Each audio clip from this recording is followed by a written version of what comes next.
kind of like at a glance of what Public Works is doing right now. We are a growing department. Currently we have 15 full-time staff. We've got 6 Georgia Works employees that are helping us out on the sanitation route, as well as pulling in onto the Public Works side of it with the Parks and Rec. And then I've got 4 state inmates right now. We've also pulled crews of state inmates in to help with the Pine Straw areas, down the district, the interchanges, Mount Zion Road we've got taken care of. A couple the bigger spots, we've had the inmates come in for that. We've got Public Works broken down into 4 departments: the Parks and Rec, the Fleet Maintenance, Building Maintenance, and Sanitation. Right now we're currently maintaining 30 miles of center line roadway.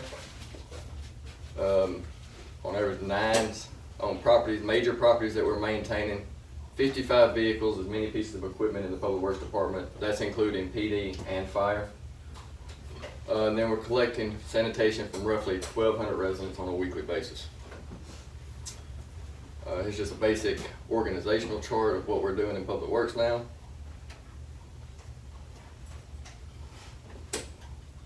The overview. I'm sorry. Can we go back? Yes, ma'am.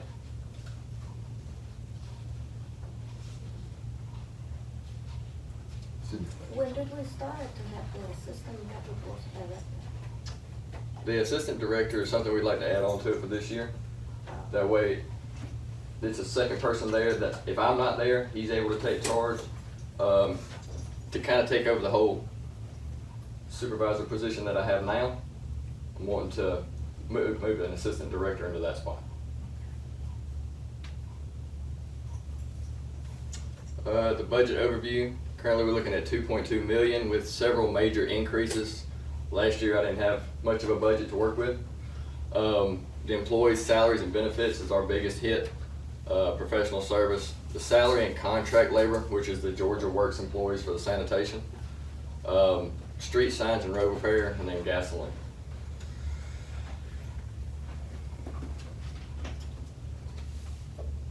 Here's a breakdown of last year's fiscal budget. This is a current budget that we're proposing for you this year. Last year there was no capital items. We put some capital into this year's budget.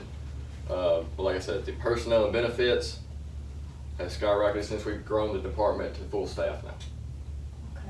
But you say grown, basically we're back to the staff. We're back to staff where we need to be to operate.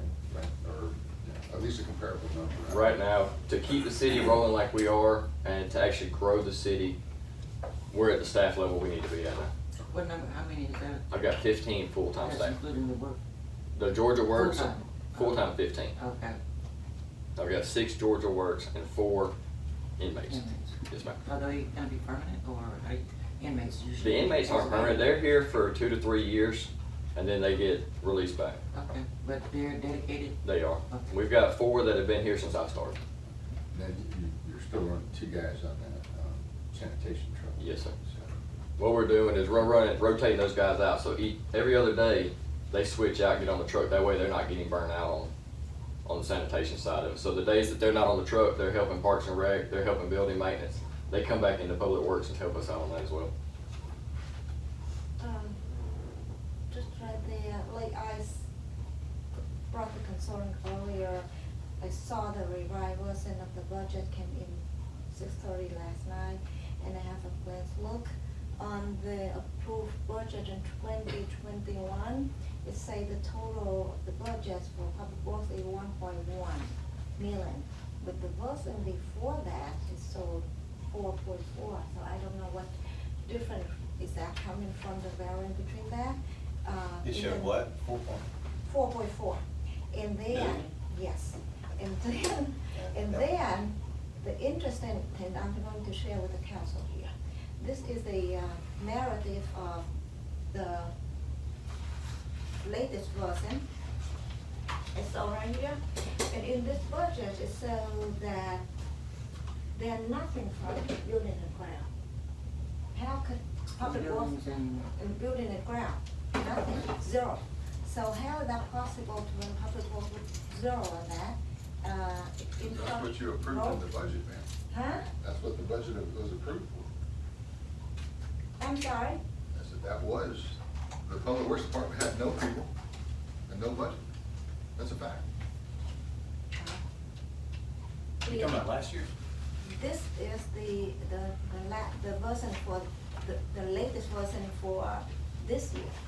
This say budgeted 22, saying The that current budget year zero. you have, which is almost ever, was, I mean, the city didn't have any money, man. I mean, there's lots of challenges and. So, are you saying that we're not going to have anything spending on building and ground? No, not this year. This year we'll have plenty, and it should be in your regular. line items. But what I see in on the narrative here is that we have zero on building. There's $160,000 in requests for buildings and grounds in this year's budget. It's on your Excel spreadsheet that was sent. I'm looking at it in the book. Well, the version that I got, I can pull it up. This This is one I'm from. pulling up is the one that was sent out, the visualized copy, that's what I'm showing here, this is the one, 160,000 on here, the buildings and And then grounds. just go to your budget narrative. Let me see, when did you send out that? That's the one that y'all got yesterday. There's one sitting right at your desk too. Give me a second.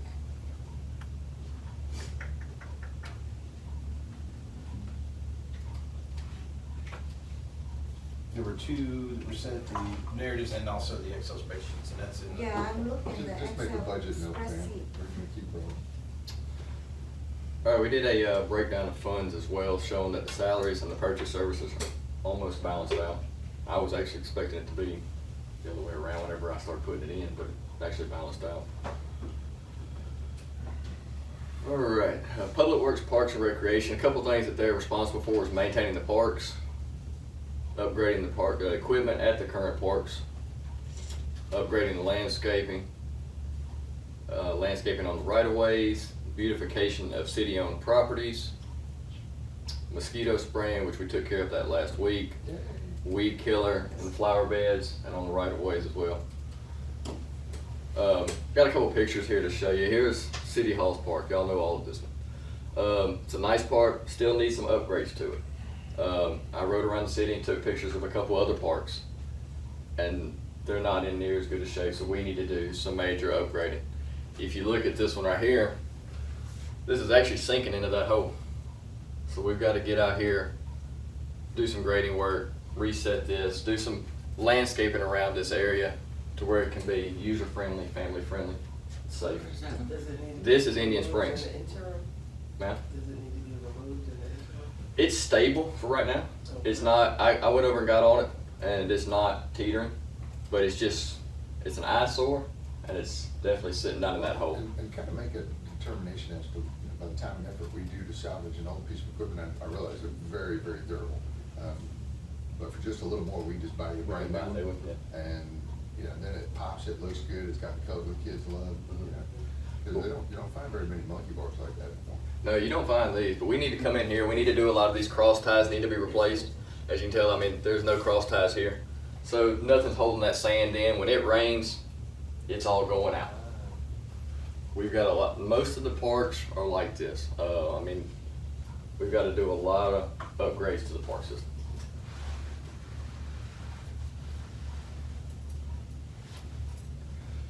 Here's some of the projects that they've been working on. They got the interchanges done, got the pine straw out there. That is super sharp, by the way.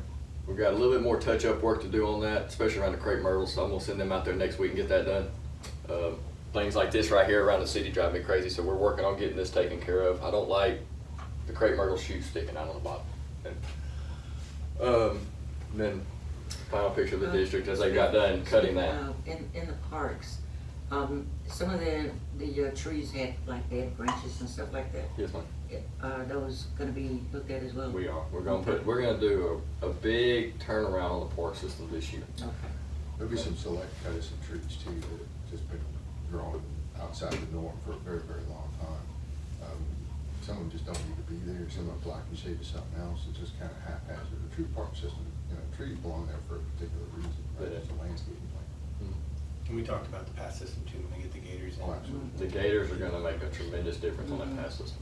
Cut those things down, and make sure it's safe on there. Right. All right, our building maintenance crew, we were actually down at the district doing some electrical work the other day. City Hall is one of our main ones, Welcome Center, the Morrow Center, Reynolds Road, Fire Station 1 and 2, police and public works buildings, LCI, parking deck, and then the LED signboards, which we just got those wired up. Second one wired up. Point of information on the stuff that's happening out at the district. Remember, we got the roofs replaced under insurance. That's where all that came from. And then most of the stuff that you're seeing out there in terms of maintenance is coming from the second part of the insurance that we got, which is about another 240 or something. So pretty cool stuff. Yeah. Right now, they were actually pulling new control wires for the HVAC systems. Last week, they got up on the roof and looked at the wires. They were all deteriorating. So I had them pull new control wires where we get those units up and running. This is a photo of Reynolds Road while they were tearing down that awning. If you go out there now, that job is complete. We've smoothed all this landscaping up from where it was damaged, put grass seed and straw out there, put pine straw on the hill area. We've redone some of that landscaping. Got that awning taken down. It looks a lot better out there. It does. Looks It a lot better. Like, there's sunlight hitting a little. It opened it up a lot more than I thought it would. When we address that front building at some point, that's a different pop. Yeah. Those back buildings will stand out. They did. Sure.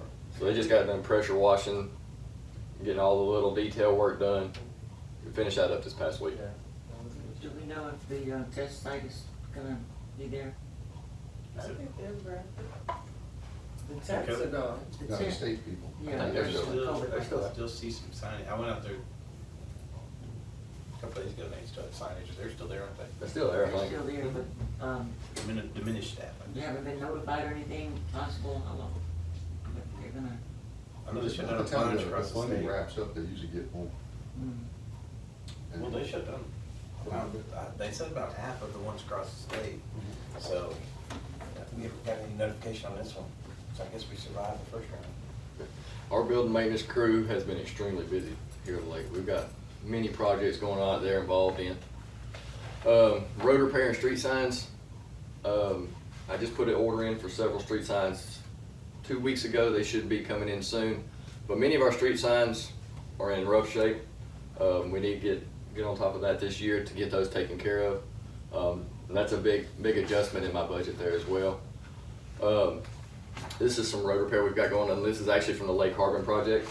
I went by there Wednesday. They were out there with Atlanta Gas Light, waiting on them to move their pipes while they were running that stormwater drain through there. It's gonna rain by the end of this week. Okay. Many of our neighborhoods have these red painted areas. I have gotten in touch with a vendor. I have found the paint to where we can come in here, repaint these things this winter. I've actually got to go over to Peachtree City, I believe it is, and they're gonna do a demo for me over there. That way they can show us how to roll that on to where it'll sit. Come over here and do a demo. I know, wish they would. Brandon, I did wanna mention, we had talked about this before, but making sure that the paint and whatever additives necessary are applied so that it's not slippery. It's gonna have a sand base to it. That's why they have to come show me how to do it. It's, Yeah. you roll it on there, you sprinkle the sand on it, and they say you pull it back. So I wanna see how they do it. Yeah. That way we can come out here and not have any issues whenever we attempt to Whenever do it this, gets cause that's done. not a cheap process, and once it's on there, it's on there. Right, okay. It's not something you can come pressure wash off. Good, okay, and so the other, dreamier piece, you know, we have a lot more walkability in the city noticeably than we ever had before. If we could pay attention to, sidewalks. Yes, ma'am. Making the walker experience, you know, cleaner, look nicer. Okay. And also throwing this out there, funding for maybe more imaginative crosswalks.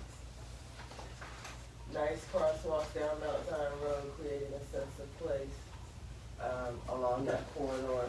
I know that probably won't come cheap, but if there's money that we Actually, I can. talked to the, well, I set in on the information for the federal grant that they're doing to reconnect communities, which I think Pittsburgh would be a great one to have a reconnect, like an Was that the link? pedestrian overpass, so. Mhm. That was the link that you guys. That was sent it. us? That was Okay, on good, it. good, good. Yep, and yes, ma'am, it was a link you actually sent. So we had set it on an information meeting Thursday, I believe, so Okay. it goes through the process and they start taking applications in 2 or 3 weeks. Okay.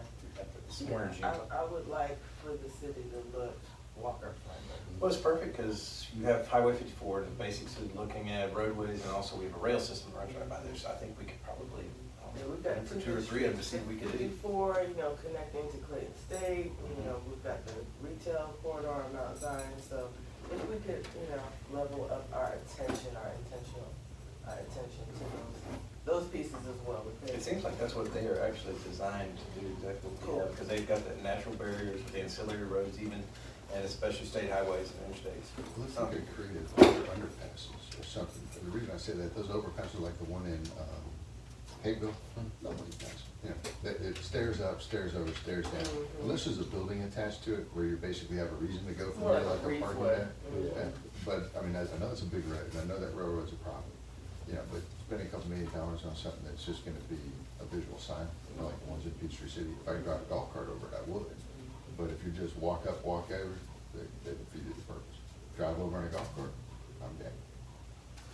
So you want to overpass, you want to widen up to drive golf carts. Well, golf cart and pedestrian. Well, I mean, honestly, I Because guess I don't know what the parameters are, but they Oh, I start off imagine with it's a pretty a better. good, yeah. it's not- But it's the only way you're gonna use it, right? Well, I You're just not think gonna the wait for sales the part of that walkout. would be, plus it has transit areas, so where they drop them off in the mud puddle there on 54 could be another way to get Yeah, let's imagine, like I said, making better pieces, more attractive so that they connect and it'll help everything that's going on look a lot better. But the walkability pieces, we have a lot more people walking, and, you know, it's noticeable. So let's pay attention to the sidewalks. We'll definitely get some input from y'all, because, I mean, that's, so I don't know what, I don't know, once I figure out what the exact parameters are, they just went into the very basic things, eligibility and process and everything else. Once we get that, then we can look at, and what projects interest y'all. Cool. All right, our street sweeping, they were actually out there this past week working on that. They're doing that on a monthly basis right now in the summertime. I believe they're coming out for 1 week at a time. In the wintertime, that'll definitely get picked up as the leaves start to fall. Then we're gonna have, you know, our public works crew assist in that to where we can keep the streets clean this winter. That way we don't have leaves sitting there running down the storm drains, backing them up. We've had a couple of them so far this year that I've had to call Clayton County on to come run the jet down there because they were backed up from leaves. Our fleet maintenance department's going well right now. We've got all of our equipment in so far, except for our oil tank that had to be built. That should be within the next month. We should be receiving that. We've got the lift, the air compressor, all the tools that he needs to get to work. He's been maintaining the cars at a pretty high level. We're stocking parts like the oil filters, air filters, cabin filters, anything that he needs to do the basic services. We're also getting those parts at a lower cost than what we would normally get through a supply house. And they come out and restock it every week to where we don't have to worry about having the parts on the shelf, so it makes things faster for us. Our sanitation crews, doing roughly 1,200 residents right now. We have the plans to purchase the 95-gallon cans and issuing those out to each of the residents. That'll help us out on several different issues, mainly with the knowing who has service and who does not have service.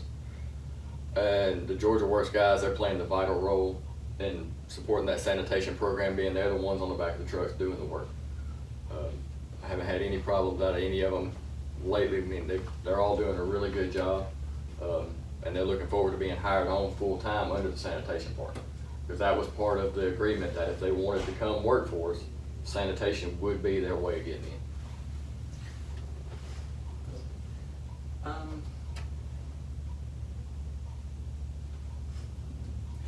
Have we addressed, I guess it would be through code enforcement, about informing residents about the sanitation service and when and where to put their trash Yeah. and lawn bags and. Well, they're giving a secondary thing when they're doing the PROD programs, when they're notifying you of your subdivision PROD program, they're adding additional pamphlets to it. One of those, of course, is leaving them garden service, traditional, you know, days and times for it. At least that's what they did for Navajo, so, and that's just something they're putting on the mailbox. And Haley does that when they sign up for service too. But we need to continue to. Well, we need it as Definitely. a campaign, a blast. Right, we have those that do not have service, so you know.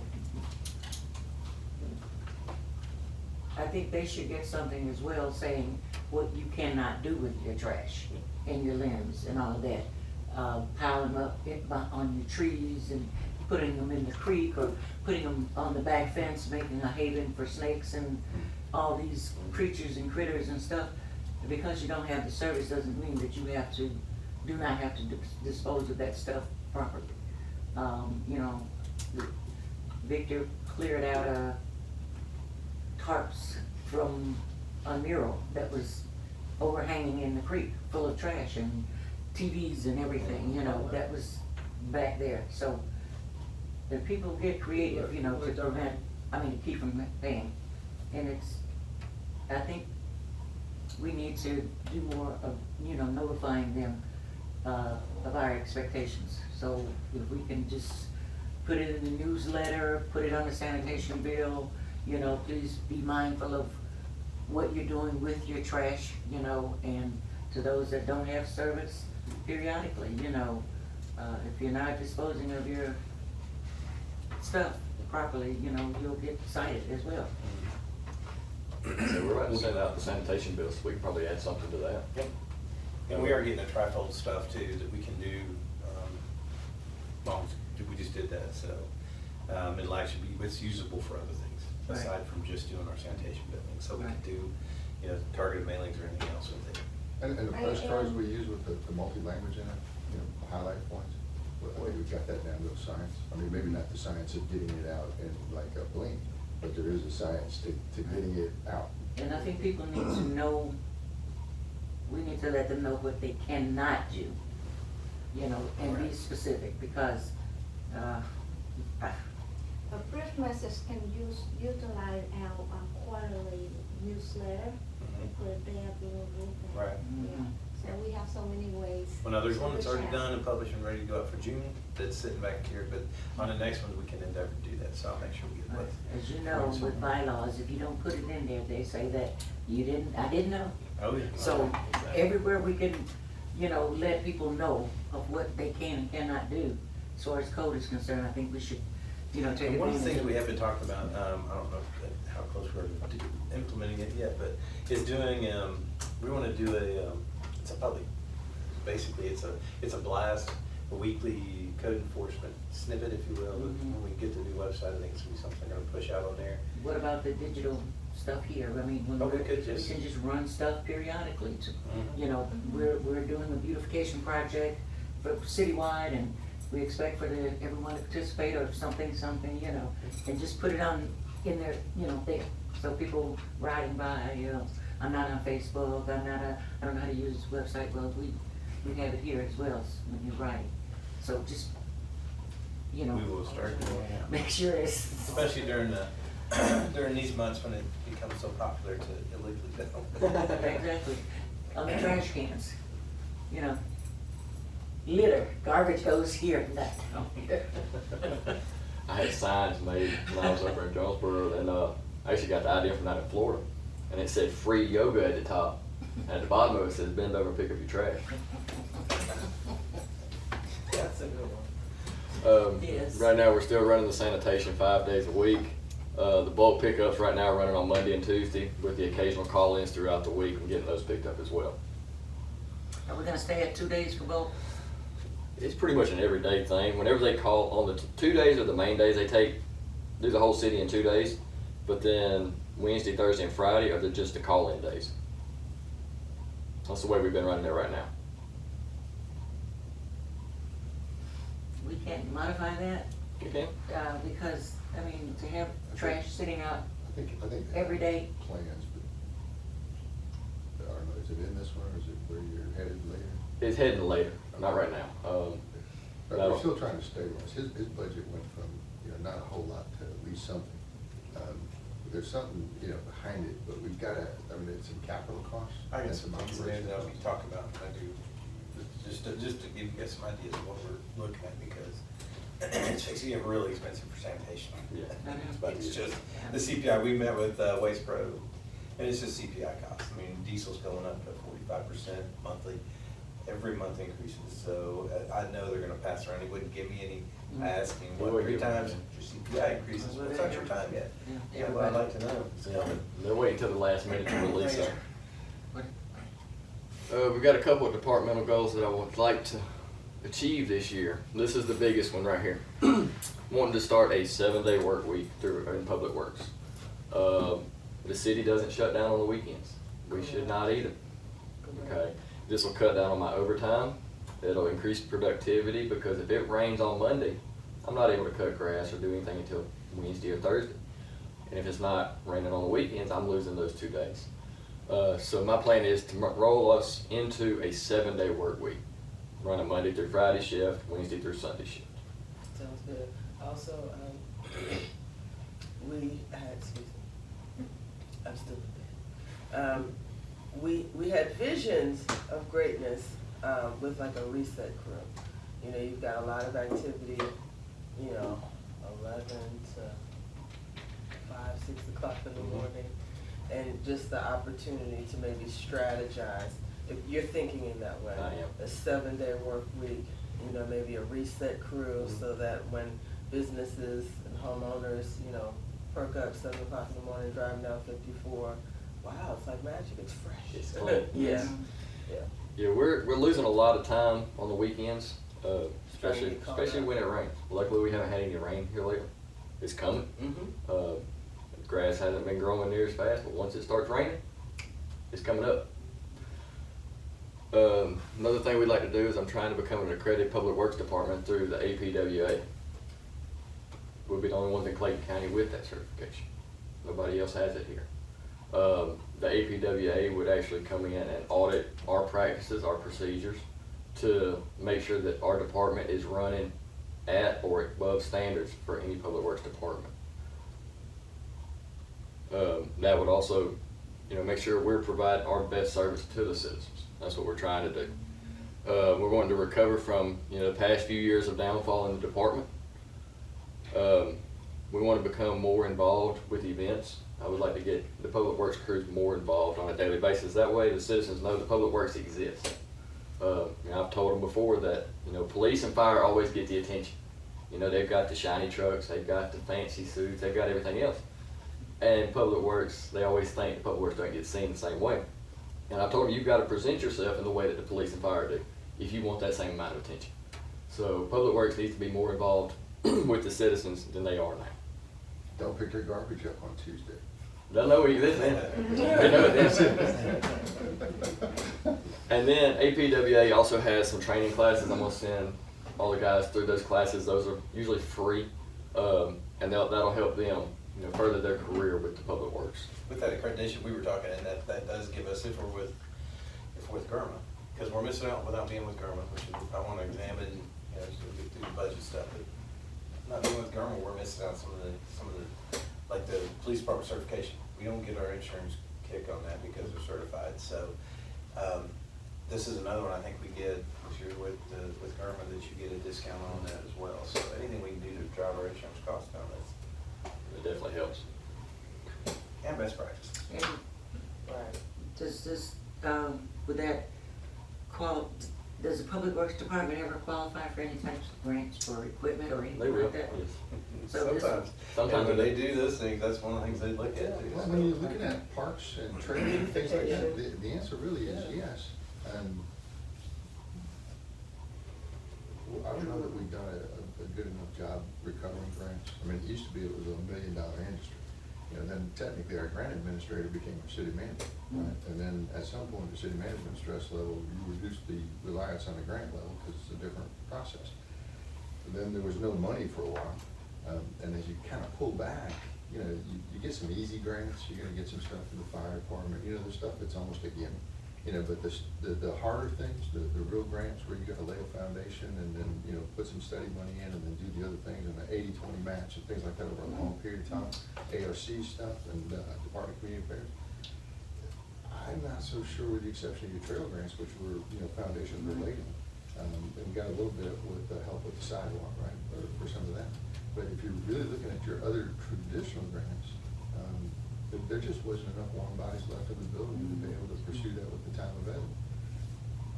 But I seriously think, with the exception of the original seed money, right, to get the grant, you gotta put the time in. So it's an upfront cost all the time. And then later, when you get that chance to rob the piggy bank one more time because life got sad, that's usually the first thing that goes. And you just wanna say, try not to do that. I mean, I know it's complicated, but you gotta just say you're robbing your future. So I think your grants will take a completely different approach. Maybe not so much as how your budget is written, but certainly how your staffing will end. You know, stabilize your staffing and the rest of it will take Looking care at of itself. hiring a grants person. It's either that or allocate a certain portion of somebody's time to this. We need to hire somebody. Yeah, I mean, that becomes a in all typical honesty, dance. Yeah, I'm not trying to be ugly, but I mean, those are something where you need some specialization and some time and some acumen in doing some other things. 'Cause you have to have a familiarity with finance and everything else that goes along with it. Not discouraged. You need some more? I think we are missing we're missing out on a lot of stuff. You're missing a big grant. But we gotta have a nice little budget. From there, we'll maximize the opportunities. Do we have the resources Oh, yeah. allocated? Because there's a few things that we all know are headed in the right direction, going well, and some other things we kind of padded it, and it's just sitting there. It's just sitting there. It's just the only way to say it. And you're going, reallocate that time or reallocate that resources. That will work. Take a little bit more discussion than this one. All right, that's my end of my presentation. Got any questions for me? Let me ask this question, and this is the political question behind this. You know, we know we're having issues at Northridge on sanitation, and we know that they've been basically just throwing their garbage out at the curb since 1985, with some theory that, you know, they're exempt. They were never exempt. You know, the city just didn't do its job. It really comes down to something this simple. Are we allowing people to continue to throw the trash at the curb? And I don't even see how any standard allows you to do that. And I'm surprised the health department hasn't come in here and just given us a hard time. So, you know, we're working to facilitate. When I say facilitate, we're looking for solutions, real solutions that make sense for everybody. We don't have our solution, we're gonna shove it down your throat. It's a case of you tell me what you'd like to do.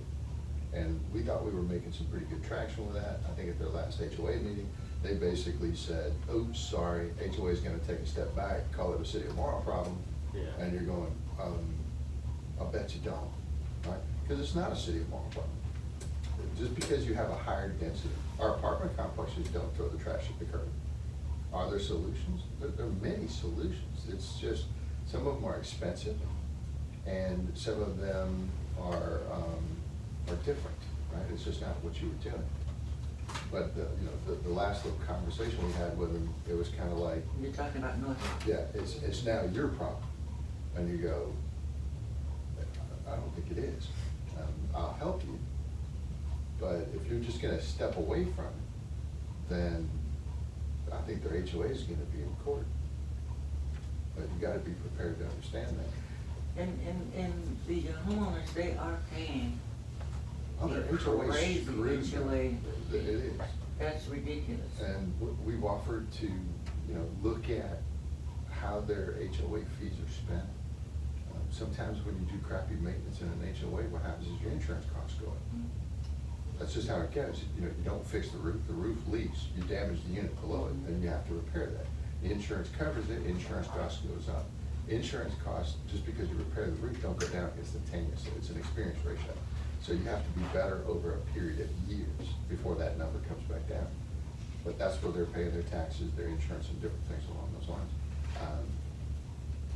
No one's really brought their book, if you will, to kind of lay out how that is. And again, that's not our primary responsibility, but if they'll show us what they have, we can compare that against the industry standard, we could take it out.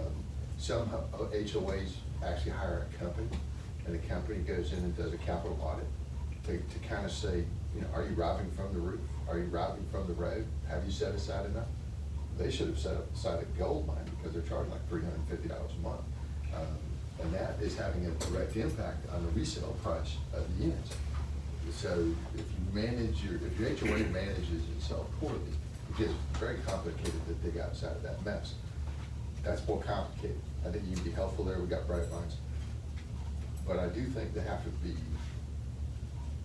I mean, there's no other way to say you can't throw your garbage on the curb.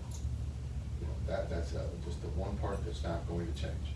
The health department is not gonna let you, we shouldn't have let you this long. We're trying to be reasonable, I'm open to solutions, show us what you got. But if you're gonna not follow a solution, if you're gonna threaten the city or the garbage company that says, if you drive down my road, you know, we're gonna give you a hard time. Well then, okay, we won't drive down your road. It's the choice, right? But how are you gonna do that exactly? And of course, their answer is throw the trash on the curb, and have Billy Bob pick it up in a pickup truck. And you're going, the rules don't allow you to do that anymore. But politically, someone's gonna basically come in and say, that doesn't matter. It does matter. But think about it, because that's good, you know, and we can't solve that thing here today. But that is one that's in play. We could show you some real options. They're expensive. You know, if they want, you know, I don't want to call it backdoors, but you know, out in the back of Woodstown, you know, where they have their containers. You know, if you've never had a container back there, you're always gonna think, well, that's gonna smell. Well, right now, you're leaving it in your house. But you're getting twice a week service. There's nobody in the city who gets twice a week service. Yeah, and you're going, I don't know how to help you there. And if you really get the true picture, you know, the picture isn't, you know, pretty little brown bag all tied up, everything's there. It's Friday night's pizza box, leftover milk container, everything that's just being chucked out there. And you're going, you know, that's ending up in your detention pond, it'll be with these other things. So just, I know it's gonna be a political challenge, but it's not 100%, you know, Morrow's problem. It's an HOA problem. So we never got to the place where the dumpster was actually placed out there? It wasn't placed because there were several questions about location. And we own a piece of property on the back of Adamson Parkway. And our solution, our possible solution was, you know, the city can, you know, enter into a license on a pad. There's a reason you do license in that state. So we charge for garbage service. Okay, every container is paid differently by somebody else. So if your issue is, I just don't, you know, the piggy bank is dry, John. I don't have a way to buy land, put a pad out there, and do all these other things. You know, then what you do is you come up with a solution first, cost effective, and then if you're gonna have additional services, then that's built into your price. Because remember, over there, there's 200 and some people in a very small space, and you're going, you know, we got a public works crew, not that, but a sanitation crew that would be doing public works. You know, just like anybody else. You know, if we have to get out of the truck and clean it up a little bit, I won't charge you for that. But multiply it by 200, I bet you the price could be pretty competitive. And you do the license so that the city has the ability to get on its own property. They can use it, but you still own it. And that way you don't have to sell it to them. You don't have to worry about a lot of other things. I mean, go in there and maintain it. And that, believe it or not, the HOA, the entire HOA board was agreeable until they got into their last meeting. In their last meeting, that was nuked. And then they came back and said, not our problem, you tell us what we're gonna do. And we haven't responded back to that last piece yet. So there was a solution. They agreed to the solution. The people who put them on the board disagree with the solution. Then basically saying, if you get on our property and tear it up, you're gonna have a problem. So then you default to, okay, you have to stop throwing the garbage at the curb. And we'll have to put them under some pressure to get them to understand that. But there are a lot of residents over there that don't wanna continue to do that, put the trash at the curb, because it's causing. They're more using problems. some very interesting arguments, like one is just says, and you're a senior citizen, I'm damn near there, at least I qualify for the 55, 10 cents off, or whatever it is. Is that they don't have the ability to take their garbage out. And I'm like, gosh almighty, you know? if you owned a house here, you still have to take your garbage out, right? You know, if you're over at Woodstone, you still have to take your garbage to the can. But those containers are like a lot of that you can drive around, it was gonna have a loop around it where they could chunk it from their car. Yeah, so to me, it's a red herring. You know, you're just throwing everything in the way that sounds like a good idea, right? It's obstructing a necessary change. It is, and You know, it's. rather it's- than just finding a solution and the pain points you endure, but you know you have to have a solution, and it's gonna change the way you're doing things. And people hate change. Correct. But there are some options, and we'll bring those, because I have no problem facilitating, right? With just one caveat. You're not going to junk at the curb anymore. Sorry. That's the one that will not change. And if the city just would stop standing in the way, I think the health department would cite them in a blink. And you just get, right now, we're saying we're working on a cooperative solution. And we have been for months, in fairness. But there's a lot of things going on in the city too, so, you know, we can't be everything to everybody. But just be aware that as they come to see you, you know, just, you can't give up the first part, because it's not a city-wide deal. The I think health the- department's gonna send them to court. I think the And health. not our court, by I the think way. the health department should be involved in more things in the city. That the city can't. Most of the time, they go in Control. restaurants and grocery stores now. Exactly. But they'll, you know, and in fairness, they're giving you polite notice, right? They're kind of like, hey, I'm not sure that's a good idea. We wouldn't let anybody else do it. Yeah. But politically, ask the same questions. Okay, guys, what's your solution? And to date, they don't have one. And we've been talking about this for a Well, minute. I know, just for me personally, going into some businesses, it's claustrophobic. That's not a health department issue, that is a fire marshal issue. You gotta have 3 feet of fire lane to walk through the. And some of the products you can't even reach. I can't reach the ones at Home Depot either, so I don't know. It's outside the city. I'm But just I saying. agree with you, and, I think I understand the reason, but, I mean, there should be, you know, yeah, but it shouldn't look like a junk shop. exactly. And we've let it get too far. Mhm.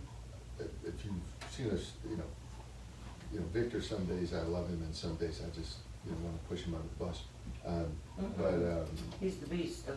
but they are making Yeah, progress. and I can see in certain areas too, but a lot of the businesses in the back, they're just, Right. a rat and whatever. Well, you got South Lake in court on Tuesday. They pled NOLA, which is guilty. They haven't paid a business license in No 4 contest. years. Right, so they're about to pay you the fine. They're willing to. I don't know what happened, because they showed up with an attorney, and I have no idea why, and then she pled no loan, and I was like, so they're paying $65,000 fine, they're paying, they have 30 days to improve their properties, or else they're gonna get tagged with, I think they've reduced it to $50 a day, but still, they're motivated all of a sudden to do some stuff, so. It is, I mean, not every day. We gotta spread it out on everybody, we're making the effort to make the city look good, so we can't, scoot around these and come back and put the hammer down on those, we gotta. Well, they are pursuing, those guys they've got a list of non-paid Right. that Denise produced for us, so that we can go out and kind of focus on that at least one day a week. They're going out and notifying them and saying, hey, and we're getting quite a bit of movement. There's like And 3 or code 4 a week. enforcement does have the authority, right, to do their jobs, Code enforcement has, Yeah, okay? they have latitude to do all kinds of stuff. we've had some really interesting discussions in here. That's why we're getting that drone, it's gonna drop stuff on them if they don't do it. We have to really have their backs, because we're asking them to do a job. And so, Mrs. So-and-so, I've never had to do this, and I've always, no ma'am, Well, or no it's sir. 2022. We're in a new But- phase. But they still have to have a little common sense. Your subdivision held up really well. I could take a different subdivision on the other side of town where if I enforced at the same level of your subdivision, they'd come over here with pitchforks. It's too much, too fast. So you have to maintain yours or keep up on your section. The other section, you start, wherever you start at, you say, give me the top 5 people in this subdivision who are just a pain. we're gonna go get them. Then How get the about next and 10? the next. Well, some of it only has 80 people in it, I mean, you gotta. Let's go with But minimum here's of how you 10. know that you're making progress. First, you physically can see it, right, to some degree. It's not perfect for everybody. But you're not getting, 15 angry citizens in here at one time. It's people who have to acclimatize to the fact that that's not letting you get away with murder anymore. And that person gets cleaned up. Then the neighbor sees that, and they start to feel better. Multiplied by time, multiplied by forever, and you'll get what you want.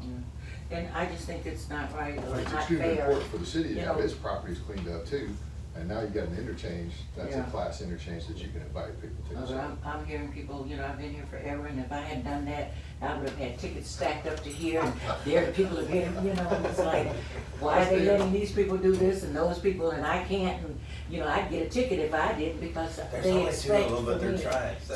to, continue doing what I've been doing, And we So really how do you have. answer that? Well, You they're know, what do split you- up on their deals, because there are two of them, we got a large amount of stuff. Yeah, yeah. And they're trying to do, so one kind of focuses on businesses, and then the other one's kind of doing residential, but Okay. we're Yeah. trying to figure out the best way on the workflow that can get them, they can do what needs to be done. And then, Just have to let them the know that iWorks. we're on the case, right? Oh, yeah, well, there's gonna be, we're looking at an iWorks software that is, I'm having to do a demo for you guys in one day here shortly. But it's gonna put everything together as far as business license and everything else, and code enforcement.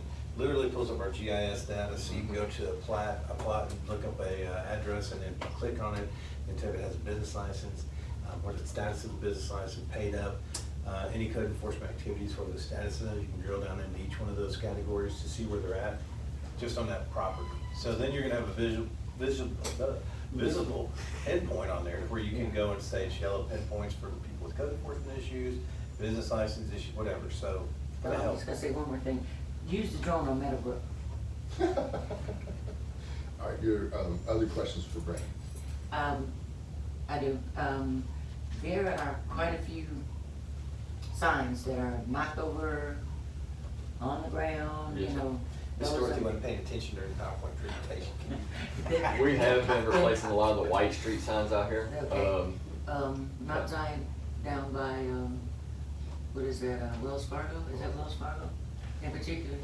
That and the boxes, is there, like for Cape, I don't know if it's like AT&T or Yes. something, that are, Oh, the smaller lighter green Yeah. ones. that are Yeah. knocked over and whatever. Like, But yeah, fix one of it. the other issues as well is that, the tree trimming on the right of way, on the streets by the stop signs and stuff You like gotta that. be able to see the signs. Right. We're gonna do a major overhaul on signs to where you can see them. Mhm. We've been putting out the white posts Mhm. gradually. As it rains, we usually Right. put the post out when the ground's soft enough to actually dig into. Mhm. So we've been taking a pretty big hit on the post and the signs. And like I said, I put in an order for, I ordered 50 signs about 2 weeks ago, to where we can get a lot of signs knocked out at one time. And then I wanna do a sign on it this winter, where we can kinda grade each sign, saying what shape it's in. That way we can get it on a rotation, so like a vehicle plate. And also remember, you've already budgeted money for some road replacement as well as some streets, striping, like real striping, so you can actually find a lane. But that's usually the county's GDOT that basically facilitates that with us. We're a small city, we don't have that equipment. And let's just face it, they have a big county, they like to do their projects first. Some of those folks over there up for reelection. So, once DeMont, wins his election, you might actually find you have a little bit of time left on a street truck. Yeah, cause they won't tell us when they're doing ours. Yeah, and the median along Mount Zion, are we gonna, We've had discussions. It's either in play or It's in done, play. one or the other. Which one did you get? It's in play. We're working on Mount Zion right now. We've been working on it this past week, getting the pine straw. They're about to start coming back and trimming. But you're seeing your markers, you see the other things. are we gonna plant anything that could replace any of that? I'm Shrubbery or wide open whatever. on 1970 shrubbery. You just go for what you know. Don't And- hold and back Morrow based on Road, me. Right there by your pathway? Yes. What's happening there? We're gonna plant some, flowers in that area. We're gonna put something else back We there? are. We're not gonna leave it dirt. Morrow, We're not gonna leave it dirt. I'm talking about, the bridge over by the Santa Claus. what's her name, Goody? Goodies, A goodies. goodie, yeah. Oh, yeah, that was one of 3 medians that were supposed to be in there to, slow down the traffic on that road, which is still pretty high. And that just took a backseat to so many other things with COVID and chaos, but, coming soon, yeah. And I have one other concern, the bridge on the road to Reynolds, the church, that little bridge, have you all noticed how there's like a crack in the, it's like a dip, and like the one side is getting lower. Right Is that there the at road Patricia. getting lower and then the bridge is staying where it is? At Patricia, right on, On the right lane. Yeah, Coming up. really need to pay attention to that, because Yeah. most people don't know is Previous. that used to not be a bridge, it's a box culvert bridge. Prior to that, it was a culvert bridge. Okay. We haven't had flooding over there in forever, or most people don't even remember it. But prior to that, on a big rain, the entire field out there would flood. That's why Really? Kilby's house was built up on the edge. Bob could take a boat, but that hasn't happened mostly because of the culvert system. Mhm. So don't, yeah, It's- that would be it's- expensive, so I'd have somebody take a peek at that. right. Yeah, we'll take a look at that. We'll see what's going on with that this week. Because it seems to be, I think the crack seems to be getting Yeah. wider, so. That was an expensive bridge Yeah. too. I got a feeling it's a road. That bridge is a box culvert bridge. That would be that should be a 100-year bridge. Mm. And I'm not 100 yet, so I don't want to. Okay. Any other questions for Brent? Is Essie Yes. around the corner? Yes, I have a question. Like, I raised the concern earlier, the file, unless the file forward to me is the wrong file, I do not see the building and ground here, and I look in the book here, it's not in here either. So public work is the department 4,100, and building and ground should be 541300. Just make And it's notes not on really that, in because here. this is higher level stuff here. You're in Which the one are you, zone let me see county. which one you're looking at. Just make some notes, they'll find it. We don't have building That way we ground. can This keep is on the task. budget last year, this proposal this year. So if you look at right here, building and ground, 5413, it's not in here either. So Because this it's is the one meant I opened up that we sent you, but we can can you resend that, just that, the Excel spreadsheet? Because it's got it, and it's in It's your. 160,000. And then this narrative doesn't No, have this no. either, in this book, it's not having that either. It's 160,000. Where is that? So this building and ground is 54130. Where is But that? it hurts my belly. That cream basically makes it so. This is the only 54 here. Now, in the afternoon, I could drink syrup, coffee syrup, I just, Nah, And if And you this look right here at is up right to there. what- I don't know if I can finish this because it's been sitting too long, but I think. you took, I have know, a this manual. This is the one Yeah, that it's we right there. actually. Starbucks has these You've got chocolate buildings and covered, grounds right here for 160. Yeah. like coffee beans, where you But would this chew is them. not, doesn't match with the You actual only need file. like It two or say building and three. ground I've had some of those. 541300. It'll- Looking at it'll- the it'll- 5222. Pick it up. So, You don't need Red Bull. 2230 right here, building and grounds is on here, it's just on the, center of the spreadsheet and everything else, because this is the same one that she sent everybody else that I just opened. I just reopened mine as well, So close that one, let her send you the new one and take a look at it. Because it's, Yeah. it's the same one, because it is Because on. I'm looking at it in the book, we're all looking at the same one. Anything you have for us? Because Just in it's terms, I mean, I know different you have a budget, Yes, thing I in terms of what you want. And, Got a couple projects we're looking at doing. I've got them in my capital outlay. One's by getting the bridge refinished down there on the district. Believe we've got some quotes on that. Yeah, Mr. Baker can go over that or When you not. don't maintain anything for 15 years. On you're the gonna bridge? get a high number. I think Oh, on yeah. that one, we might have to stage that maintenance, Here's the actual. but we got That's bigger not- problems. it's over on there. I page- mean, it's not that I want it, the good news is it's certified, I drive a tractor trailer. oh, it changed to I realize we can 52. always make it look The better, Excel but in file the still doesn't scope of look everything, like that. I think, like some basic windows might actually have a higher return than whether I make the I bridge believe look that's pretty. the first one I So sent. Brandon coming in. Yep, that's the first one, because the one we just sent updates, period that's of where we heavy had, that's why the observation, increase in you the know, to get overall things budget. kinda lined Because up we're the trying way to put that you everything need to allocated where it's gonna be do it. expended. So the new one that you just You've got got from our things, PD yesterday. now the fleet is gonna maintenance, have that update. that was a win. I just Um, Things are starting to roll She now. just resent it. Oh, I see that. And we're having problems, with workmanship. that I see. Some of the guys are still kinda in that mindset from before I was here. And I'm in a mindset of moving forward, so they can either keep up or, you know, what, it's kinda the way I feel about it. I mean, they've got to, we're gonna have a standard, and if they can't keep up to that standard, we gotta do something about it. You know, cause this city's moving forward with or without, you know, with or without me, it's moving forward. So, nobody's gonna stand in the way of that. You know, I'm here to do a job, that's what I tell them all the time, I'm here to do a job just like you are. You know, we're gonna do the best that we can do at it each day. So what will be the expect changes in the personnel in your department? The personnel is where we added back to full staff. What does that mean, how many more employees will be added to your staff? No more from where I'm at now. No more, because this is what I'm seeing. It say on the budget this year, it's 293. You requested 644, 604, so there must be a change in personnel right here. There was We've already done it. It's, I've already done it. The city council's already approved the changes last year. I mean, literally in the last 90 days, we added people, whatever the people Right. were. Then- In saying that we're now up to full staff, because Okay. I said, I've got 15 full-time Yeah, staff, yeah. 6 Georgia Works, 4 inmates.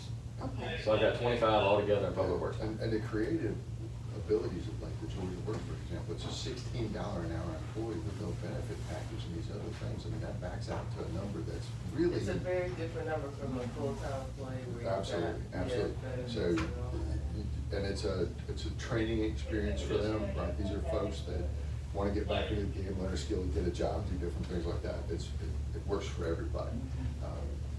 I think we Then have to in be that realistic case- about growth in that department, because there's growth going on in the city. When the city experiences growth, there's gonna be more needs, we're gonna have to be flexible. You're fully staffed now, but as more projects come online and we see the needs We to might have to maintain add them, more throughout the may year. need to add, yeah, so. Seasonality, we used to have some seasonal folks. So what is the current, the 4-year current column, is that, what is that number of, which one is that current on the book?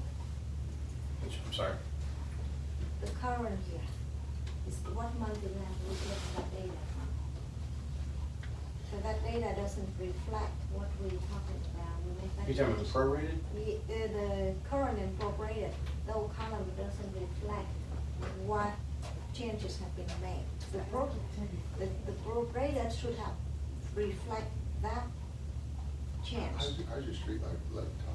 How's your street light? The prorated, I'm Streetlight not sure what program? the numbers, what we I'm ran working in with last Georgia Power right now to program, get a which would count be on Yeah, what they it's can an pay for it. extension of that, but I got a feeling it's gonna be a lot cheaper for us It's to not actually too- buy the lights than it is for Georgia Power to come out and do it. So- Because they're gonna want to set everything up on a contract where we lease the poles from, and that can get pricey.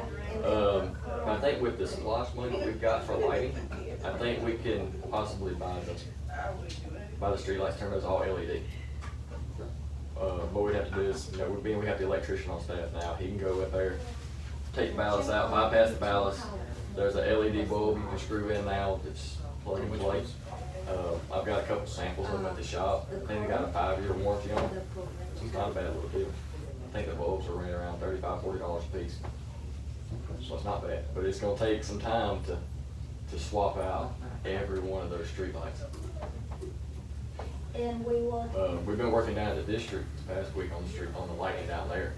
He's been looking at the schematics and drawings from that, trying to find out where it's fed from. There's no photo cells on the lights themselves. So he's trying to find the photo cells, see where it's all coming from. But we're getting the lighting down there taken care of. Did they ever figure out on that building on Reynolds, whether that's a steel pole in that corner? We didn't see. We did get the lighting out at LCI taken care of where it's not on 24/7. That's not a problem anymore. So we had to move those photo cells, like I told you about, to the top of the boxes, and now all of a sudden, they cut off. Tell them what that was. This is just entertainment. Yeah, that- LCI, this is the one over by the college. On LCI, you got the big panel box. And you got a control box on the top and on the bottom, right next to your big panel box. The bottom control box, inside the little hole, was a photo cell back in the hole, in the dark, and it was telling the lights to stay on 24/7. So what we did was we relocated it to the top of that base, so it knows when it's daylight or not. Because that's an efficient installation. Yes. Also on Reynolds Road. Efficient correction. Some of those lights stay on. They staying on all the time. We're working on Mm. getting all that taken care of. Well, one, like the street lights and stuff that are staying on, those are bad photo cells. Okay. So we're working on getting a count on the poles where we can go in and replace the photo cells at the same time as we replace the light bulbs. I know. Charge your extension to my timing. Are we taking care of the Morrow Center? We are. It's a lot. It is a lot. It's a lot. You're taking Oh, care of that baby. every day. Oh, by baby. What 6, my 9, plan for 5. that is, we've actually, me and Mr. Baker were talking about it last week. I've got one building maintenance guy. I'm gonna staff over there full time until this project is done. Because I'm tired of phone calls. Well, I want it done. But, so understand where the phone calls do come from. Mhm. The Morrow Center is our gym. The Morrow Center is our gym, so we needed to look good. I think I lost half my hair yesterday. I I was so Yeah. stressed yesterday afternoon, Yeah. it was unreal. I was Yeah. chasing FedEx trucks down. I went to FedEx twice, trying to find a part. That they said they tried to deliver at 9 o'clock, and they didn't. They wound up delivering it to me in the district. I was over there at the district looking at the lightings, the FedEx truck pulled up. Interesting. So I ran. I mean, I'm at the other side of the field. I'm running across the field to catch this FedEx truck. And I'm going, I hope you got my part, and I hope you got my part. And she goes, is this it? I said, give it to me. And I took it and ran. I said, my name's Brandon, sign it and go. Clip. If only it was on video. 22 calls, oh, it probably was, we pull that tape. No, and so, part of that industry, hospitality and entertainment, is really about how things look. And so he really needs that support. Well, we made a planned decision on something too. that we His talked issue is about. hot water. Don't let it get too far away. Well, and I know, 'Cause you because can I wash your was hands. asking. You can wash your hands in warm water. You need to Lunar survive. New No, Year. it's important because the Lunar New Year event, I know the bathrooms, because the bathrooms were being used so much, then it just broke It was out the into thermostat. only That was the hot thermostat, water. yeah. Yeah, so I know That was there's the some beginning of issues. the thermostat issue, so we Yeah, got I a do new water remember heater. that. With the thermostat on that water heater. Yeah, we had the new water heater we got had some issues in it. I mean, when you ship anything with electronics on it, Mhm. I mean, one little bump can Mhm. cause some problems. Right. So we had the water heater installed, we had an issue with the thermostat. Yeah, but in fairness, the original water heater design was $15,000. Okay? And they don't really make it anymore. That was just for the water heater, that wasn't even the That's- install. That's right, that's just off the truck. So now you have to make a little bit of a conversion to something that's more like a restaurant, right? Like a real restaurant water heater, which you do, which means there's some things that have to change. Luck isn't always perfect, no matter what happens when you put it in. That's why it has a 97.5%. But one of the thermostats wasn't on, which means Gotcha. you don't get any hot water. Right. So depending on which seat you're sitting in, the contractor's seat that basically said, look, I just bent over backwards to get you a brand new hot water heater. This was manufactured in Slovakia somewhere. And then you have the person who's in there going, I don't really care, I don't have hot water, Right. and, Right. you guys aren't very bright. So Brandon is the new steward of relations. Don't say that. I don't know if you're gonna say that. He's the odds off the team. No, The but I phone think rang that's enough yesterday for everybody, so Right. No, let's but I just say think that that's y'all a- were probably stewards that's too. gonna be what's needed. Yeah, that's my plan is, cause I'm actually having a meeting with Well, that's- Warren on Monday. We were gonna have it Friday, How you but doing? with all the stuff that's going on, it got hectic. So we're having a meeting on Monday. And I mean, I've got the list of stuff that the Morrow Center needs. So what I'm gonna do is just station one building maintenance guy down there permanently until this is resolved, so we're not behind the 8 ball anymore. Awesome. We don't need to be reactive, we gotta be proactive on that building, we're not having these issues. All right, Brandon. So, Dig it. about sanitation, at some point we were looking at the possibility of running in-house. So have you got all the information? We're still working the logistics out on the sanitation right now. We haven't got everything together yet, because when we present it to you, we wanna be able to bring everything to the table and not try to piecemeal this together. Okay. Because as far as I see the revenue, anticipated for next year is stay the same. I don't see any change in the revenue here, so. Yeah, I guess yeah. we'll wait. If you look at until 4,300, it's it'll show you a budget breakdown on there on the sanitation, to where We're it's gonna increased. head down sanitation almost no matter what, just not today. Okay, well, we'll wait on here. That's a longer conversation than logistics. today. And I don't know who this question should be addressed to. Can we do something about the shopping carts all over the city? People are just taking Actually, them you know, home that's a and. crime, right? and- If you and steal they're- those, that's a felony. I and mean, they're- they're over $500. I'm seeing It's them a- all Yeah. over the place now. I'm seeing them turn sideways on the bus, at the bus stops for seating, I'm seeing them. No, not at the markets now. I'm seeing them push, I mean, I've seen one all the way in my neighborhood and all of the stores, I think Supposed to get the pillow it's up yellow. and they We sleep could on the have park. I said agree something with like you. in my neighborhood, yeah. I haven't seen that in my, around my. Miss West wakes him up, she says alarm clock. Get up. Now, here's something that's interesting, and I know they're gonna make a change out here. This is an irony more than anything else. So let's just say for like, say, the last 3 years, just wasn't getting done, right? And now, for whatever reason, changes are making, whatever, things are starting to work, and you're actually getting it done. The irony is the pressure is greater now than when there was no expectation that you actually pick it up in the first place. Now it's kind of like you get the first cart out of the creek, and now suddenly somebody wants you to do 800 miles of creek, where before they had no expectation you do the creek at all. It's a lot of extra pressure, and that's what we try to remind them is that as you keep moving up that food chain, it gets broader and broader and broader, and it gets more complicated, and that's okay. But there will be a point where issues with neighbor to neighbor is really the issue, and it's not, a code enforcement violation, that somebody just has an inferior product that we would prefer they not sell, versus, just being a mess. And we've seen some of that already. We've had a vape shop that wanted to open up an adult novelty store. And you're like, really? I think no. And they're like, well, we think we have the ability to do that. And we're going, well, I'm thinking, in this particular case, it wasn't gonna happen because we knew the people that own the property. That's not gonna happen. But you do put people on notice to say your vape shop is gonna start to head into town as an adult novelty shop. Be warned. And you won't like that at all. Atlanta had a place that was women's lingerie, and it turned out to be adult paraphernalia. So, It's a, do it's we have anything? it's a zoning issue.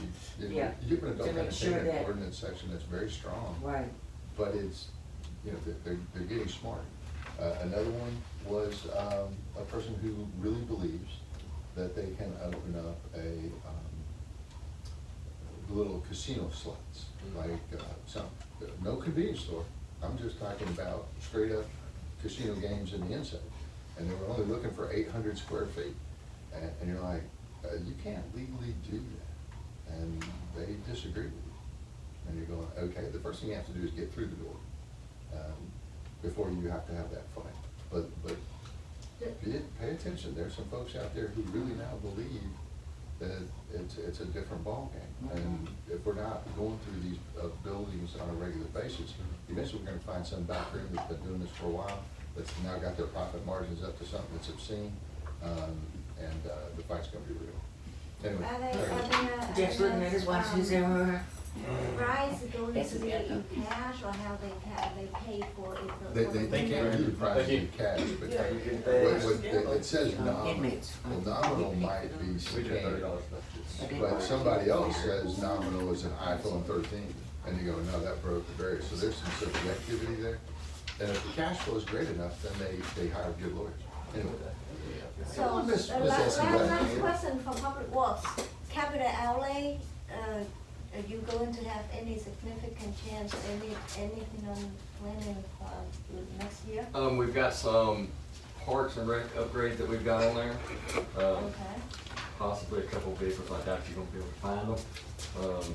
But we put it in there just in case we were able to find some used ones, because we're still short on vehicles.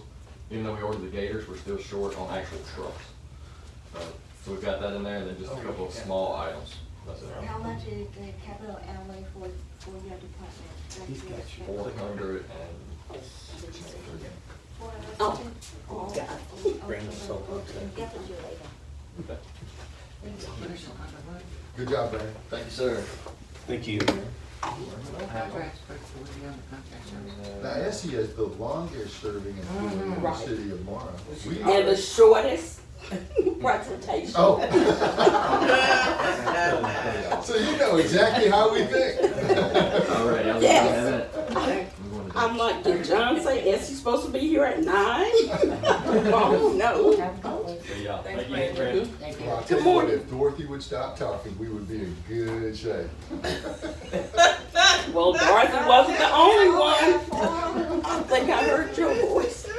Good morning, everyone. He threw it back to me, okay, gotcha. This will be short. I don't know if you'll think it's sweet, but it will be short. We think Nothing. you're sweet, Essie. Thank you. Do I get points? Do I get points? Always. Okay. I noticed the good candy was on your side. I was over here with Twizzlers. Okay, this is court and administrative support.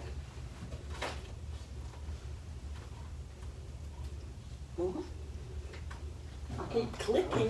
Uh-oh. It's one thing at a There you time. go. Okay. You just gotta click the right button, it says. Well, I clicked the same button late out of work yesterday. Hi, I have two staff, which is Denise, who's been here since September of 2011, and Sapia, who was hired on September 3rd. And then there's me. Yes, Sapia, not Sepia. Sapia. Okay. Training for my replacement. Denise, That's a whole you. slide. Like, man. Denise You're with it. has been here since 2011, and she has expressed an interest in it. And in order to train Denise to take my position, I need to hire someone for the front desk to replace her. Because until we get someone else at the front desk, I can't start to correctly train her. And, you know, I have been here a long time, so it's going to take a lot. And I understand that stuff that I used to do, that she won't be doing. So what I'm concentrating on with her are going to be is court and business license. You know, we no longer do property tax. And I really appreciate that because that was a nightmare.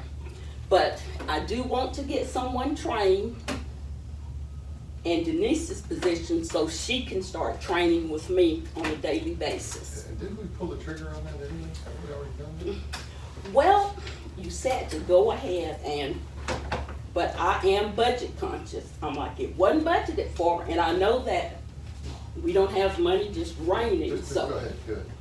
We don't have a choice. All right.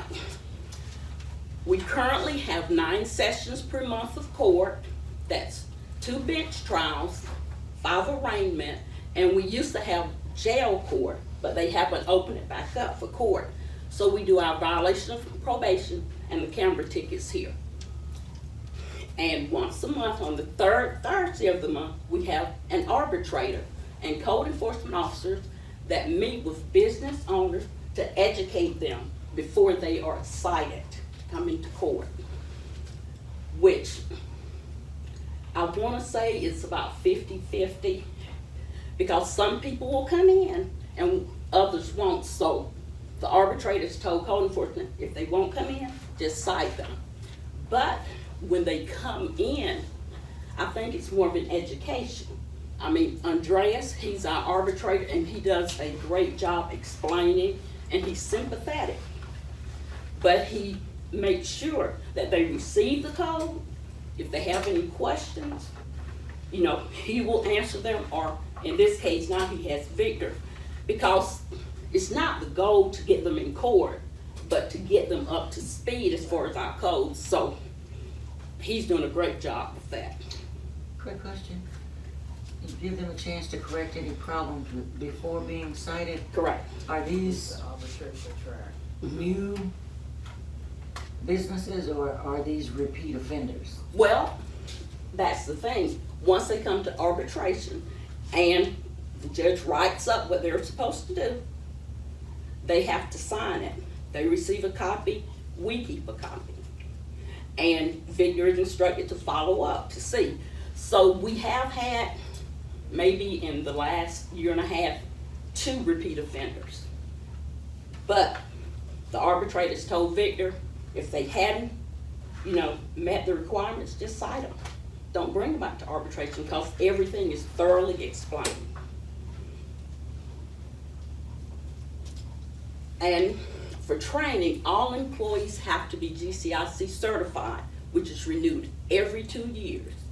They have to pass the security and privacy test yearly. And we have to redesign an awareness statement. And the security and privacy is saying that we know we are running people's histories. We cannot discuss it outside of court, because if you do, there's a $10,000 fine and imprisonment up to 5 years. And they have to sign that awareness statement saying, yeah, we took the test, we understand. Business license. There was currently, and I'm sure that's changed over the last 2 weeks, there was 532 businesses in Morrow. That's home and box stores. Application for renewals are February 28th. The due date is April 1st, and what I didn't put on here is that she sends them out at the end of November. That gives people every opportunity. And asking will help you if you're running at the very last minute at the last date. Let's leave John out of this. One quick, Go ahead, Mhm. go ahead. for home occupations, has anything changed on, I know if you can't have, your signs on your vehicles in your driveways and all of that on the property? Home occupation, see, is basically, that's your admin office. Office, People mhm. can't come to your house, and you can't be conducting business out of your house, like selling products. It is mainly like your home office. But okay, so what I'm seeing is company vehicles in people's driveways, not their business, right? Well, that's a You code actually enforcement do- violation. You do allow that. What's written on the vehicle is less of a problem. What's more of a problem is, John bringing his tractor trailer home and trying to park it in a section. We know we have some landscaping companies that are bringing like the whole trailers and everything else. But it's not their business, the person that lives there. Well, I think- again, that's code enforcement, and there are certain parameters. The vehicle has to be a certain size. It can't be box trucks or anything like that. But if I work for a company and there's a logo on my vehicle, that's not in violation. Yeah, and you drive the vehicle home. Right. Yeah. Mhm. But I can't have my car sitting out there, a truck that says Dorothy Dean's Home Improvement. Dorothy Yeah, Dean you home- can. But if I As- have a home office, I can have a sign on my vehicle for On my your business. vehicle, you Yes. can. I mean, you could be Amway and a pink car, Right, and you do mhm. that. Now, but there are limits, in Right. terms of what's there. And it's, like I said, landscaping is probably the best one because they drive the big box trucks. They pull, an 18-foot trailer. trailers, And yeah. you go, you're not That's supposed to have any of that junk there. Mhm. Or No, if that's you a do, no-no. you're supposed to have it in the garage. I know stuff like Avon or whatever, that's permissible Well, because, you can't differentiate. In other words, John's towing service, I got a tow truck to Those go are with. pulled from, this was done. So there is some specific rules. Right. But it's, just having a vehicle with signage on it. No, it's not a violation. The problem is the vehicle itself. Except for some of the The difference between a liabilities, I mean, car, that's why a truck. we're doing the best. A box truck, basically. The payroll. Right. Yeah. Basically, And it these starts tractor with box trailers, truck, way but to you can go. have signs Some on of the those vehicle. are So they will be- personal, you're supposed to I think park them in your yard, but unfortunately, you can have, I've heard some big tractors. Like Avon. no, I mean, I thought Avon There is no sign. Oh, yeah. Notice on all of Anything, those as long as are kind of- we start with box Well, trucks and it's stuff not like to that. do that again, it's, I got some grace. And you're gonna see them, like, It used to be so draconian on street parking. the It used to be increase Yeah, afraid to it- park it's- it on the it's side. kind of, I understand that. Me. We got a lot of people. I mean, I know I work We're with gonna some have to handle that. Okay. Because I didn't see that one coming. I got a lady that was, talking on Graceland, and a truck drove around her parked vehicle, just about took her out. So we're trying to get it to work. So she was not happy about that. And with the new system, we She can wanted actually to do meet that us to and I work said, the streets. You know, I I'm don't saying know, some we can set it people- if you're Lots really of sure buses about Right. cars in the street, I'll get you the right person, yeah. But we're not Now that allowed she to have actually that, solved it. period, right, box trucks? Well, and this We is can my actually do that. personal opinion on box truck. When it comes to a lot of the parking on the street, because we have had people in arbitration, and with these paths split, they're thinking, well, there's 4 people, everybody got a car. We gotta handle Well, that split. Yeah, and that's what I'm saying, I think that is That's gonna be causing a tough, lot tough, of tough, tough problems. fight. So before we go down the pad split road, because I do want to Okay. hear an update. So the business license slide, how friendly is our business license software platform tracking? How Well- friendly is that? As Baker busts out laughing, so that we'll know anniversaries, Mhm. better demographics. Well, I think with the new software, and Denise did meet with them, and, looked at it, and she was very pleased with Okay. it. The software that we're using now, before we got the last upgrade a couple of years ago, it worked better.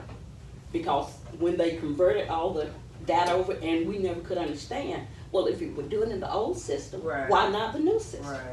So hopefully that'll alleviate a lot of problems where we Yeah. can put stuff like emails and, anniversary dates. Because I think, anniversary dates, 'cause I Actually, you can think, collect the emails, be able to yeah, send the emails. I think we may have missed a couple of anniversary dates of businesses in the city where, Oh, I might we have should. seen, Mhm. seen it on social media, like, you've been in the city how long?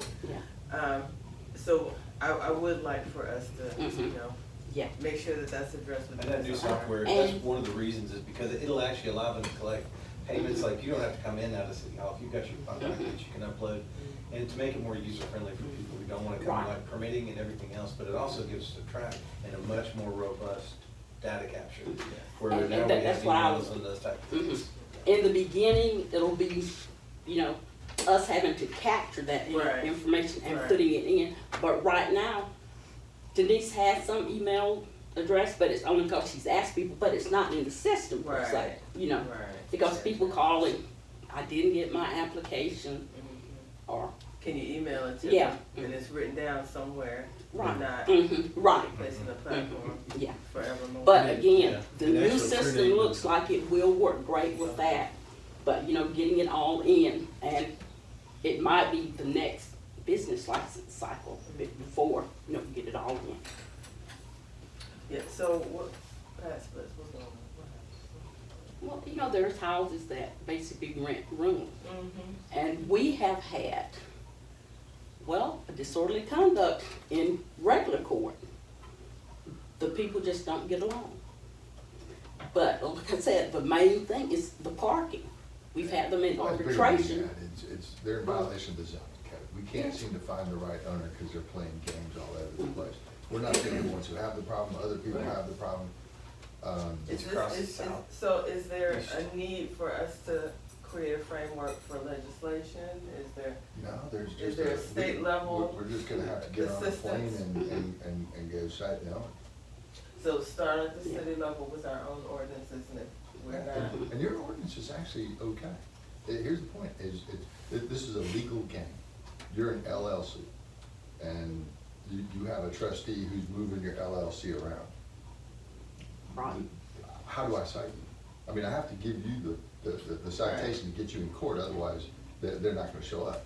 And that's their point. Their And yeah, point it is is we just like a can't shell get game. you in court. Mhm. so that's what's going And- on. Yeah. And And they're part doing of it, this is their strategy, because they're making a mint. They're Absolutely. making a And- sea of money.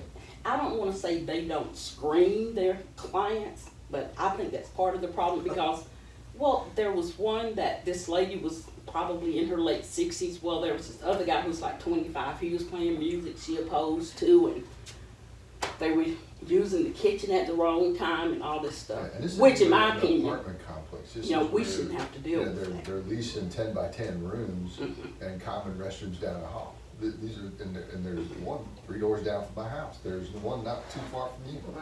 And So- you're just going, you gotta Next get the door. owner in court. Our system, and this is why. Or the they're winning. management company. They're winning because our system does not pay enough attention to allow them to have the time frame to focus on your case. The amount of effort it takes to actually catch you is obscene, and they are counting on that. Inefficient governments, inabilities to talk across They created a departments. framework Yeah, around the they're fuzzy using edges. everything we Yeah. have against us Yeah. that says, yes, we know we can't do it, but you're so inefficient. And Morrow's better than the county. The county, you look at the county and go, I have no idea how you'll figure this out.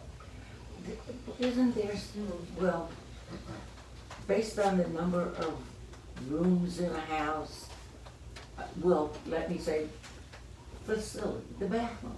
I mean, shouldn't there be some Okay, limit shared. of people? It doesn't in- meet the code.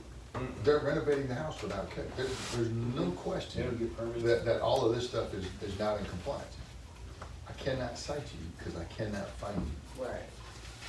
But It's I've an talked, LLC. I've talked to Luana about that, and I also talked to GMA, because GMA is familiar with the statewide effort. You asked about legislation, it was not last, because they actually had somebody in the Senate, who I don't think is there anymore, that went to them and said, hey, can you support our bill? And when GMA read it, they're like, oh, no, because they were actually putting a bill through that was gonna push through legalization of the pad split type properties. Oh, wow. And, you know, that was, so they're aware of it, their attorneys I'm in touch with, Michael, and they've got a team of 3 that are across the state trying to pay attention to it, watch what they're doing. And you're talking about ruining a neighborhood, that right there, you will have a flight out of there like, And we're you all know, losing track you'll have a The deal. issues are real. The issues Oh. are the personalities between Mhm, everybody, yeah. what they're doing and different things. And that's why I say And they're, one of them, they're the screening property the that ability got to pay, offered- not I was gonna say, they're to screening the color of the cat. Right, and not can we all And other blend people. together. Yeah. It's a significant ROI. Yes. That's unsettling, really, to realize that, you know, it's being done and Well, thank you. we don't have a Well, course let's of just say action your yet. cash flow might be 60 grand. Yeah, There's one, they said 8 now, something, on the one house, with 11 rooms. Can I help you? 11 rooms. Oh, my All right, we're not even talking somebody just leasing out a bedroom. I'm talking they renovated the house and just built cute. I think there's 2 on Twilight. The budget's now. We've got a pretty good match up where they are. But our problem is, and this is us. You even want knowing these it. yourself? Yeah. We have to have the time. You don't. We don't. Well, I know she In a didn't. county that has no chance, they have no chance.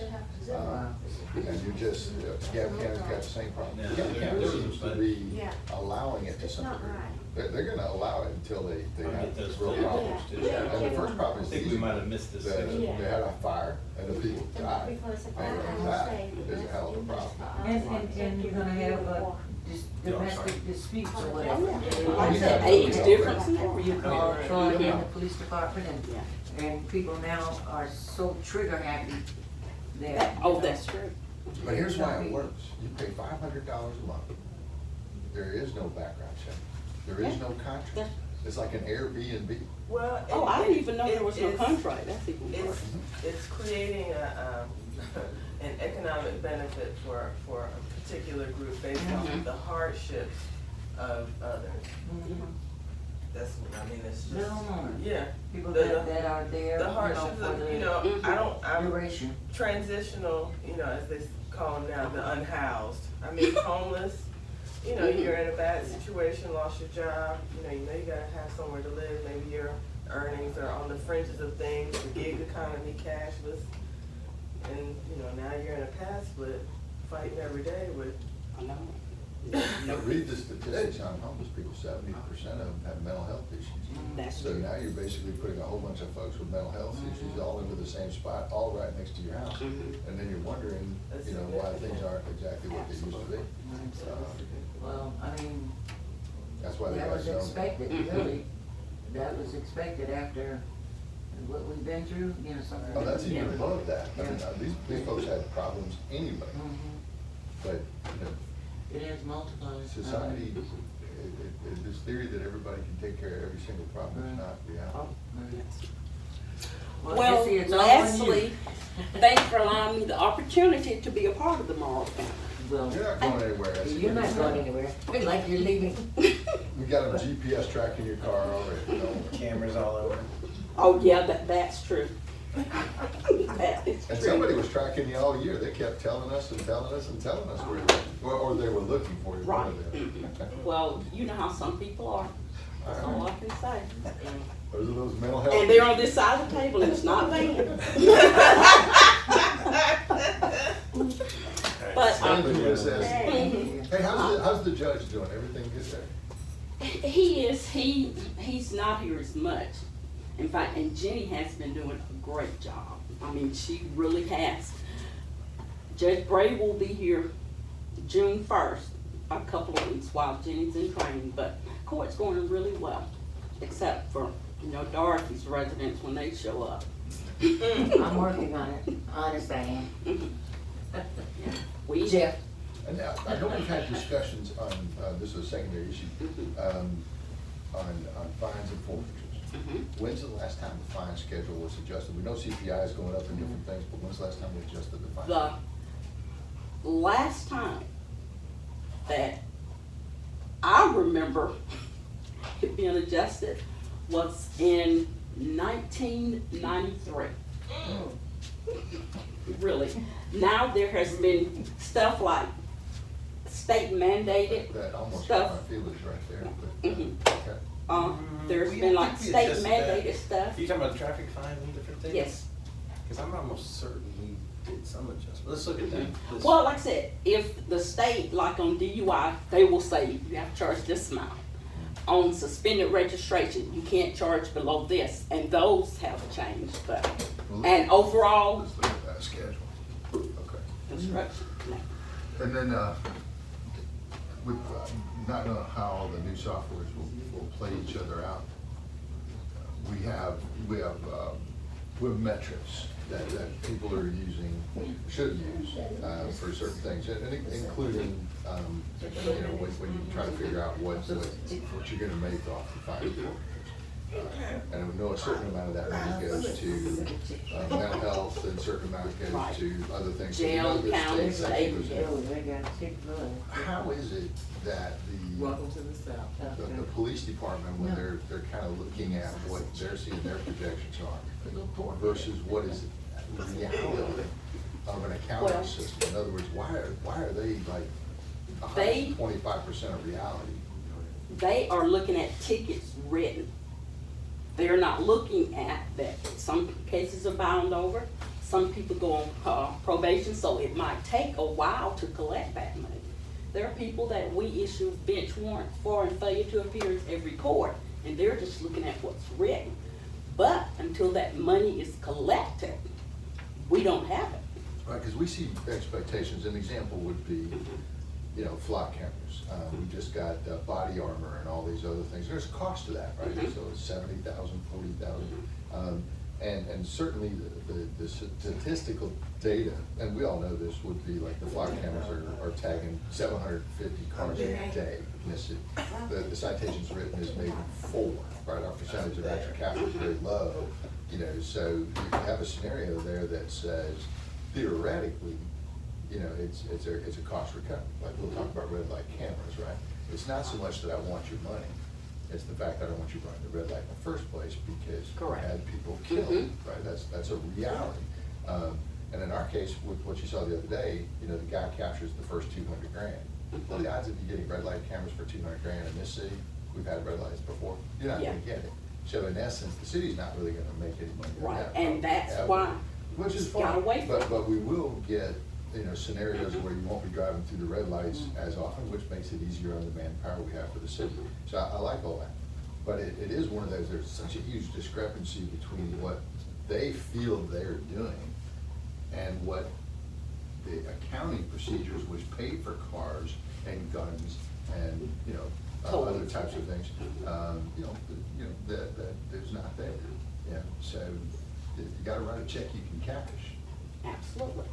And, as I was saying, there's failure to appear, bench warrants, Are and they there writing are good times. tickets? Are they writing good tickets? You know how they used to stack years ago, Yeah. right?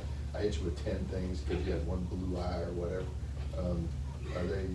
Well, I hadn't noticed any stacking of tickets, and I've even spoken to people like Keo and things about, a lot of times the officers need training in courtroom presentation of how to present a case, and I know we have a lot of new officers. But, you know, a lot of times, the judge will rule guilty basically on what they're fishing out of the officers, not actually what the officers presenting. So, you know, I think they need training on courtroom procedures. We'll make a note of that, because we have the same problem, That sounds- code enforcement was a similar problem for a while. Yeah. It's mercy of the court is what I call it. Mhm. And we go in and we plead, but we can't, we're supposed to make our Yeah. case. Right. And, you know, from there, the judge is an independent arbitrator that, well, not an arbitrator, independent. Right, mhm. Judiciary, that says either you do or you don't. If Right. you don't make a case, you don't. So- But good job, thank you. Mhm. Last question, what is the, how often do we get the bounce check? Well, we don't accept checks, because when I first became court clerk, we did, and it was too time consuming, so I'm like, no checks. We accept cash, money orders, debit and credit cards. And, you know, we charge a 4% here in the office, and we will tell people when they come up, well, you know, you can go to the post office, or you can go get cash in order to save the money. And I wanna say this, we get some people that are angry, as you've witnessed. But most people leave with a positive experience, you know, because we do take time to explain and try and help them. I mean, people will get upset because if they come in, they wanna pay a suspended license. We say, if you don't come to court, the state's going to suspend your license. Why? I've paid it. And I'm like, we're only trying to help you. If you don't come to court, because I haven't put notes in the computer, we advise this person of this. I'm like, if your license gets suspended, don't come back upset with us, because we've tried to advise you. But, our customer service, I think, is off the chart. You can pay online. Yeah, but it's 6% if you pay online. Yeah, but it's. But, Is there a way to? But I had a lady that was upset with us, and And just close? oh, let's just say she got caught by a real warm body, speeding. Just the last few. And there is no debate, the speed. You know, I she didn't was say me. 65 and Customer service 45, and she She didn't like said, our "I didn't findings. But I know most of the people. And She's over there John, talking about that's, asking Cloning. long I mean, you know, her presentation is over, but within the last 5 minutes, the statements that she's made about training the officers on court presence and presentation, like, wow, okay.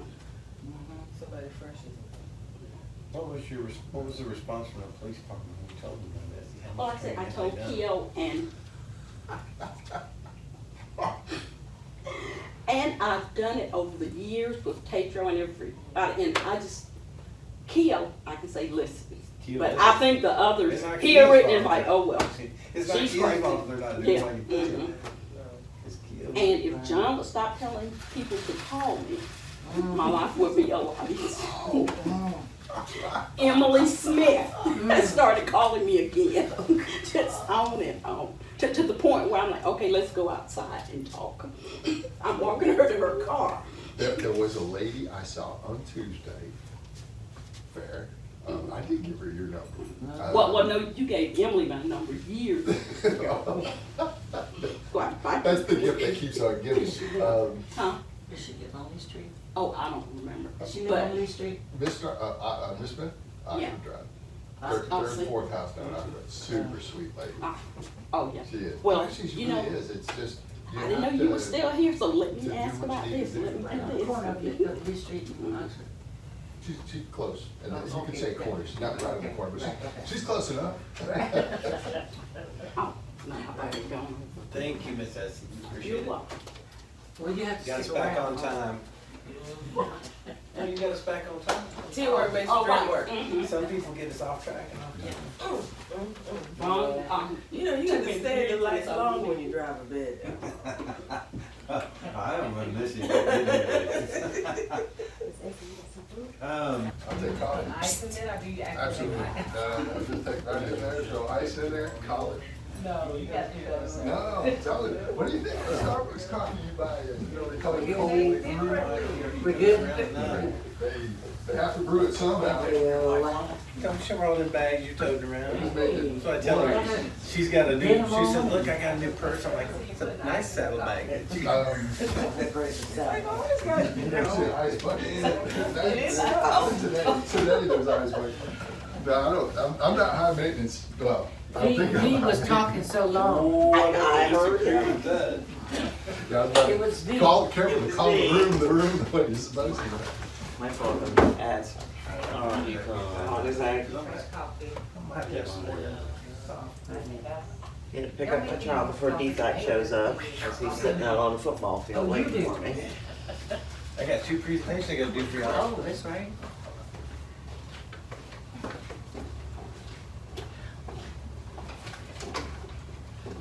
Do a full screen.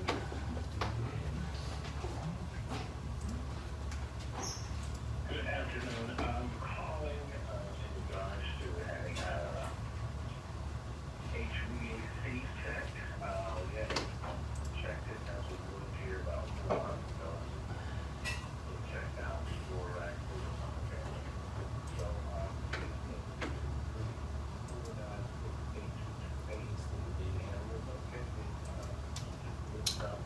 Okay. How'd you do this program? You do this program like that. Okay. What am I pushing this from? Just the arrows? Yeah, but if you do a, let me see. If you, yeah. Let me see this, okay. All right.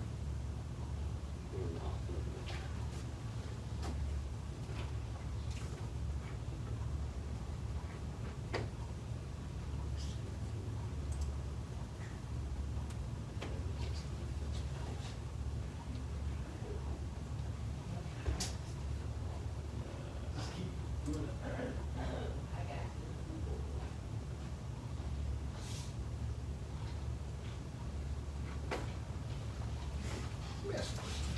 Right, so let's just play this little paramedic game just for a minute. Back on fire. Here we go. You might have just actually pissed me off today. I think mine have. Okay. So, Thank you know, anytime you have a certification, it's registered somewhere. Look at this training cost, it's going up. Right, but I'm not just They talking. gotta have a here. certificate. Everybody's got one, I'm sure at the state level, someone's got it. And just like mine, if you wanted a list of every contractor in the state of Georgia, you could get it through the Secretary of State. We give you guidelines, well, here's my license, when I was licensed, and here's my section. So I could tell the difference between somebody who's into code that I have no interest in getting, and somebody who might be around my area. So if I doubt mine down a little bit, I get it. And you sit there and you go, you know, I could play this game all day long, and just sit there and go, tell you what. You go again.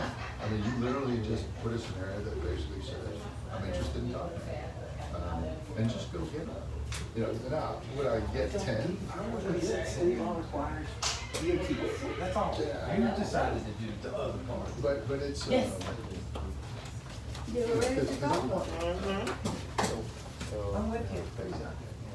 Just to make sure. Go ahead and,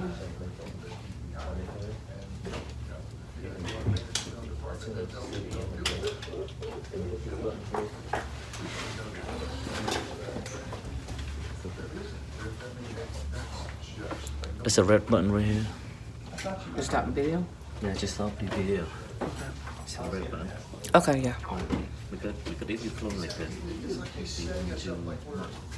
Oh, that's right. So leave it set up though, just hit the red button. What's the temperature in here? This is getting chill, right? You good? Are you good? I'm getting a little bit It's a little chilly. Hey, dear. How are you? Good, how are you? All right. It is cold in here. It is cold in here. It's a little chilly. It's cold in here? It's a little chilly. Okay, then let's not. It's not you. It's a little chilly. Stop it. On this budgeting, right, you turn around and say, I gotta have a list. You say, Yeah, I think that. Next time, Because they're so small. next time, order Just get me nuggets. nuggets. It's all right. But is it The other guys- 5-piece or 6-piece neck? How's it going, man? Good. Good. Yeah. Gotta pick up my child before Gotcha. defects rolls up to the football field. Like, child sitting out there on the field by himself, but I think. No? Go with you. All right, good morning, everyone. But you can do that for EMTs too. All right, let's try that again. Good morning, everyone. It's That's it. afternoon. No, it's now officially, well, it's close to afternoon. Uh-oh. There we go. It was Vaughn, he talked a lot. You Yes. talked a lot, you did. Lot VM will get you later. All right, so this is update from our last conversation in January and bringing you up to date on where we are with some of the things we talked about in January and how all of this ties into our budget for fiscal year 2023. So one of the things that we initially talked about was having a very young staff and struggling around coaching and development, clear expectations, et cetera, et cetera. I will say that though our staff is really, really small and young, with the exception of Marty, who's been here forever and knows everything. Oh my gosh, I'm gonna tell her Monday. I'll tell her that she is my, Old. literally, she's not old. Literally, Marty and I have a morning check-in every day except for Fridays when she's not here. She keeps me straight and honest and can usually very quickly fill in the holes and gaps of whatever we're looking for and struggling with. So one of the things that we've done with the staff is having daily/weekly staff meetings, ongoing coaching and development, and really starting to define some clear expectations of what exactly, and in this realm, Karina, who is directly under me, Marty, who is under me, and then code enforcement that's not under me, though work very, very closely with Victor and now Lieutenant Thrasher. We have added 2 Clayton State marketing interns to our team, which has been just in the 2 weeks, 3 weeks that they have been here, have been a great help of being able to have someone that can dedicate their time to figuring out and at least working through the marketing plan that we have started to lay out, really starting to execute on some specific deliverables. Obviously, the addition of Lieutenant Thrasher, and with planning and zoning, where we last left a couple of months ago, we do have, and I'll talk about this I think a little bit further, we do have the mixed-use moratorium that is ending on June 25th. We do have, the staff has come up with recommendations for the updates to our zoning, particularly around development agreements, to get us where we need to be and what we want. So we will, Baker, when did we say we're gonna talk about that? The 14th, I think, is our, I'm sorry, I think we said June 14th, but we will have information obviously prior to that coming to the council. The other thing with code enforcement, one of the things that has been an ongoing challenge, and this is not unique to the city of Morrow, is that nobody knows what your codes are. You know, most people, whether you're a resident or a business, you don't know what the codes are until you run afoul of code enforcement. And so, and I'm going to talk a little bit more in depth about kind of a welcome packet and what that looks like for citizens and for businesses, but also there needs to be a really, I'm calling it a community education rollout, but it's basically code enforcement for dummies. Kind of take the code, boil it way down, make it fun, make it interactive, use our social media platform, make it visual so people start to understand what you can and cannot do. Repetition is always good. But also leaning heavily on community engagement, to help not just from our 2 code enforcement officers, but specifically with community engagement to help shore up the gap from the educational standpoint around code enforcement. Using our Proud meetings and then also leaning heavily on our HOA and neighborhood associations. The perception of doing business with Morrow. So one of the things that I talked about before, and this is not new, I've actually talked about this probably for the 15 years that I've been in the county, is, you know, how we rebuild trust of our business community, sharing relevant content, how to do business with Morrow, and really starting to change that narrative that we're difficult to do business with. Some of that difficulty that I find and in conversations that I have with people is because they don't know where to go. Where is the information, where are the resources? So one of the things that we talked about before is that we have rebranded our newsletter, so we now have a comprehensive newsletter that goes to all businesses and residents, still in 3 versions. It's still a hard copy going out quarterly. Still have some ideas of how we can make it an all-inclusive 3 versions in one kind of working that out because I've got to crunch some numbers to see how best to do that. We have redone our event postcards. Before, we had been sending 3 versions of our event postcards, and our business community was not getting them. It creates silos. You know, if we are positively diverse, and that's how I like to believe that Morrow is, then we really need to lean into our diversity, but part of leaning into diversity is really about equity and inclusion. And so having now a comprehensive newsletter that goes out in 3 languages to everybody, including our business community, has been a big win. The website, the rebrand, we are in the design phase. We actually have a meeting one day next week, I believe Wednesday, to walk through our designers, our first round template, and start to make substantive changes. Our interns are going to play a critical role in this with some of the wordsmithing that needs to happen, and navigational flow. As you are aware, our website, it's very, very old. I'm sure V has talked about it from a security standpoint. There's a lot that we can't do on it because it's so old that we've basically had to turn most of everything off because of security issues. And so a new website gets us to where we need to be in terms of how we promote ourselves, how we talk about our community, and again, all of this opening the door for different kind of discussion around economic development and making us attractive. Social media pages, the same thing. We've kind of started to narrow in on some stuff. Our metric numbers, I don't have them, I can share them with you at a later date, have been really, really good. And part of it is that we've been consistent, doggedly consistent in sharing information. Working on standard operating procedures for everything that we do, and understanding that the SOP is not a, it's a recipe, but that recipe is, you know, an 80% guide of what you need to do, but it's still allowing for some, there's some wiggle and some play within how we do what we do and what we're sharing. Currently, we still have a events page, the city page, fire and PD obviously have their pages, and then we also have a separate economic development change. Changing the focus of the economic development page to a true real estate page. So as I'm working through kind of all of the collateral and all of the updates of all of our different properties and investment opportunities here in the city, using this page, in addition to pushing out business information for our business community, really leaning into that economic development piece and using that page as a real estate page for us. So what's the Visit Morrow page? That's the events page. Okay.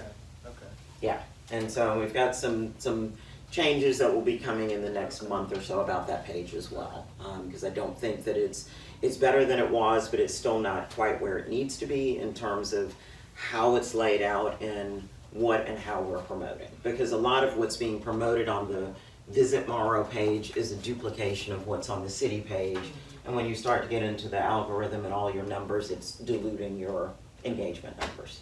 Okay. So, any other questions here? No? All right. And then the elevator speech, which I talked about before, I'm not going to go into it again. Our board development. So we finally have our planning and zoning board is now fully operational. They meet monthly. Our URA and DD boards are also fully operational and meet quarterly.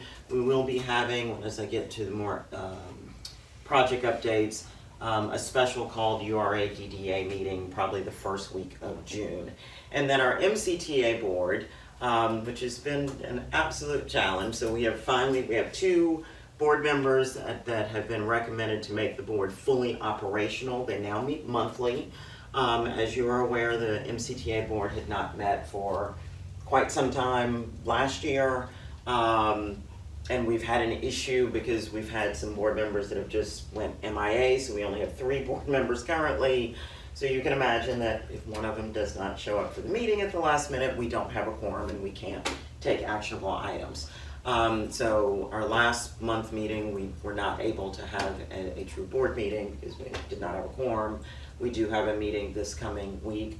On Thursday, hopefully get everybody on board again so we can take the vote to add these 2 and eliminate the issue around not having enough people to have a substantive meeting.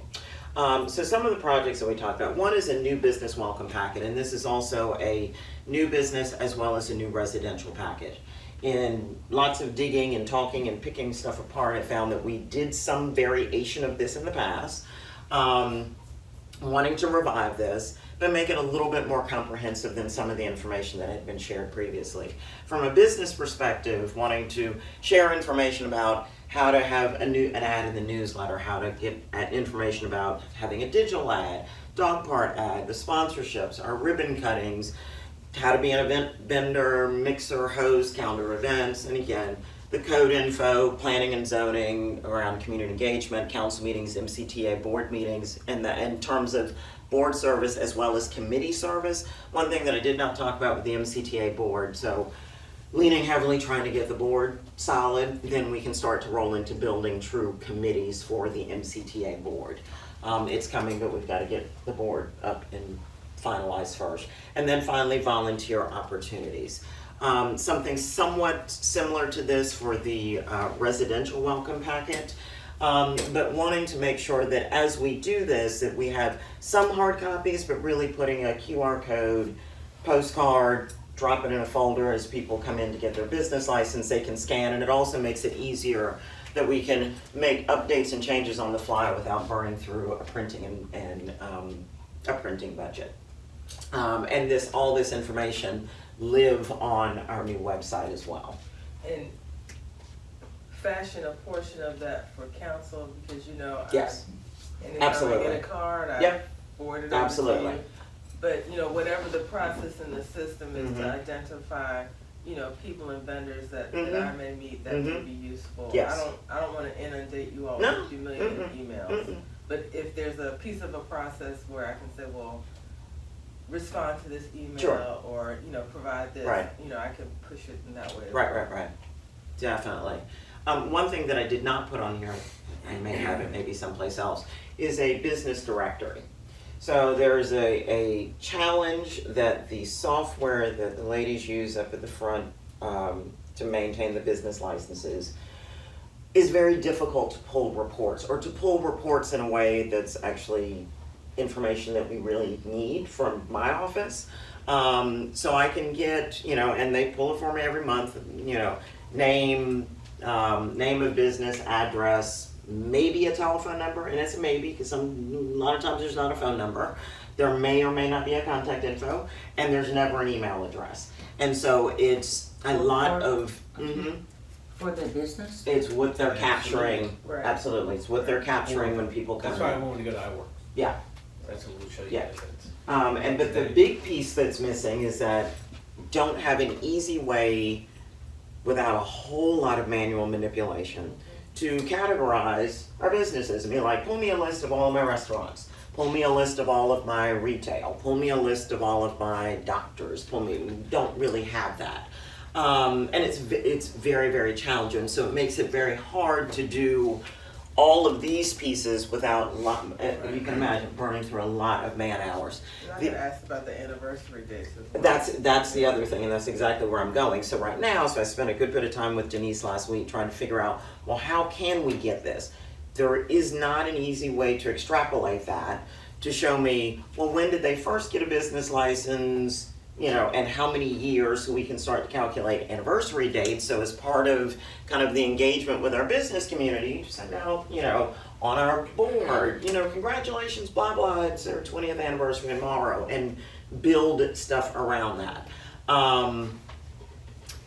V and I have got a help ticket into the current software provider, I don't even know their name, the current software providers to see in the interim while we figure out what we're gonna go to, if they can build a custom report to get us that. But for anyone that's worked with software, it's and I'm not saying that it's garbage, but your data is only as good as what your output is only as good as the data that you're putting in. And the fact that, this is all the same data from years and years Exactly. and years, but not necessarily a platform Right. update, so, Exactly. it's gonna be a challenge. So it's gonna be a challenge. We're working through it as quickly as we can. With this too, a business ambassador program, this also kind of ties into a volunteer program. One of the things, if you look at, and I kind of stole this idea, so in Greenville, South Carolina, The person that wrote Goodnight Moon, all of us that have little kids know Goodnight Moon, is from Greenville. And there's the mouse, the little mouse, and they have this program where they have these little die-cast mice that they hide all around the city. And this kind of goes into placemaking, kind of all of these things, kind of talk about placemaking. But it ties back into a business ambassador program. So if you're out in their downtown area and you find the little mouse, you can take the mouse to one of a list of here are our business ambassadors and turn it in for a cookie, a smoothie, a sweet tea, whatever that thing is. Wanting to do something here, doesn't obviously it won't be the mice, but having a true business ambassador program that's different than just here's a listing on our website of all of the businesses in Morrow, but kind of baking in some very specific things to be a business ambassador, and so that it becomes a true push-pull relationship. I see you over there kind of. Cover your ears, John. I know. So, Stickers with the M at That's- 233 with the QR code. You're already in my head. That's my thinking. So are we after all businesses to participate in this program, or will it just be? I kind of have it worked out in my head. I need to sit and start to sketch all this out on paper. In theory, yes, but in reality, we know that not everyone's going to do it. Not everyone's going to be interested in doing it. So, but having some very specific criteria around what that engagement looks like, So you'll have a sort of a blast newsletter, formal letter or something introducing this. It'll program to be businesses? a variety of things, kind of letter, postcard, a separate business electronic newsletter that just goes to the business community, separate from the hard copy that we're sending out, how we bake into the digital boards, et cetera, et cetera. It has to be a multi-tiered approach of how we get to these people and get them to start to invest in this in a different You don't way. have consistent contact information, And- just say. Yeah, that makes it a little bit challenging, but I'm confident we can do it. The other thing, wanting to reinstitute, and you'll see in your budget too, a true volunteer program. So right now, we're coming up with some mock-ups for some volunteer swag for the city of Morrow. And really, again, much like the Business Ambassador Program, how exactly do we engage with our community volunteers and what is it that we're asking them to do? Particularly around events. You know, we see a lot of events. We have a perfect opportunity for volunteers to engage with us. Art on Fire is an idea that I have to paint we can't do all of them, but to paint some of our, what are those things called, Baker? I keep forgetting. Fire hydrants. Yes, the fire hydrants. Okay, so a quick aside with the fire hydrants. Roger told me, I think we have like 500 or something crazy in the city, but they're maintained by the Water Authority. The Water Authority has not painted them in over 2 years, nor do they have any interest in painting them. And most of them look like crap. They just look bad. So the idea of kind of going back into placemaking and how you start to engage all of these people and pushing everybody in the same direction is institute a public art program. In our commercial corridor, we cherry pick what are our most significant areas and, with very, very, very specific criteria, allowing community members partner with Arts Clayton, partner with Clayton State's art program around painting our fire hydrants. And we've already figured out there's basically kind of like a net gator that's a reflective thing that would go around the thing so they can still see it at night. So the paint doesn't become an issue. Tossing this out, the Living Walls art project. Mhm. Yeah, maybe they can roll out some artists to do something creative. Correct. Yeah. Or we host a competition to call out for free artists. Yeah. Just to Yeah. participate, Mhm. and they got the reward, we got the product. Mm-hmm. Yep. Exactly. All right. Our events. So right now we know we have our 5 signature events. We have anywhere between 13 to 15 additional events that are added throughout the year. Again, working very much through, we've got a really good SOP in place for kind of, here is the process that we take in doing and executing each of our events. The thing though that we need to spend a little bit more time talking about and need some guidance on is our process for adding non-budgeted events, because as you can imagine, this kind of ties into event partnership agreements as well as the rentals. Because as you can imagine, we get calls almost every week of somebody that has a great idea and we want to do an event and we want the city of Morrow to partner with us. And, you know, we're kind of doing it on the fly and kind of having, you know, small group conversations like, yeah, okay, that sounds good, it doesn't conflict with anything, let's do it. But would like something at least a little bit more, with some little bit more parameters around what are we doing? Because it does have budget implications, but even aside from the budget implications, just making sure that we are maximizing what we're doing and not diluting our resources. Because the thing with doing, particularly so many of, doing this number of events, there is a point that people will stop paying attention. So wanting to make sure that we're not spreading our events too thin and that we're, you know, being a little bit more targeted. So some of the conversations that we've had, at least of the past 2 or 3 that have come up, we've had an opportunity to be like, nope, not interested in doing a separate event, but we can take this piece of what you're interested in doing and bake this into an existing event. I think that's good. Yeah, as a way to make it more robust. The event partnership, you know, kind of allowing that to grow, that's something that has been mentioned previously. As a council, we have to understand what the partnership means. We need to kind of make sure Right. that we're on the right track. with Exactly. that. And then once we're clear on that, I mean, you know, not every vendor that comes to City Hall is going to necessarily be the event that we as council may go to, but Sure. residents may. Absolutely, Yeah. absolutely. Yep.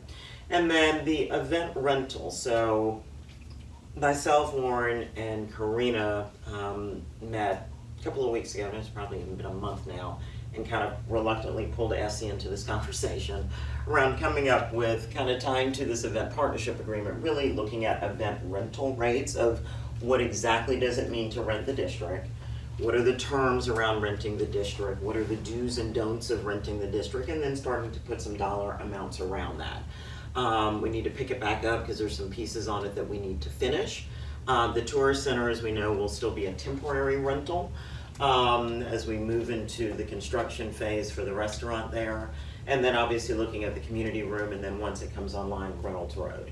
But as soon as we have that in a more working place, we can present it so we can all agree and make changes and agreements on what our rental rates will be and what the parameters are for renting each of these facilities. Quick question on the district. Mm-hmm. So, as we are working to fill the businesses, Mm-hmm. we are looking at renting out the other space for events or something while we have businesses there as well? Is that? The district itself, almost like Decatur has a little square. Mm-hmm. And you can You lease can the rent the square. Yeah, I and think do it. Yeah. rental Now, you is the can't, green like- space. It's the green whole space, it's thing. not the Yeah. buildings, it's just the Yeah. green So you have space. to realize, you know, build in things that kind of say, you're gonna sell off a reasonable portion of your district. At some point, the land will own to somebody else. The main squares and things like that will always be yours, or Right. should always be yours.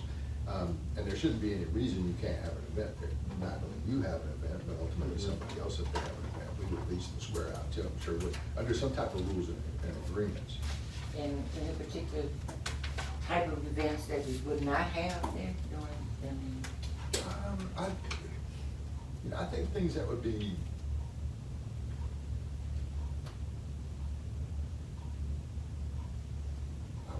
there's always gonna be something that you wouldn't do over there. Right now, you have more green space than you will have later, because you'll have more construction and new buildings will be built.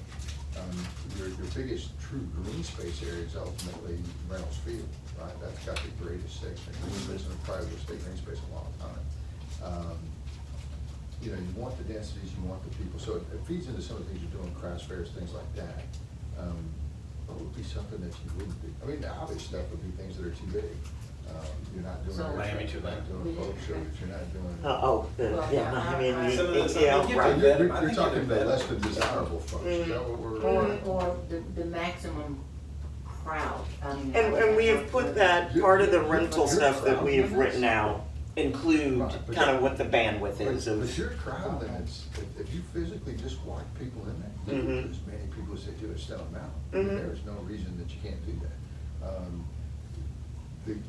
The district at some point can hold so many, but you just open up your road capacity, it's mostly gonna be pedestrian traffic. What you do is shut it down to car traffic. Right. And this is to complement the businesses, I think it's to complement the businesses that are Mhm. here. And we do the lease agreements with them, that the component that's in the lease is to say, you know, we will be hosting events and you need to be aware of that. Right. And it should play, I mean, we may swamp them as far as business goes, but I wouldn't, if I was there, I wouldn't say, oh no, don't bring any people to here. Oh, they're gonna want as many people as you humanly could put in Right, there. then you got the fountain, and then there's adjacent green space, and then Mhm. there's green space on the backside even. So it can be Oh, and it'll all go- of our green space, it'll or go from there. some section of our green space, or We'll need an the agreement. backside of Yes. our Yeah, green you can space. have a We series have of to have- agreements. Yes. You'll have to- And we'll learn Yeah. some of the what to Mhm. do and not to do. Right. But most of it'll be security, Right. cleanup. Yep. Decibel level. Yep. We've never really had that problem yet, but I'm sure there's somebody who can Mhm. put a boom box out there we Mhm. can hear from here. Maintenance of our, so that's our open container area. Right. And as things grow, you know, understanding there Mhm. are open container accommodations, but. Right, and we've started to Well, draft we- all we of had that into something this. At one time, that was written in there where let's just call it an event cup. You know, we produced the cup, and you buy it from us. And we saw to what we paid for it, but it would be just. That's just- revenue right That's there. revenue right That's there. how we know that you got an approved Yeah. container, so we're not getting glass or Yeah. something like that. Event cup. But, Yeah. but, you know, that dates a bit, right, where you Right. kind of come back to come full circle, because we are not there yet. You must have got up early today. There was a lot out there at one time, there really was, but Yeah, it's just, So, yeah, you gotta just take to. a step back ju- before you take a step Yeah, forward. just to make sure we're, you know, the liability for the city's event doesn't, you know. Yeah. Well, you got insurance infringe. factor. Exactly, that's in there too.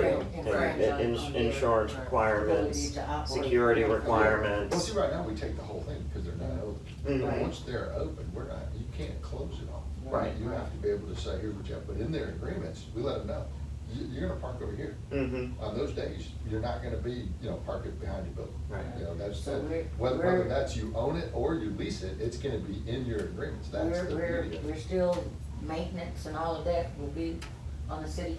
Well, for now, so And let's so kind like of their walk that trash and our through. trash. Well, short-term, long-term. Long-term, and I mean really long-term, you set up a CID district. What does that mean? That basically means some of the taxes you're paying Mhm. are used to support the district. That's Mhm. security, Mhm. maintenance, and different things along those Mhm. lines. Because at this point, the House of One is very difficult to actually Mhm. make happen. There You're is a saying to get the Rochelle, tax there's dollar a CID to support study that paying the exists. utility for When you're the- collecting a CID district is a private Mhm. business tax to the I had a private great business to conversation set with it up. So Shannon it's James, only and this that's a dirty within name the for district. him. Shannon Right, James, right. about a CID. Yeah, And yeah, how- there's been As- a yeah. study Yeah. done. Mm-hmm, More happening, Um, then that's what you're trying to do. You're yeah, calling it like a I've regular asked that business. question for Usually a 15 years, of why don't we have a true Insurance CID taxes or and a maintenance. TAD in? The original Yeah. leases, as you lay them out, have it actually listed in there, that by year 3, we will start Something charging else. you $1,000 a month Okay. to go toward Uh-huh. these costs. That's your lease, you own it, you get to write what you want to write. As you sell it, you don't want that person to come by scot-free and say, you're gonna maintain everything. I said, "Ooh, I'll be happy to maintain everything, but you're going to pay on your price per square foot. And your price per square foot is based on the district has a certain number and to be expanded, I mean, if you went multiple floors, but you're gonna have at least a certain amount of acreage that is going to be sold somewhere. You can define that right now. You take those 6 squares out and say, those are mine forever. Now, the rest of it, what do you have? Let's say you get into the residential section in the back that's not even in the game at this point. It'll be purchased, annexed, included. Does that make sense? You get into a little more complexities. You have to almost be greater than we are right now to really cement those. But those were in the original discussions. Those documents exist here somewhere. Greg actually produced a couple of them. Example, you sell a piece of property, we have a right of first refusal. What does that mean? You sell it, to Dorothy. Well, Dorothy wants to treat the property poorly, or you treated the property Some of the poorly, vape you're shop not with gonna be stuff any in better. it, shouldn't be there. We get to go in and right of first refusal at the same price, we get to buy it, so that we can protect our district. Bring them back. We also have some exclusions that says one person can't own it. Why one person going in, a lot of the downtowns in lower South Georgia, that one person treats it terrible. And you go, well, then, we don't want you to own more than a certain percentage of the district. And we know how that would go, your wife will own a certain percent, your uncle will own a certain percent, whatever it is. But you wanna have it so that, what is the district designed to do? It's an entertainment district, it's designed to enhance the opportunities for the city. And you treat it like a true downtown. Look at the downtowns all over Georgia. The local government doesn't own the downtown, you know, but we still get to do parades, fairs, and things like that. But we do wanna have, Influence, we will have a tremendous going, amount of going influence. into this, we wanna make sure that we, at least have, you know, certain things covered. But the beauty of the lease at Depending on this how point we're gonna is use that it. the lease is just an agreement between two parties. You haven't given up any of your rights. He's just And leasing we're not, inside we're the not building. adding on any expenses that we don't need to. No, and we're gonna want them to pay some. Right, okay. And just like in a shopping center, most people think the building owner's paying all that. He's transferred all of that to every tenant that's in there, every dime of it. But if you have a whole shopping center and you only lease one portion of your shopping center out, you know that guy can't pay the whole freight. That's just not how it's done. So you have to help it get along until you get there. Then you start to say, now you're gonna pay too. And everybody has a vested interest in doing better. And to your point, you guys had asked, several folks here in the council have asked for plans and costs and everything out there at the district, so they're doing a real estate appraisal starting in June. I asked the guy to do it, so I'm gonna come out and knock that out, and it'll be a comprehensive assessment of that, that's including what he thinks retail valuation could be, what the infrastructure valuation, other things like that, so it should be a pretty comprehensive document to be able to look at and go, hey, this is what we have. Now let's make some decisions based off of that too, so. Are we going to, open the, calling the bid for getting that service, Getting the what? the appraisal service?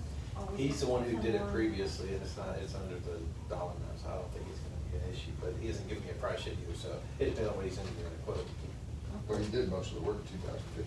Yeah. It's not that old. And I don't know what happened back then, but because of the rent rate were not really practical at the moment, so, and in the historicals have made the statement, and let's try to do it, and this time, and avoid that mistake that have happened in the past. Which is, when we put I would love to see Old Town Morrow open, but to what the cost, what we put in, and what is the revenue stream come in.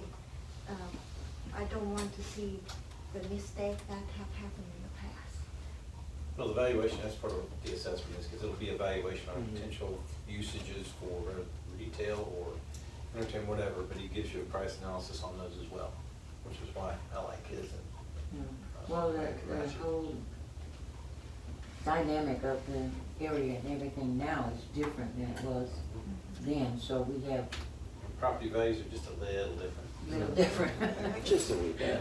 Okay. I think a layer of this too, I mean, I don't wanna create a whole dialogue while you're doing the presentation, But you Some- will. let's start off the highway. Part of what we do have to remember, we want things up and running. We say, you know, revenue, but we're a government, and some stuff is just gonna break even. It's not gonna be the thing that kicks us into gear to make millions That's their condition. millions of dollars, so to speak, so. Sounds like rain. I s- We're mindful, we're ramping up because we want things to be operational. We watch revenue, but I don't think we'll be forecasting, you know, profits of. We should, because that's the enterprise, it's not government fundamental. When Well- you talk about public It is safety, raining. police, Yeah. You are wrong. stuff like that. It's raining. We don't look at the. Told you I could hear it. revenue It's like it is cost. raining. But when we step into the enterprise section, we should be mindful of the minimal break even. We don't want to have the burden of the spend on top of the other necessity service, public safety service. we And so already at have. this point, what enterprises do, the only enterprise fund that we have is, Morrow Center, Morrow Center, but the district, Old Town Morrow, should be the same. It's the But it's currently enterprise, not. yeah. okay. That's what I'm saying. So when we talk in about the future. Morrow Center and understanding, it being a municipal event facility, as mentioned previously about kind of comparing our services offered with fire and police with other cities of equal size, understanding that, and like I said, I'm not to go down the road of debate, but there are even larger municipal event centers and facilities that don't make money. But is it a service that we want to offer? Is it an amenity that we, want to highlight in our city to create an additional layer of destination? We do.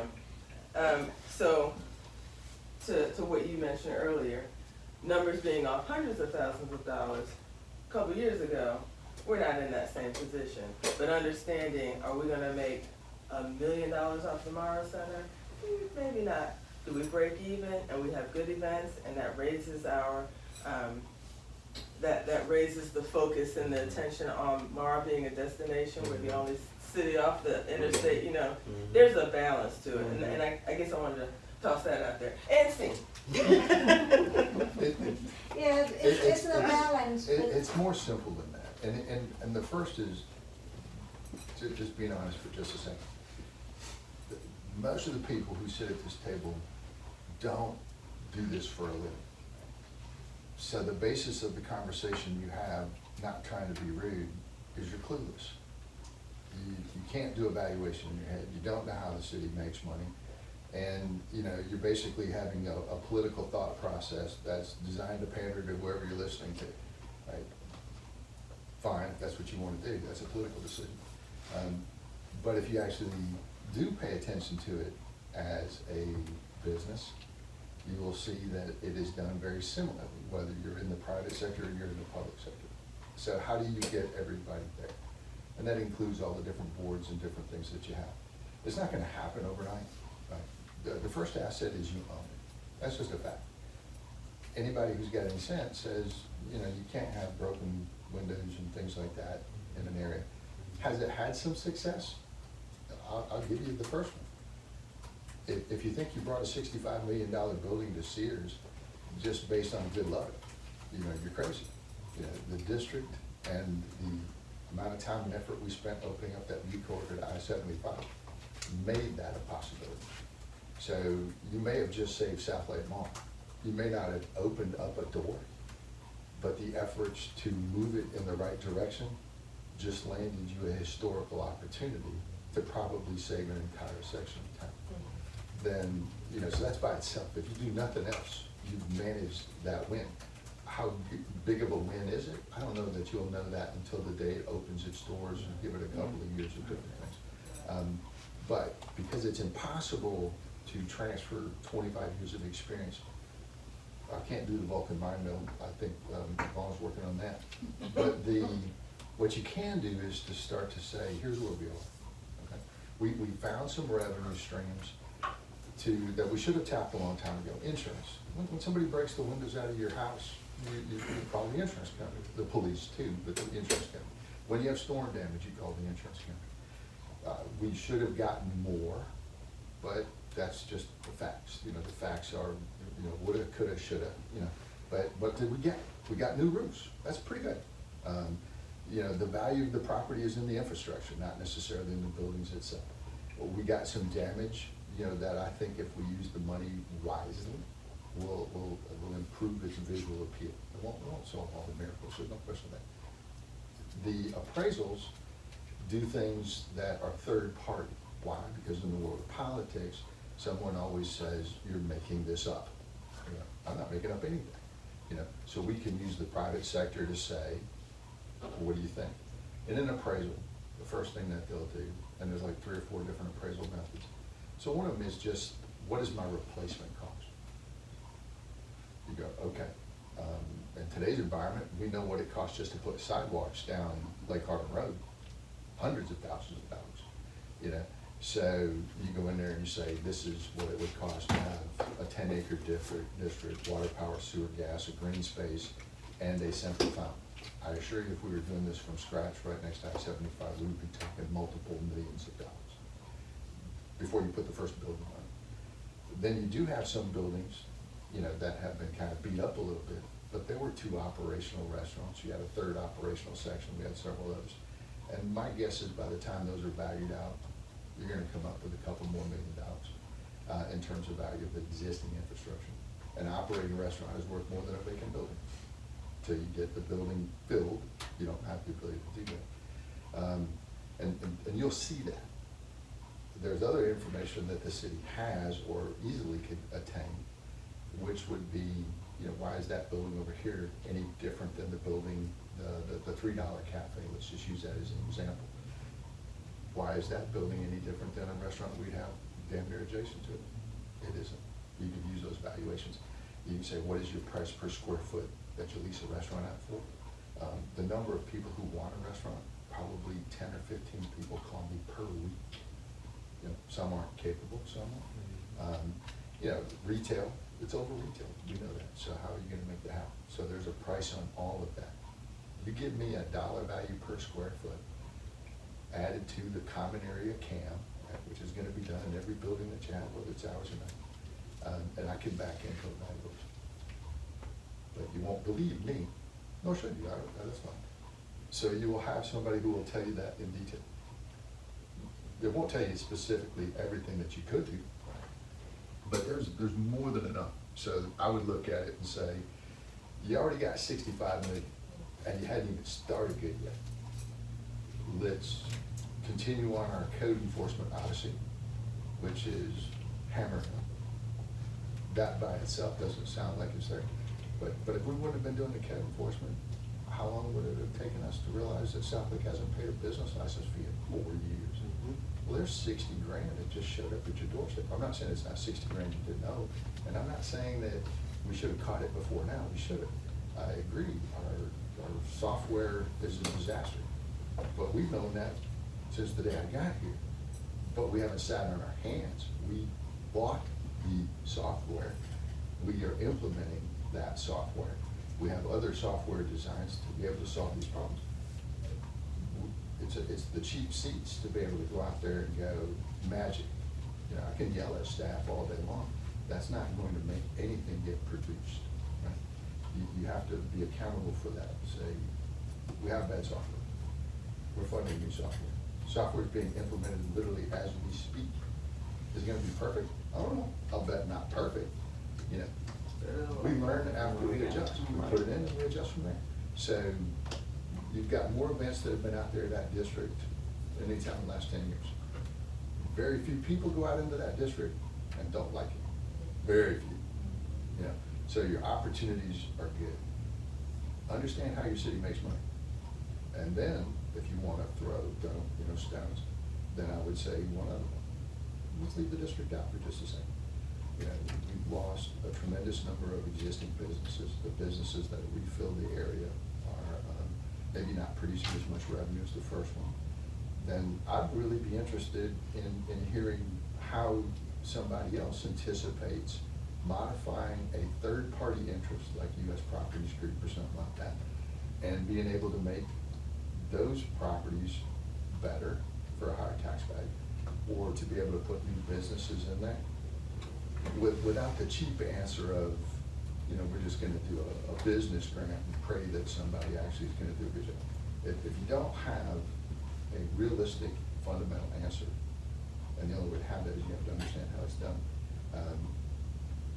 then what you're basically saying is, I don't like your idea, but I'm clueless as to my own. I get that. Go ahead, I'm not trying to take it here. You're fine. So this is actually a perfect segue into where we are with all of our projects. So when I came on board in November, as I shared with you before, I was handed a blank computer and no paper of any kind in my office that wasn't trash. It has taken a while, but I would say in the recreation of files and at least being able to find all of the pieces, we're probably about 75% there. Literally every day I unearth and trip on a new pile of, oh, well, here's this stuff. And so being able to put things where they belong. So we're in a better position in that respect. Also with all of this, we have finally got into CoStar again. Finally have started to clean that whole, it's a cluster, but it's better than it was.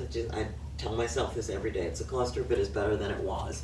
So at least right now have got all of the district on here, and some of our other smaller properties, working through getting all of the rest of these online on CoStar. In going back and forth with CoStar, so apparently CoStar bought LoopNet and have changed pricing and how LoopNet now works. So CoStar is basically your, think of it like Google. It's kind of Google for real estate, but you pay for it. We have a monthly subscription that we pay that we can put all of our properties on and all the details and pictures and graphics and all that other stuff. LoopNet now is priced per project. So we don't have an option of saying, well, let's put everything, because LoopNet is basically your like paid advertising. So you rank much, much higher in the Google search, right? But the way that they do it now, it's like, literally, and I don't have my notes with my numbers on it. But say, for example, like a gold package would be like $600 and some odd a month for one. And that would be for every single project that we want to have ranked higher in the search engine. And so Baker and I started talking about this, then we kind of had to put it aside to get through all the budget stuff, need to pick this back up next week, and cherry pick and decide of our projects, which do we want to allocate the funds to have rank higher. My thought is all of this stuff here around Clayton State, or particularly around Strata and possibly the LCI parking deck. But working on it, getting closer every day, but as you can also imagine, this is very tedious and takes a while. So the district, the greenhouse, the vent hood is finally in. They are working on the kitchen now. They are installing the vent hood. I believe the windows are supposed to be in next week, Baker? Mm-hmm. Next week. We are still waiting on Big Mike to provide his some documentation that we have requested from him so that we can go into the lease.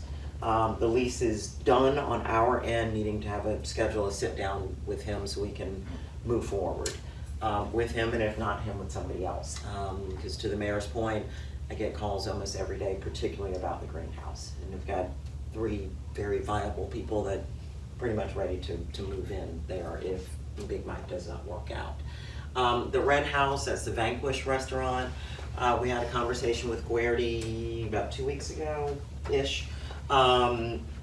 Still waiting on him to send me his architect, because part of the challenge is we've been going through Whitley with whatever his company is, to do the survey and some other stuff that needed to happen to finalize the set of plans. Guerdy has his own team. We're going to use his team, and they've assured us that yes, they're still on board. Yes, they're very much interested. They're ready to move forward. And once plans are submitted and approved, they can be operational in 30, 60 days. The small white house is the Southern Peach Barbecue. We are still in the design phase with this as well. The architect, he should be having plans to us in the next week or two, because he's coming up on about his 30 days as to when he said he would have them to us so we can work through the design phase, finalize plans, so they can move forward. Napier House, that's the large white house with the columns. That is a concept for a brewery. I always have to say it real slow. For a brewery, which is Brian Consol. Again, have plans, had a conversation with him a couple of weeks ago. They've made some adjustments to the plans and looking at it now more as a microbrew. instead of a full-on brewery. The blue house, we don't have any movement on that as of yet. The yellow house, nothing substantive though, as this whole district being, outlined as an entertainment district, looking at potentially, it just went out of my head, it's right up the street. Splat, thank you, Picasso Splat, as possibly, That's like saying splat. nice Splat, because it's actually tailor-made, be absolutely perfect for that. Yeah, he's been doing great. And he does like comedy night and some other stuff that he does that would be a much better fit in the yellow house. He has to, because he's gonna do comedy night, he's gonna start bringing it out. Exactly. Get his chops busted. Yep. So before he steps ahead of his common sense. Right. We gotta put him in. We need to move him where he can do that. Right. And it's not just him. Quick it's question. sit Mhm.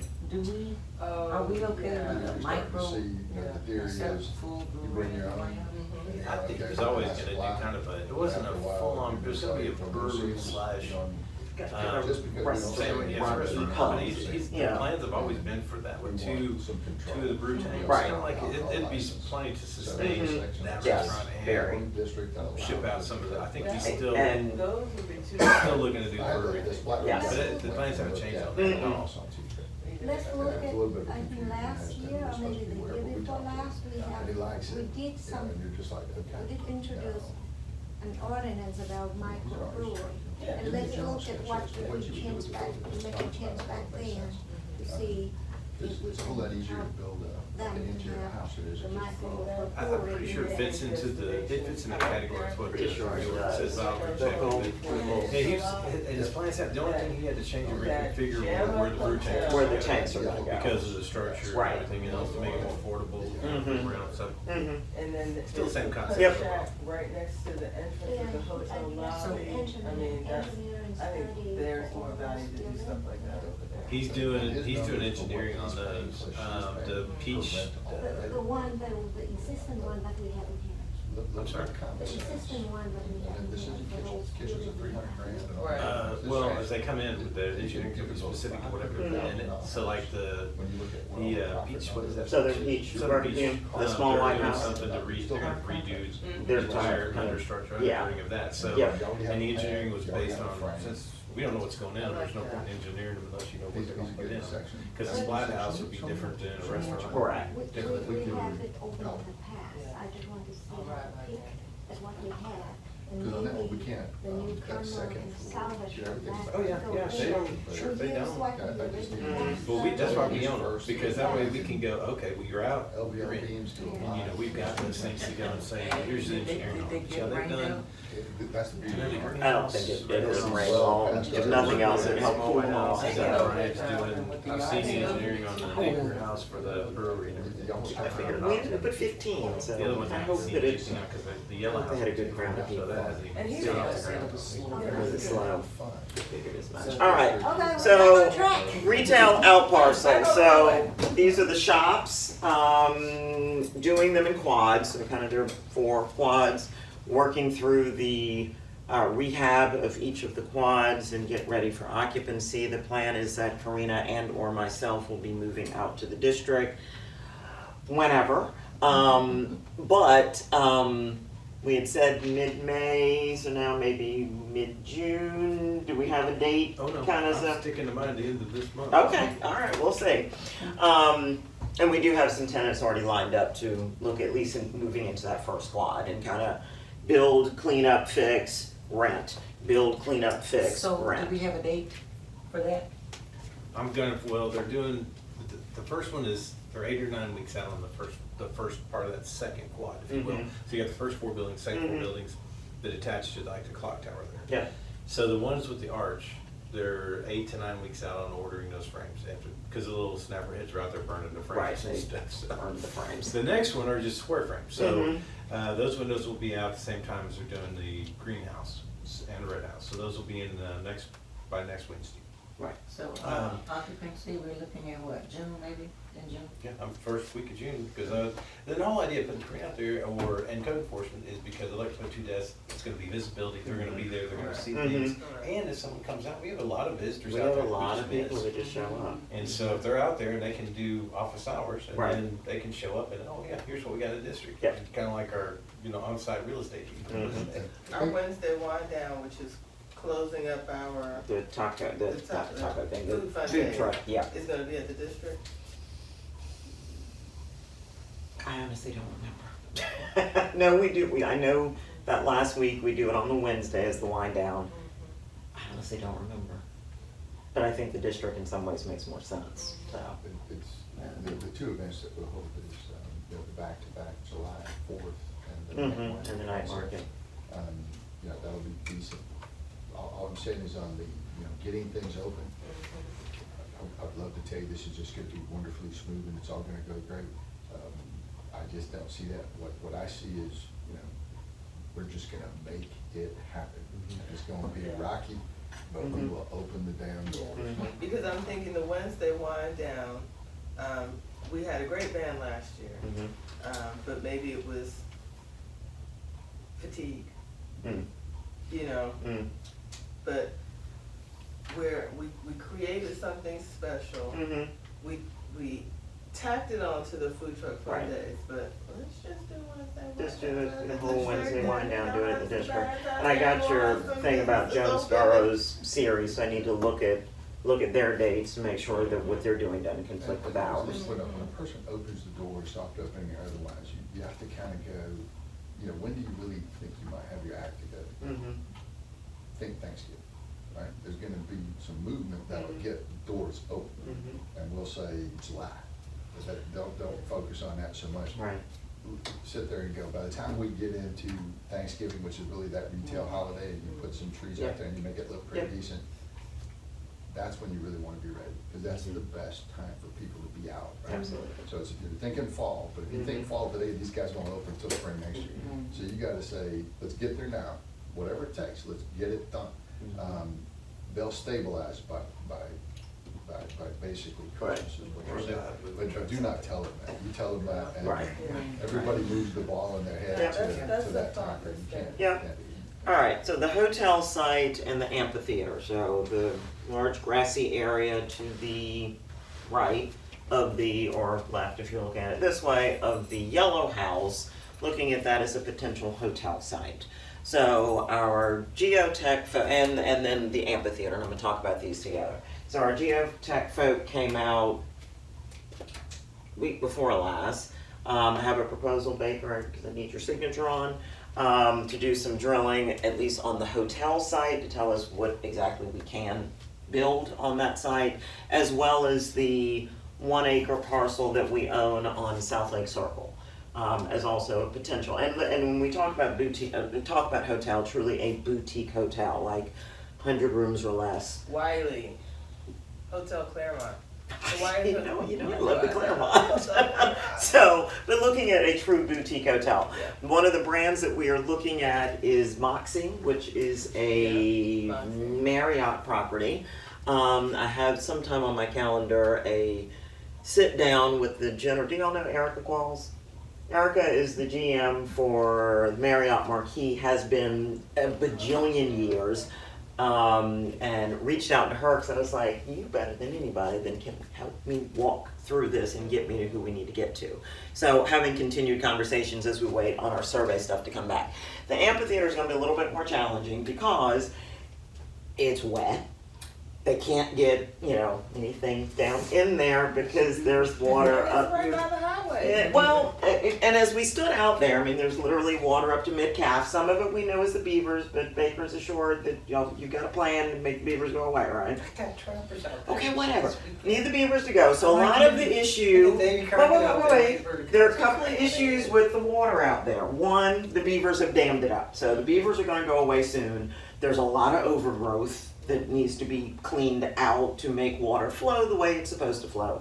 And then the biggest issue is that one, it's a bowl, so as it rains, water sits there. And then the two giant drains that come straight off of I-75, that all the water on 75 go down. So there is a initial concept plan. There are a couple of different options or ideas, I should say, of how we build an amphitheater to mitigate the water issue. But for right now, can't do geotech until it dries out. But thankfully, we are going into our drought season. We know it's going to be surface of the sun hot very, very soon.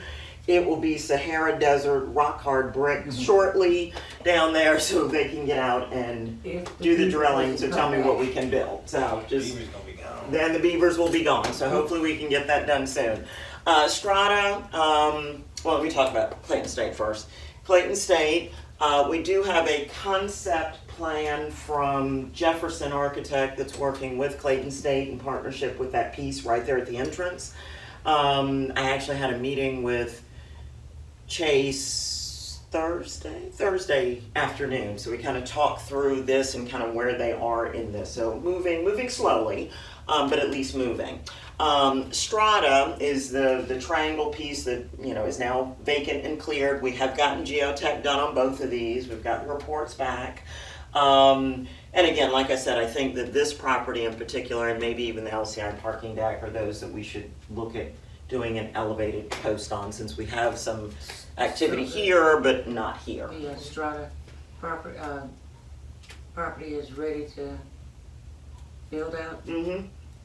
For any interested party. Here's what you have. Is any property that you're dealing with, residential or commercial, when you're doing land, first thing you gotta do is know a little bit about your property, right? Just because somebody scraped some other building, it doesn't mean anything to us. What we've gotta look at is geotechnical tells us soil compaction. Right. Like just over on Meadowbrook. Mhm. If they don't dig down at least 6 feet. Right. The bottom line is your house that you build will not stay up. Correct. So that a soil compaction study basically says, what do we have? And it doesn't matter what you need, it just simply says is what you have out there right now. And if you're gonna build taller buildings, you know, is there any structure under there? Do we have, you know, granite? Do we have, you know, stabilized soils and things like that? That's a must. Somebody has to know that to build. Your survey simply tells you the properties that you own, right? So that makes all the sense. Those are your two given. Topo matters for the most part. Some of these properties are flat, not so much. Other properties, you know, bigger pieces, you know, if let's say we did the 10 or the 7 acres over there by Huey or Haney, you know, on that one we know there might even be some ephemeral features in there, you know, storm drains, things along those lines. Not to be that they can't be moved, but if I had, you know, you have to have the definition. Is it an ephemeral stream? Is it an intermittent stream? Is it a perennial stream? Each one of those would require a different permit, for example. The properties we're talking about at this point don't have that. We know that we physically can see it, but you still need the others. Then you have a rough sketch, and that's where we're at. We have the rough sketch, but, you know, what is the soil underneath it? Then you go into your design. It doesn't have to be a complete design, it has to be a stable design. Because from there you can back into what your cost estimate is to build. Your cost estimate to build on Strata, let's say we have a theoretical 20,000 square feet. We probably already have 4 to 5 different players who have an interest in actually purchasing pieces of it.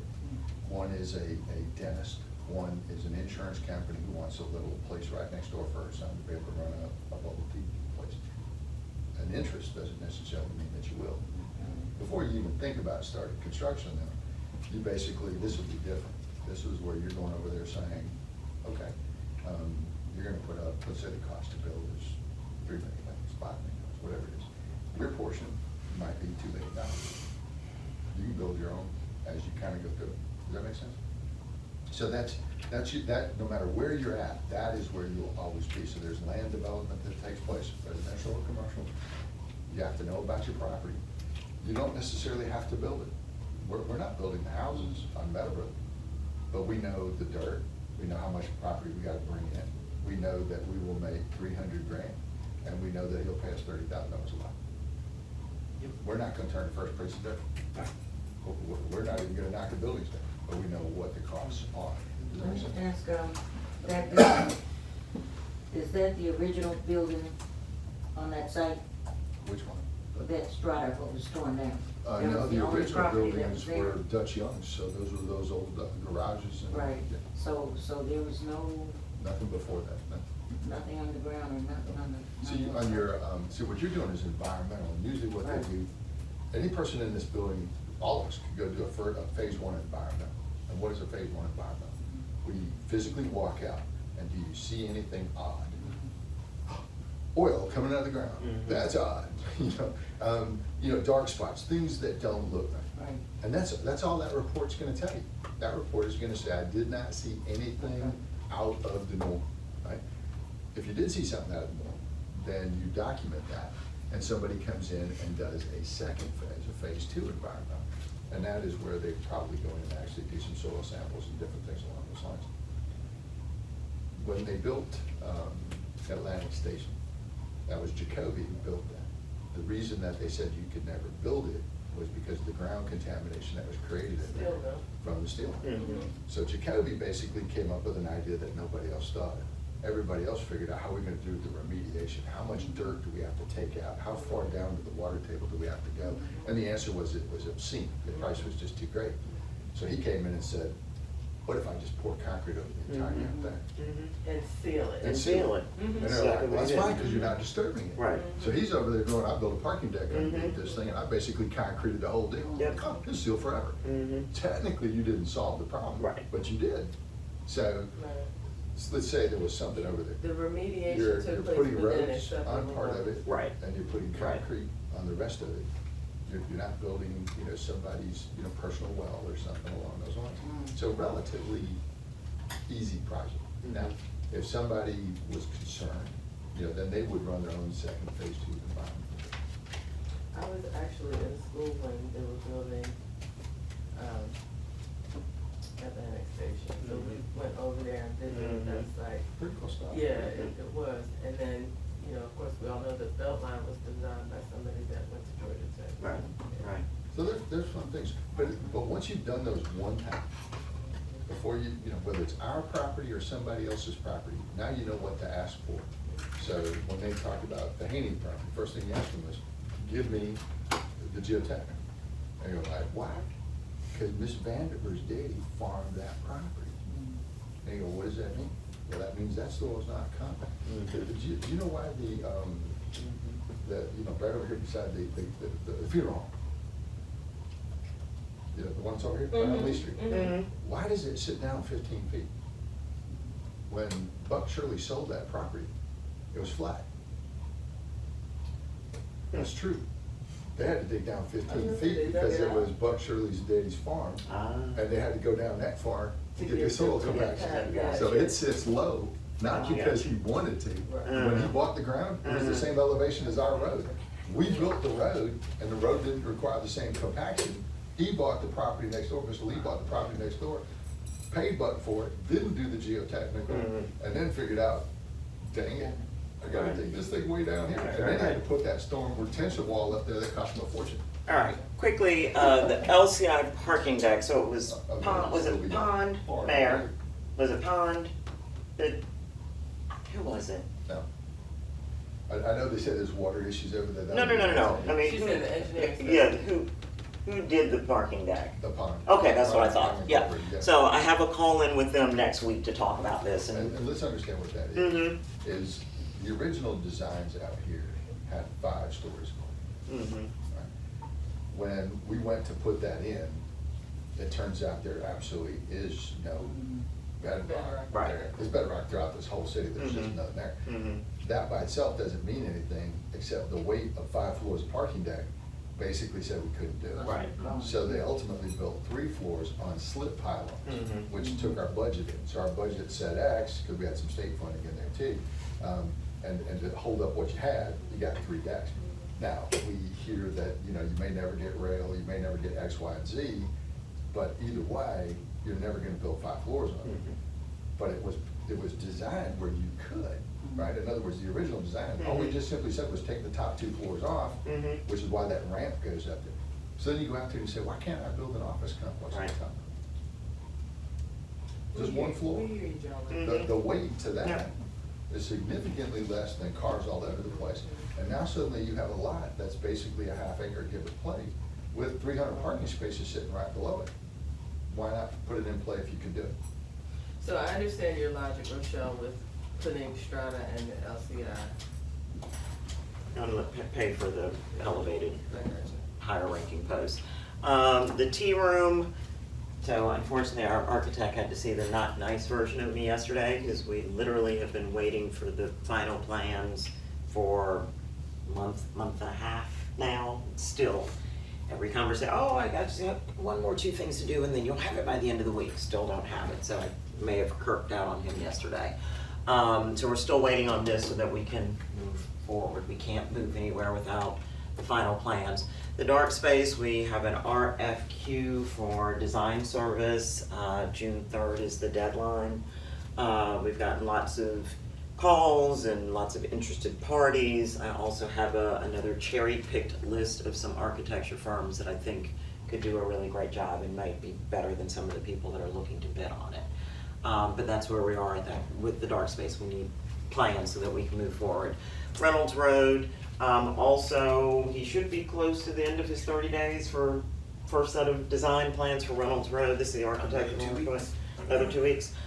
For Reynolds Road, if you haven't been out there, go take a drive by, because the center of that whole archway cover thing is gone. Carlos Oscar? Yeah. Same guy who Pablo. owns the southern building in the district that does the three-dimensional architecture. Mm-hmm. I think it's He's gonna Oscar or like you guys something a like lot more later, because he's a very interactive kind of guy. Mhm. But right now, he's taking the three-dimensional laser, so you Yeah. know what the physical dimensions of the building are. Mhm. Then he's gonna sit down with y'all and say, what do you want it to look What do you like? He's throwing together some renderings now. You'll some like it. dimensions, It'll- Yeah. It'll be impressive. Have you been over there, Ray? He was in here one day. Just drive by. Yeah, it's gonna drive by. I mean, it's gonna go, whoa, it Yeah, looks just drive very by. different. Just taking out that I mean, centerpiece, just. that's just gonna be another Yeah. little hub of Mm-hmm. community. Yep. Activity. So Meadowbrook, we know that we are moving forward with the quick claim deed and, to the DDA. Do I? No, I'm just telling him on Tuesday. Yes, Tuesday. And then we'll have a special call DDA meeting, probably the first week of June, right after Memorial Day, so we We can have- resolve that. We have Harbin Lake? I mean, was that Lake Harbin called something else once upon a It's time? the corner, Meadowbrook and the Where- corner. And Lake Harbin. Where is the, I thought I saw something. We've got three pieces of parcels that you'll be discussing. Oh, there. she One is talking the, about the, one on the agenda. It's in the executive session, that one is. What is it? That's, what she's talking about is in the executive session. Meadowbrook? Quick deed. The quick claim yes, deed. Quick claim Mhm. deeds. That's not There's in two your quick claim agenda deeds for packet. those two parcels Yeah. from Right. Meadowbrook. And then you've got one that's over on, oh my gosh, it's in, It mentioned the Waterson Wisdom. boundary to Waterson. Gotcha. completely. 6233 is Jonesboro Road, that's our warehouse out there. We own it, it's on this list, there are no current plans for it, though there was some initial concept plan years ago about some kind of a restaurant-y something. Food hall. Food hall, there you go. Adamson Parkway, go drive by there as well. Have started to clear it out, we discovered flagpoles, and holly bushes that turned into holly trees that were yay high, and cut them down, clear cut some stuff, started to clear out some of the gunk, so revealed flagpoles. The Morrow Tourist Center, we do have a RFP for this one for construction. We have plans, we just need contractors to do the work. And again, the deadline for that is June 3rd as well. We have two that are kind of at the top of our list anyway that we have met with, toured the property, kind of done the deep dive with, that are also bidding on it. So hopefully right after Memorial Day, we'll be in a position that we can, ink it and move forward. And then the other two, Skylark Drive, again, there's no real update here. And then South Lake Circle is that 1 acre parcel right across from South Lake Mall. Geotech survey will be done on that at the same time, as soon as we sign the contract, same time that they do the geotech for the proposed hotel site. And then budgeted items. I'm not gonna read through this. All of this stuff is in the budget narrative. A couple of things that I want to point out are the part-time salaries. As part of our ongoing partnership with Clayton State, we offer now a series of paid internships. We are now paying our interns at $15 an hour, about 10 hours per week, and anticipating at least 2 interns each semester. And the balance of the budget reflects part-time, temporary, and seasonal employees as needed. This also reflects, no, here. And then the overtime amount. The overtime reflects the event coordinator, and that would be Karina, additional time used to staff and manage approximately 15 to 20 events that we do throughout the year. Oh, now what did I just do? Uh-oh. Oh. Okay. That was weird. I don't know what happened. Wow. There was another page, but just of this. So, questions about anything in the budget narrative or in general?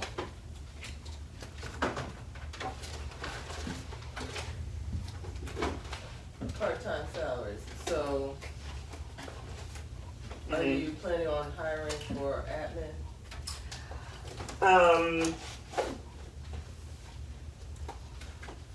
I don't know. We would need to look at this amount to see if within this that we can squeeze in some part-time project management, administrative support, which would be ideal.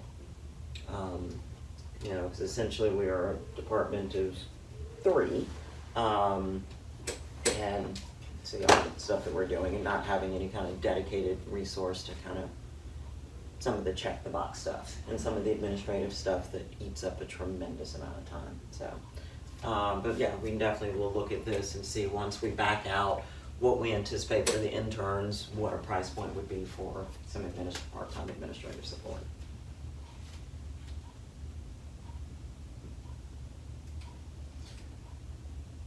Thanks. The thing is that we hardly able to see, to evaluate the thought now because of the 22 budget, the current amount and the appropriated amount are not accurate. So how do we make the judgment on something that to compare with what we budgeted, what we actually use, what should be our appropriated amount by the end of this year, and have set an expectation of the next year. So, yeah, please keep that updated. Oh, well, but That most of way- the pro rates are pretty accurate. Yeah. They're on Yeah. task with what we've got as far, there are a couple of things, and I think even most of the, looking through the rest of these admin, the full-time salaries are there, I will look and check all those. Those are the only ones on the first 2 I think that may be off. Maybe they just coded in the wrong place. But most of these Yeah, are I pretty don't found a know lot what of that. happened with that. Some And of certainly the amounts on the other parts though are pretty much dead on, it's because we're pulling current account budgets. Correct.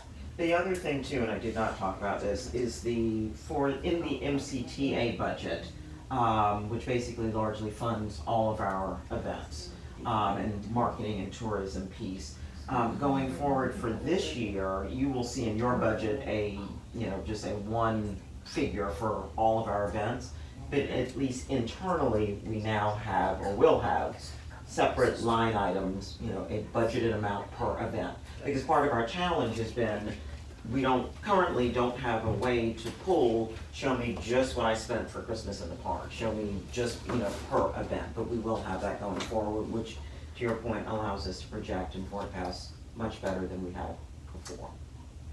So I see the 35,000 technical services in your department. What is that? That is going to be specific, instead of professional services, technical services Yeah. are gonna be, and like I said, we're trying to break these out where they're more accurately sent. So technical services would be like for the geotech. Yep. Because that's a technical That's a service, it's not a technical service. professional service per Mhm. se. So we're just trying to see, we're looking at what we've done and what we're looking to do, where we need to put those in the budget. Yeah, and we also need those information reflect in the narrative. I would say, I see public works narrative is good. There are a couple that need to be spruced up, hers is Fire actually in there. department, Mhm. yeah, Yeah, those mine's in here, good but I can- to look, because if, the full narrative information and the more information being provided, the less question Sure. that we have. I can make some I note to agree with that, update there are a that. couple that need to be spruced up and will Yep. be for y'all, but I think, this one actually reflects that in there, doesn't it? It does, I don't think I put technical services on here, but I can definitely add a, Add that to it. So I will add But that. the good news is your narrative here is a pretty good read from your budget. Yeah. It'll help tremendously Right. reach conclusions as to at least what the budget actually is. Yep. And that'll start to allow the staff to flow. And, there were a couple on there that were So- stripped down for some reason, but we'll get the there's Mhm. meat back So in in them. the It won't take you M- long to find some technical issues. MCTA, tourist, Mhm. I saw the land improvement for 106,500, what is it? Which one, land improvement? Yes, the Department 7540. 75 is not a MCTA. It's 7540 on Which one your, is the second what is line? that? Because the first person is what, million, and then now it's reduced to 106. I don't know, because I don't have that on my budget, so that would be something pulled from, Is it MCTA? Yeah, it's MCTA. Yeah. yeah, I don't have. Let me look on that and see what we put something in there specifically. I don't know. Okay. Okay, yeah. Okay. Put down to that, huh? Mhm. High I development. don't, I think it is, but I don't. because there is a separate product development budget, but I don't have Update that. this as soon as you could, know what so that we is. can go through the. I'll get this to you all by Monday afternoon, the latest, on the ones that we're making corrections. I'll make notes on all of them, so we make sure we double check I these gotta go numbers. get my kid. Also, if you don't put the input in as far as Bye. how, like, the only thing really so far, well, there's two items, and I'll ask you at the end of the deal, so kind of give you your input as to where you want to go with that. One would be that fire department replacement schedule for those protective gear items, and then there's one I'm getting ready to do for, since, we had an unfortunate departure from the police department, Snively had already scheduled out a trip with his family to Alaska in like 2020, and they couldn't go, so he's currently in Alaska on a cruise, so I'm gonna just brief that you for him real quick. So, Snappy. yeah.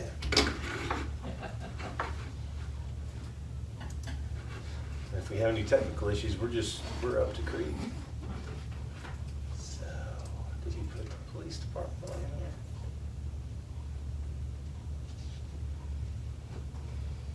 What's up, son? Sit down and have a conversation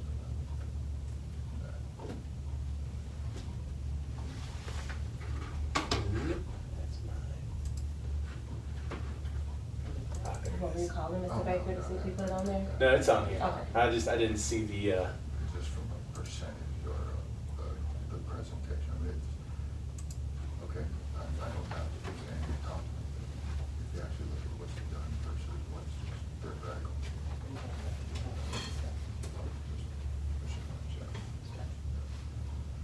all right, so I probably won't have all the answers to your questions in here, but I'm pretty confident I can get through most of them. If we don't, I'll write those down and make sure we do. We put some stuff in here that you guys already know with the mission statement and how it's guided. And we kind of know, we've seen this before and heard this before.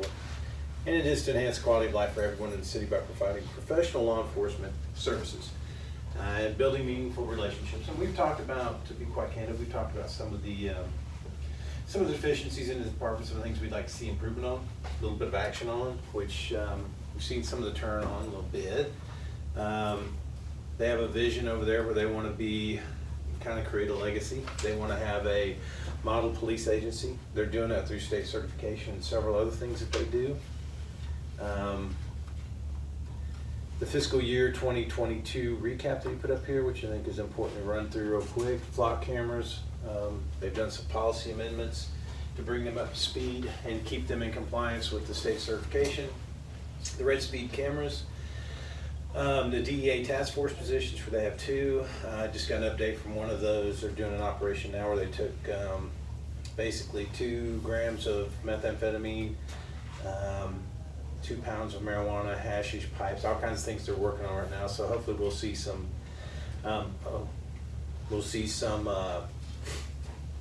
seizures coming out of those. They haven't done any of the search warrants yet.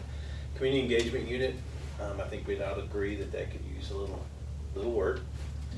They're trying to identify and train grant writers.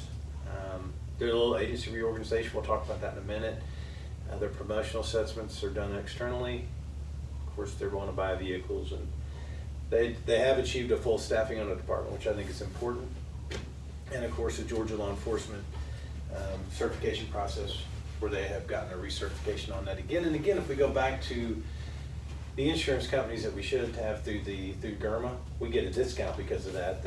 We get a 10% discount that we're not realizing right now. Plus, their safe driver when they're going to EVOC, that's another 10% discount on our liability insurance for vehicles. So there's some things we need to look at, see if we can make a little bit more money on there, or at least save a little bit more money. I'm not saying make.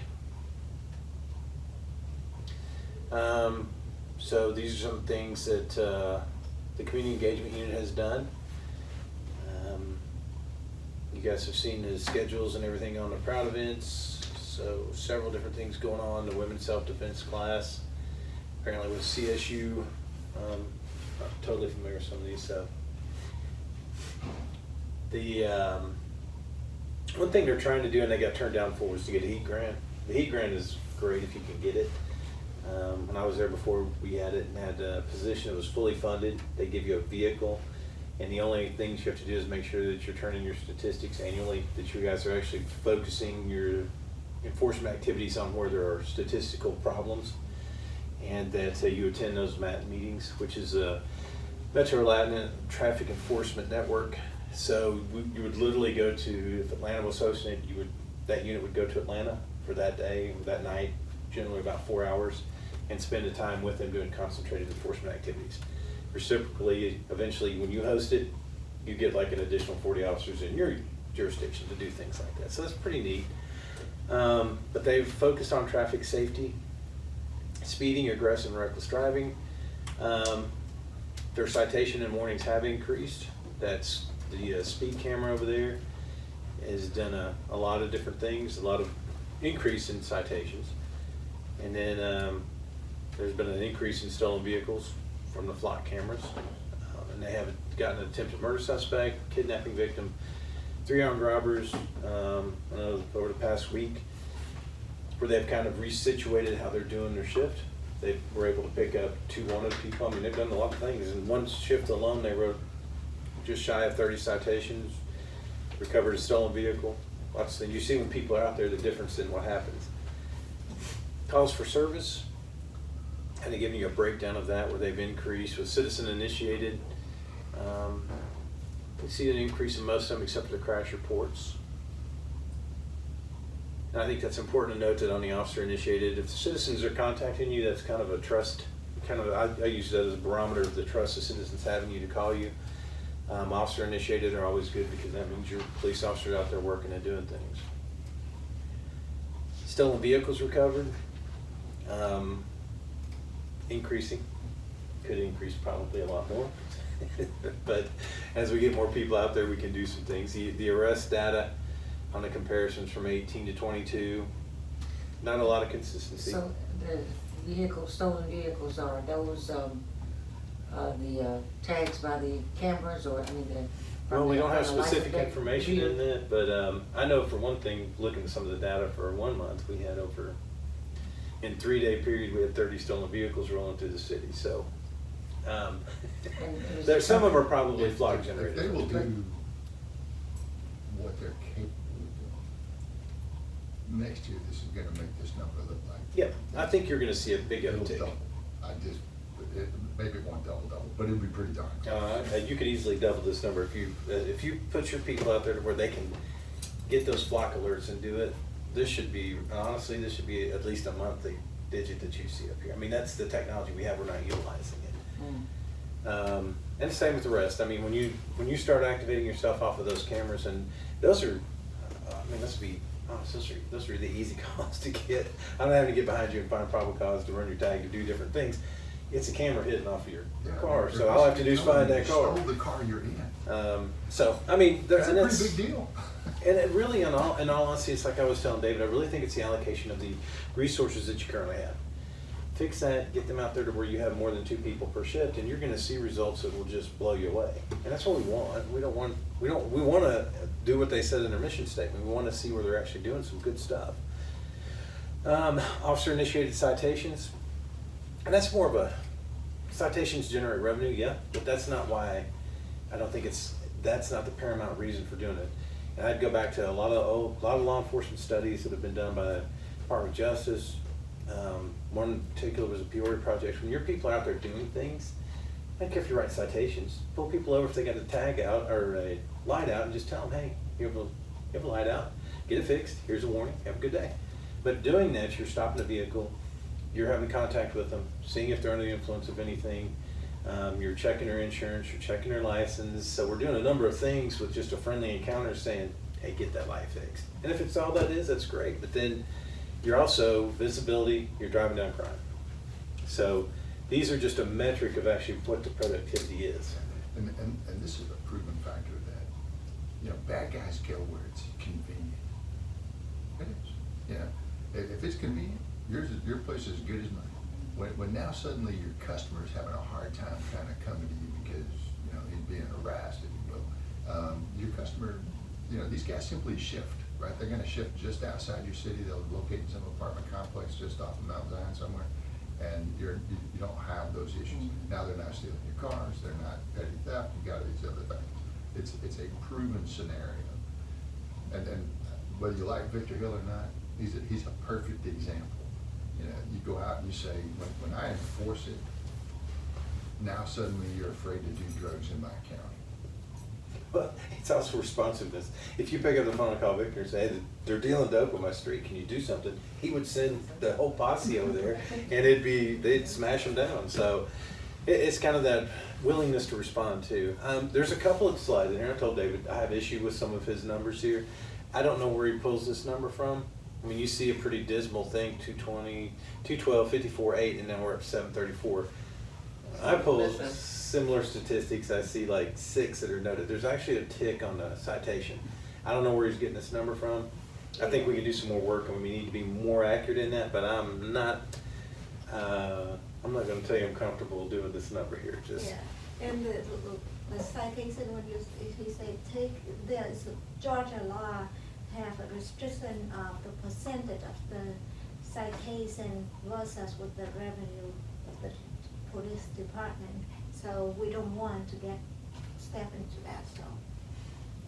If you make a good pullover, in other words, you get a flock count because somebody stole a car, it doesn't matter what percentage. no, the percentage on those is not tied to the LPRs. It's tied to the I think red light cameras is a proportionality of what they're looking at it. These are just these are the flock cameras, so it's reading a tag. So it's license plate reader cameras. So that doesn't fall to that proportionality scale, but the red lights do now. You're correct in that. I've been like, I didn't say a lot during that presentation, but you'll never recover 200,000.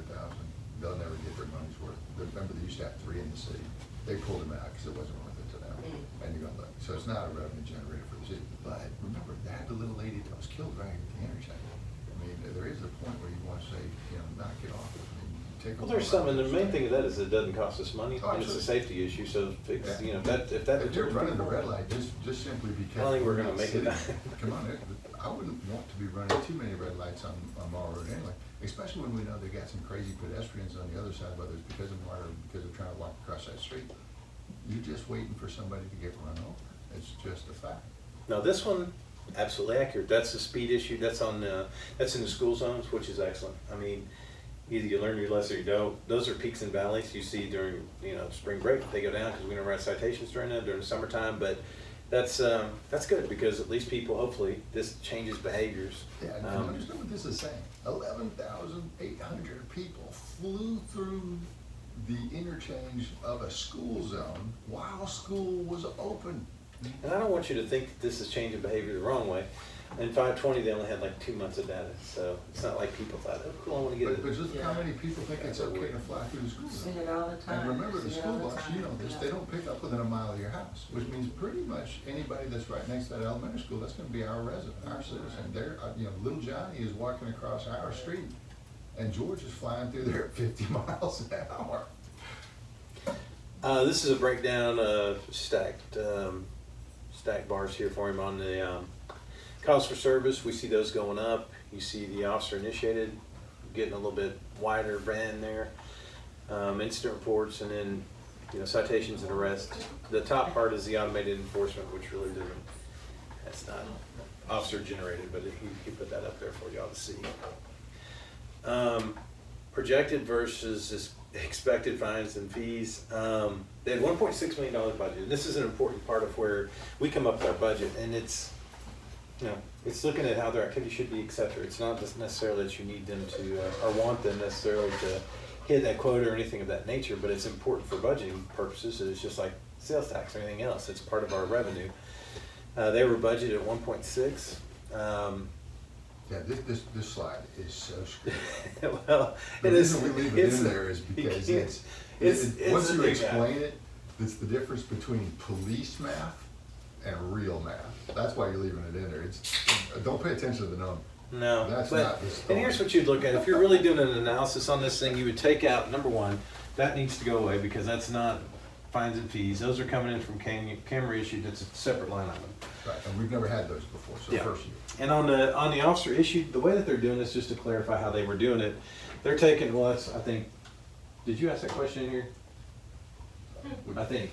Yeah, when he asked Jesse how they figured that up, they can write citations. Oh, yeah, this is the funny And you man. can take a number by that and estimate how many you're gonna have, but those citations they've written may not show up in court until after this fiscal year. So, at any rate, when you look at this and the 2.7, I'll tell you what the numbers I know, which is that currently, and as I said, we're having a transitionary phase with the budget, software, and how things were done.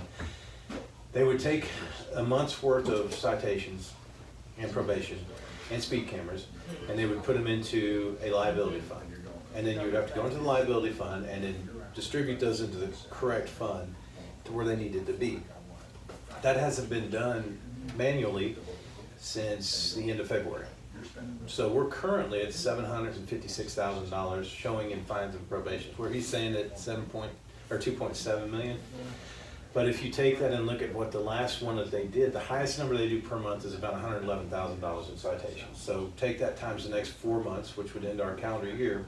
That's generously saying that you have 444,000 more coming in on top of that 756. Willfully short of that. So you can't budget numbers off of that number.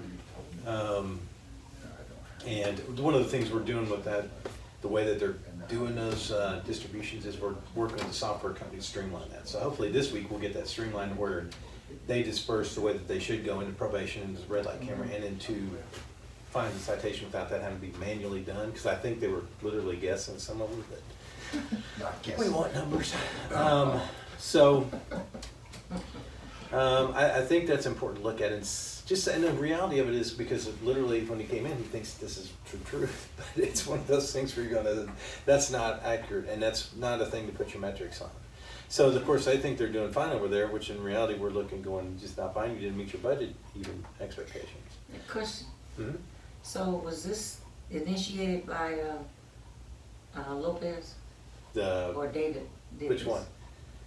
This slide? No, I mean did he start preparing the budget before? David did start preparing this budget, yeah. Okay, so he's. I think David was gonna do it even if Lopez was still here, is that what Yeah. you're asking? Okay. Yeah, he's the one who's kind of put together, but they worked, they were working in tandem This just before said, Chief I left. think the ideas came from the other chief. Okay. Yeah, and so some of this conversation about how the revenue was presented, written versus collected, that controversy was started prior to. Oh, it definitely was. We had that conversation, I had that conversation with the chief, and then with both him and David, and consistently, because you have to drive this home to them where they understand you're not, don't put those numbers up there because they're nowhere accurate. And I don't think that they want to be deceptive on it, but in their minds, they think because they pull a report from courts to show how many citations they've written, but like Essie said, they could be bound over, dismissed. If they're stacked, they may be combined, they may be put on probation. Those are not, like she said, I'll use her phrase, that's not money in the bank. Right. So that's what we have to go off of, particularly for budgeting and looking at what we're doing in the future. And when you're asking me for allocations for the future for your department. He wants to spend on 2.7, I assure Yeah, you. that's what that's kind of what you gotta understand with that's like fire, police, give me more, give me more. Real and Yep. what do they call it, projected or whatever? Yes. Yeah, they do well with monopoly money, real money's a little bit more. Here's two things, and these are some things that one of them in particular I need your input on for the budget. So we need to figure out about the fire department replacement schedule. If we're gonna do the 5, 7, or 9. And then this is one where we're looking at, and I'm all about this, because David came up with this when Lopez left, to say, hey, not to get myself out of a job, but I want to eliminate the deputy chief's position because really don't need it. Now, he wants to redirect these funds, which is in his budget. That's about $103,000 and some change. He wants to redirect that, and then we'll just leave the benefits and all that out. He wants to redirect that, because what I do is a place marker, just so you know in the budgets, you'll see a place marker. If you look at finance, you look at the city manager, you look at chief police, you leave those salaries in there, because eventually we're gonna replace, maybe not at that level, that's up to y'all, but just kind of give a good benchmark for where you need to be. He wants to eliminate that deputy chief's position and redirect those funds from the former chief's position to make 2 additional patrol officers. See, now, isn't it fundamentally interesting? You know, one guy comes in and wants administrative people. The other person comes in and understands you might want to actually patrol your city. Well, and then looking at his, I think he's got his org chart on here, which is much better. And my directive to him is, look, we need more people on the street. Our crime's getting crazy. People's houses and businesses are getting broken into, cars are broken into. We're seeing a marked increase in crime, and you have an obligation on the budget to do what needs to be done. If people are in the city and you only have 2 people here and want to arrest somebody, that other person isn't going to go out and be aggressive and do anything other than patrol or write tickets or write reports, because they have no backup. So he's making a power shift, if you will, to try that out. But really what I'd like to see is at least 4 people per shift. And it's doable, but this is totally up to you guys to see if you, now we've heard a lot from the police department. I think you guys have heard a lot of promises and given them a lot of stuff, my understanding. And we haven't seen a lot of delivery as far as some of the things you guys were looking for. So that's in there, that's in the budget. If you're good with it, we can leave it and see. I don't know. They would allocate 2 more people for them, as long as they go to uniform patrol, which is what my statement was. That we're office people, right? Uniform patrol. So, thoughts on that? Oh, go for it. You gotta put people on the right. There's just no way around it. If they'll do what they're supposed to do, at some point you'll see those revenue numbers come up correctly, but you also see your crime numbers drop correctly. It basically succeeds itself. But you do it within a budget number that basically keeps it contained. And if the guy's doing the job at the top, and he doesn't really need the second guy, because he was the second guy just a minute ago, he kind of knows what the top guy was doing, if you catch my drift. And my inclination would be to support that. I mean, just to see. If he doesn't, it's real simple to say, guess what? As you lose officers, which we know attrition comes up, then we don't replace those 2 officers. But I think to try it out and make sure that they go where they're supposed to, give them that extra person. And then if that crime in, ensure that we've got our tickets where we need to be as far as revenue goes, which directly will impact the crime rate, I think that would be advisable. So you'll see in there on that line item, that's a pretty hefty chunk of a line item because of the raises and because of maintaining this position. So pretty much if that position is eliminated, Well, as you're doing the budget, let's make sure we understand what we're saying. Right? So in a budget, you give a person a certain dollar back. Okay. So let's just say that we didn't do this in this piece of paper that we're talking about, and you left it just the way it is. He would still be able to go out and hire the 2 officers. Right? I mean, that's just true. And he'd be, as long as he stayed within that budget range, he would just simply keep that one open. But eventually you'd reach a conclusion that says, I'm pretty sure we had a deputy chief's position, and now he's already done the other part, and he's gonna come back and you're gonna fill the deputy chief position, and then he's gonna be over budget, and he's great. This is simply telling you what they in all actuality, you guys never actually approved that deputy chief position. So he's bartering with something that he really didn't have. The other chief did it for the first, right? Okay, without Our administrative staff to do my job. Without That didn't fail to pass my notice when we're talking about money, because I'm like, we know it never without the did. deputy chief's position, who would be the next person? Well, In there's the case if the second chief part. is- if the As you chief look is down out, here, yeah. my inclination was to eliminate the 2 majors positions as they retire. Because really, you don't want to be top heavy, but when you look at his org chart, because my fear is now you're gonna have 2 majors, then you're gonna put in 4 captains, and you got 4 lieutenants and 6 sergeants, and then who's working the road? Who would the go-to guy be? Chief It's of Tatro, Operations? well, he's out of It's always town, the Tatro. captain on duty. Okay, Yeah. so Not Well- Tatro if he's in the office. Well, no, he will designate one of those majors to be his second, and as he's gone, I think Keo's out a couple days this week, so we put Tatro. Because they call one as uniform patrol, and then there's well, usually Keo is, detective Keo division, is so they- retiring. Right, Keo's leaving in August. So He that wants to means- replace Keo and keep the major's position. Okay. But So that's remember his- the reason we did the. Just one majors? major? We did the majors. two? So Because that we Tatro's could- not retiring we could for make Keo and all 3 those years, other I think. things happen, so we had to move the thing But around. Well, once why you do moved we it around, need- you couldn't take it back. Do we really need But 2 now, majors? now's your opportunity to take it Well, back. that was my question, because the way his structure, and when we get to his org chart, you'll see, he's got, instead of captains, he has 2 majors. Now, the structure typically would go, you would have officers, master patrol officers, sergeants, lieutenants, captains, and then the chief. The way they've got it structured over there now is you have a chief, and then you had the deputy chief, which is gone. But underneath them, instead of 4 captains, or which, that hypothetically, you'd put a captain over each division. So you'd have a CID captain, a uniform patrol captain, special services captain. So instead of those, you have 2 majors. And as long as he keeps that org chart, I don't care how you run your department, but I mean, lean is the way to go. Captain, major, they're doing the same job. I mean, it's a Well, why it's title. important there is, remember, they're a paramilitary organization. You know, the captain's usually the person over the top of your ship. When you start building all these extra ranks up there, you know, then other people, you know, it's a paramilitary organization. For the most part, the rank and file guy, what he really wants to say is, okay, I'm a captain. The reason I want to be a major is I make more money. Make more money, and If they wanna it's a pay rank more to money, take. Then pay them more money. But, and my question and concern is that, you know, to create those, what is it, 2 or? 2 positions. Yeah, on the street is important. Absolutely. It is. So, you know, we need to make With- sure. with the same like dollar you said, value with you the have on crime the increasing table. and all of that. But I can tell you my the open consideration too. District and the Reynolds property, we're gonna need. Right. We are, and putting 2 officers on the road is a win-win-win, because they're not gonna be sitting in the office like to be honest, sitting in the office like the majors do, or the lieutenants. And just FYI, we're doing the donuts again over at Reynolds Oh, in the parking lot.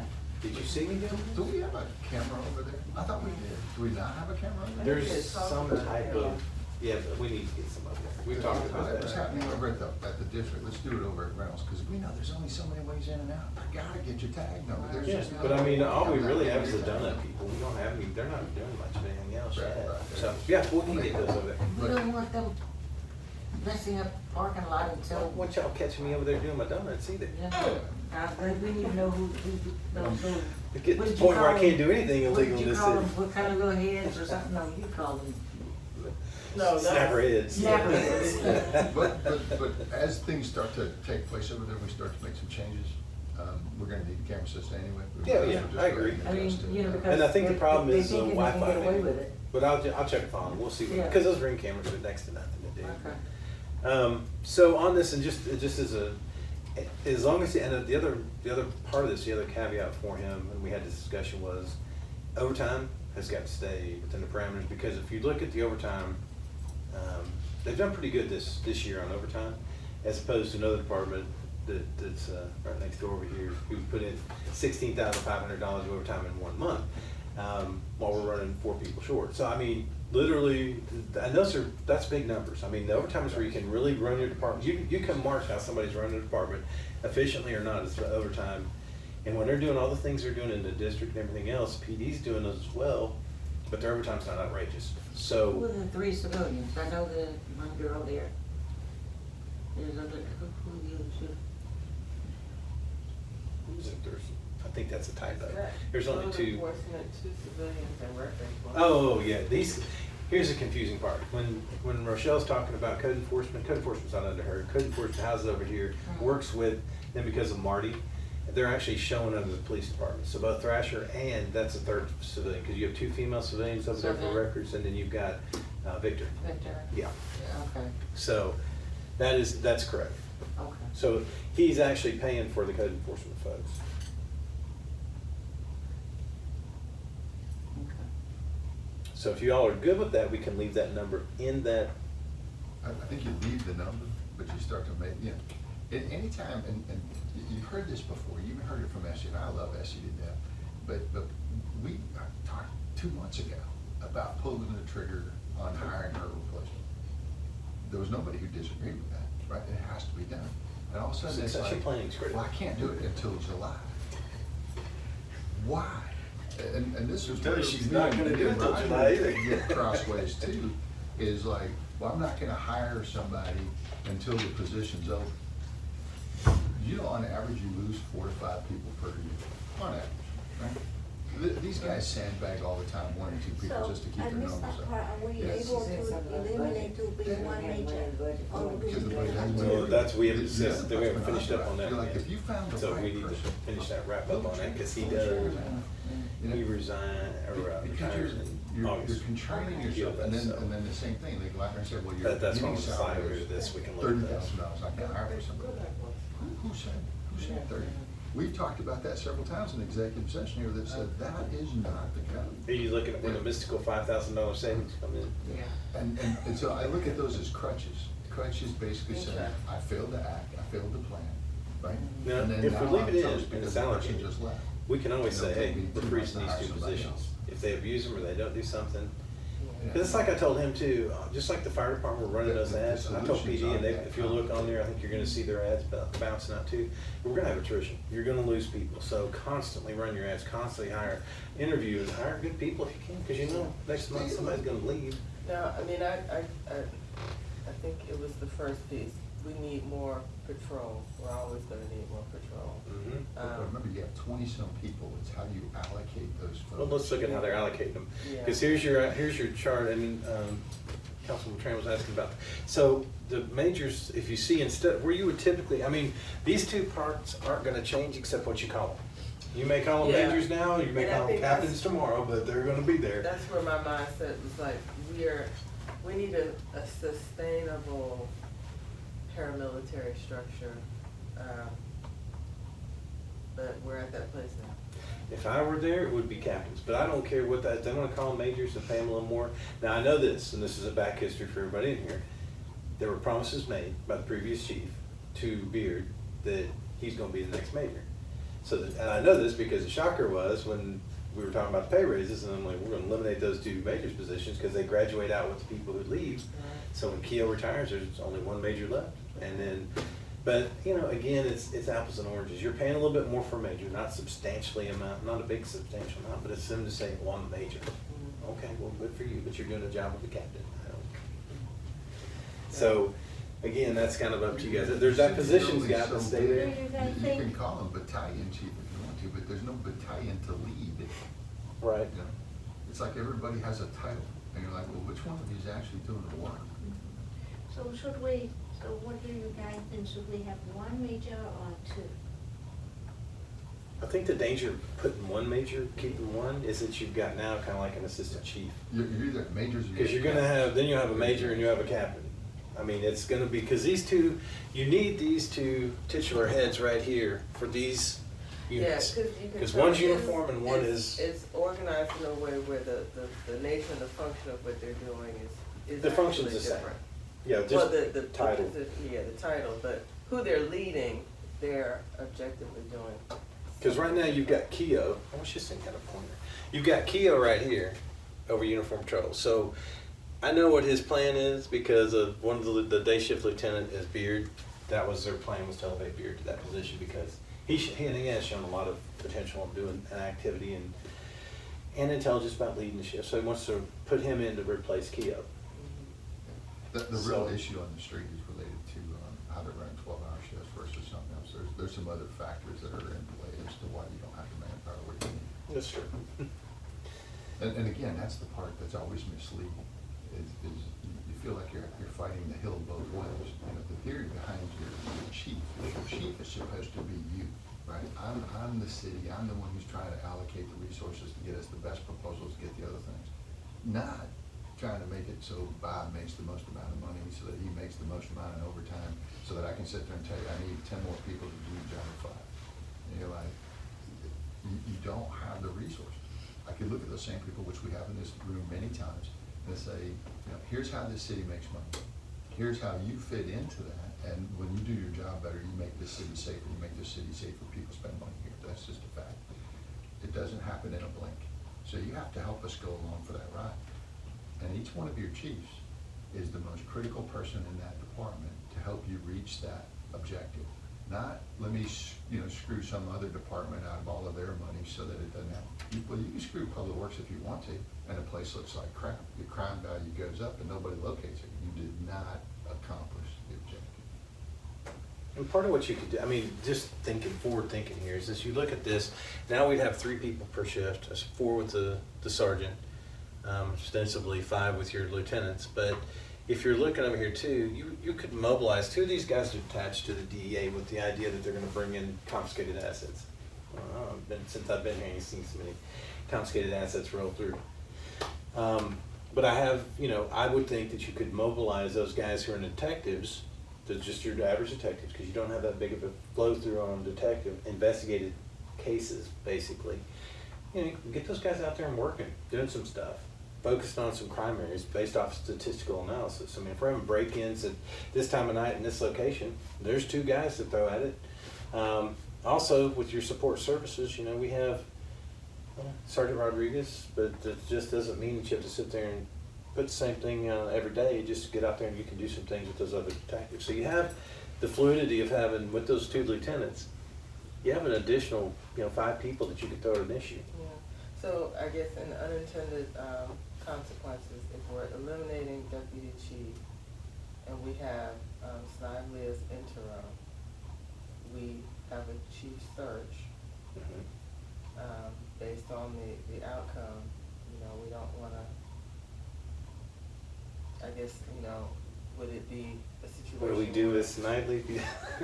Yeah, I mean, I guess maybe that's thinking too far down the road, but again. Well, it's a good question, because unintended consequences. that was what I said, you can get yourself out of a job there. Well, but let's face it, do or die. Most places don't have deputy chiefs our size. They don't, not our size, So no. you wanted to be, in this arena since you stopped people on the street when you were 5, here's your shot. Either do it or don't. And I think that's a bridge we can cross at that time. If it is something where someone else gets selected, then, what do we do then? Then I guess that's something we'd have to determine, but. Right, so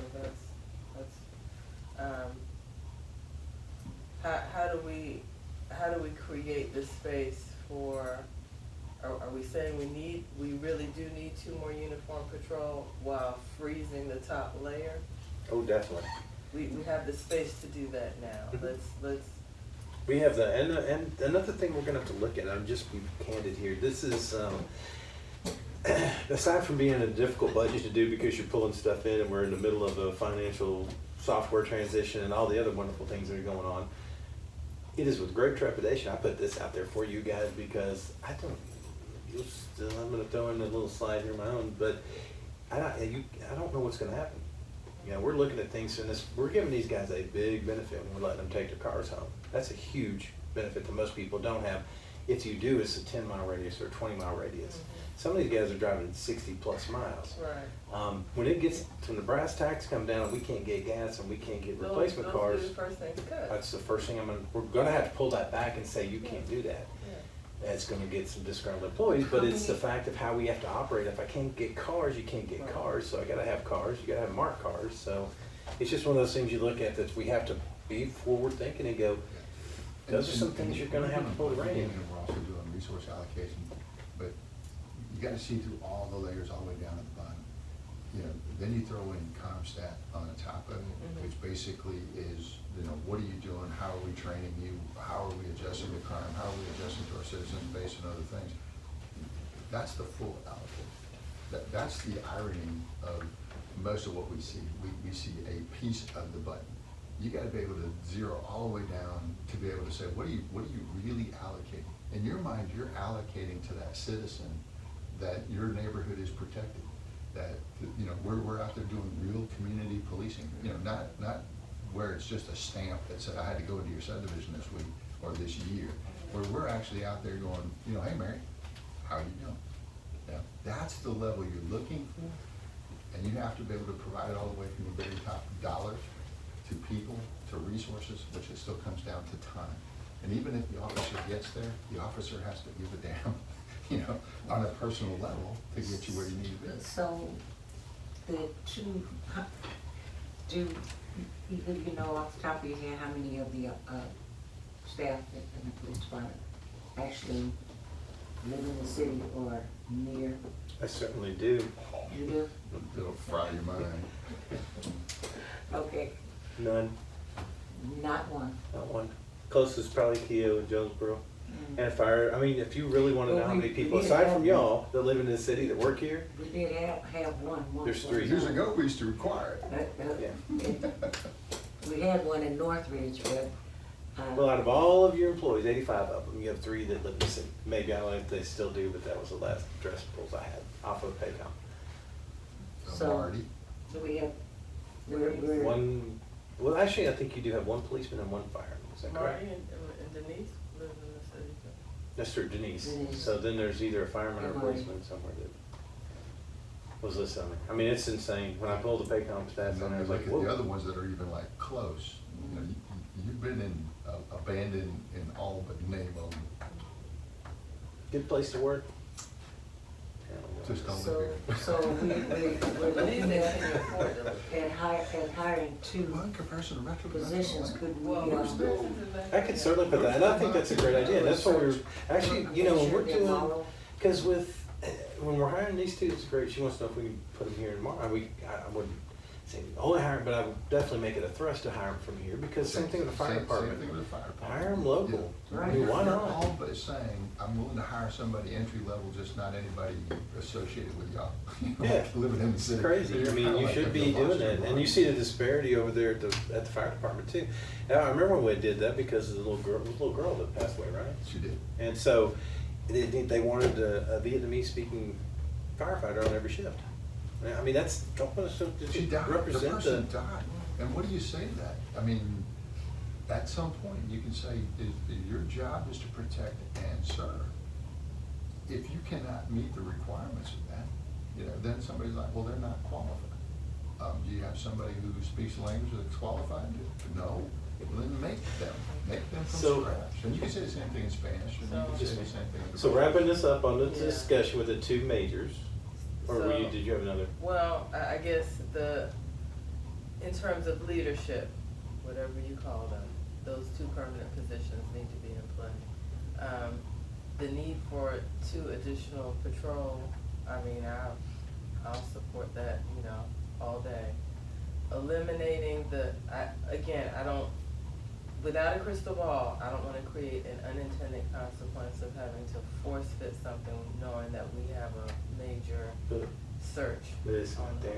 horizon. It was never officially put into that spot. Yeah. We were paying for it. So really, we could just hibernate it, and we wouldn't say that we're eliminating whatever. We'd just put the 2 positions in there for uniform patrol. That way it's in the ether, and if you guys want to reinstate it. And then, you know, once we make our way further through a process of discovery and determination, we can evaluate those top layers of leadership, but if we still maintain the need for uniform patrol, I mean, we need to support that. And if it was already tucked in there in a corner, let's, you know. Yeah, well, just move, and you guys would be the ones that have to, the city manager would be the one who have to approve them to actually be able to hire a deputy chief anyway, so if they can't fill it, then it's there, but it's not fillable. And I think that's probably the best course of action.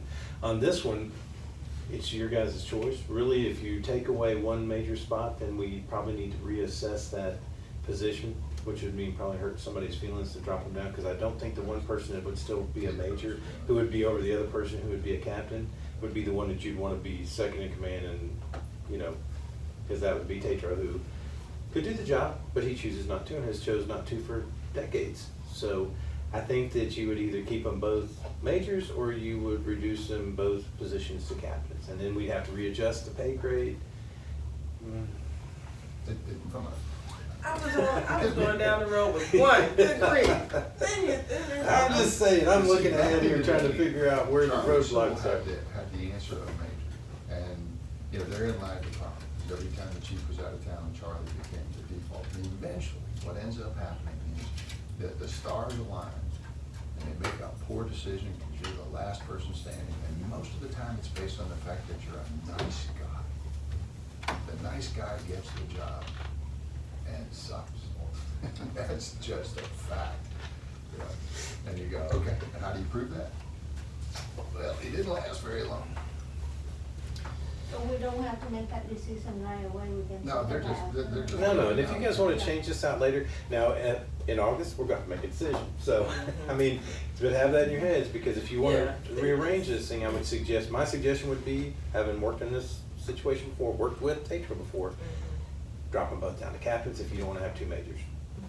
I mean, it's still the same position, still the Just leave same it as function. two majors. And the only reason I'd say that is, you know, I'm a pretty blunt guy, you know. We got bigger fish to fry. If whoever they're picking, you know, it's unfortunate you're already, theoretically not you, but somebody else is already telling somebody else you're my next guy, when you haven't even opened the position to determine if you're the next guy. And I like beard, but that basically then means, you know, you're only competing against the warm bodies you have in front of you. Now, they're doing outside assessments.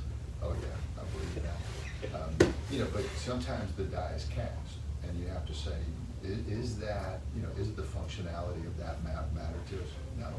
What does matter to us is the fact that we've only got a couple officers out there on that street on a regular basis. That is your key. I think that's the easiest part, we all agree. Yeah. Fix that problem, the rest of this, over time, will take care of itself. Yep. And you'll have many opportunities. Was that clear as mud?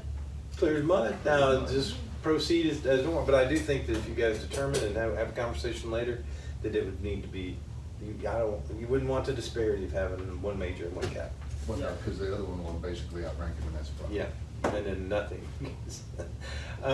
So their initiatives for this is they're gonna try and get some grant-funded things. They're working on those, which I hope they do. And the PD, if they'll focus on grants, I mean, public safety kicks grants out the walls, man. It's They'll easy. focus on it. And it's really easy to do it internally. They've got enough staff that they could really focus on that with the personnel they have. So, and they're not that difficult to do. We can administer them. So we have community engagement, which, you know, we've requested, you know, the volume and the heat be turned up on. We can also do grant. I don't think we're ready for that real answer yet, right? Which one? Once you start talking about community engagement. Yeah, we can't talk about that at this time.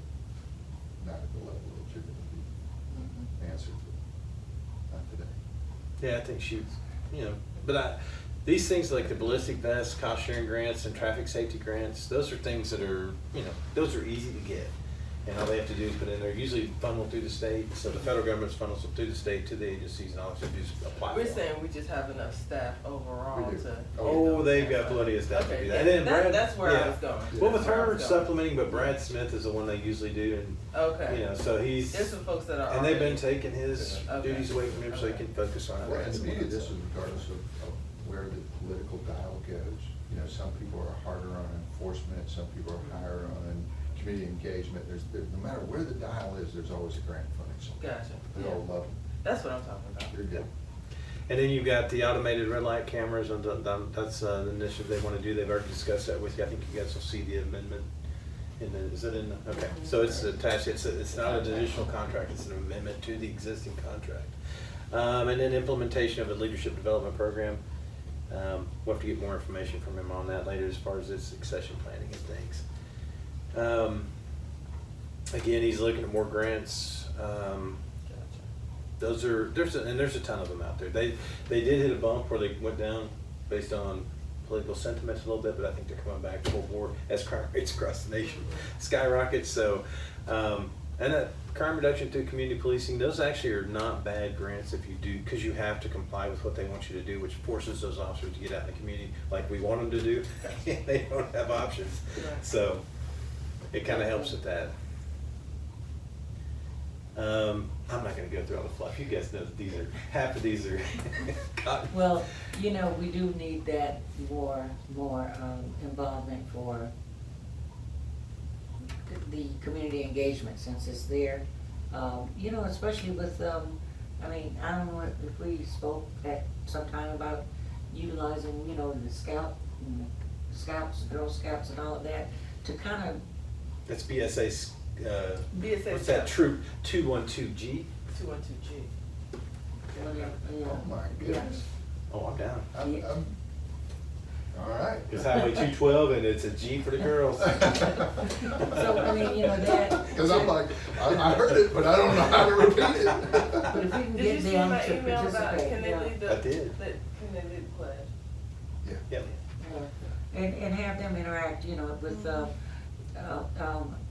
one, well, with some of the, what was it called? We've only The scratched the citizen- surface on what we have the ability to do. the citizen, whatever, police, The not VIPs, citizen- Volunteers and Police Volunteer Services. police. You talking about that one?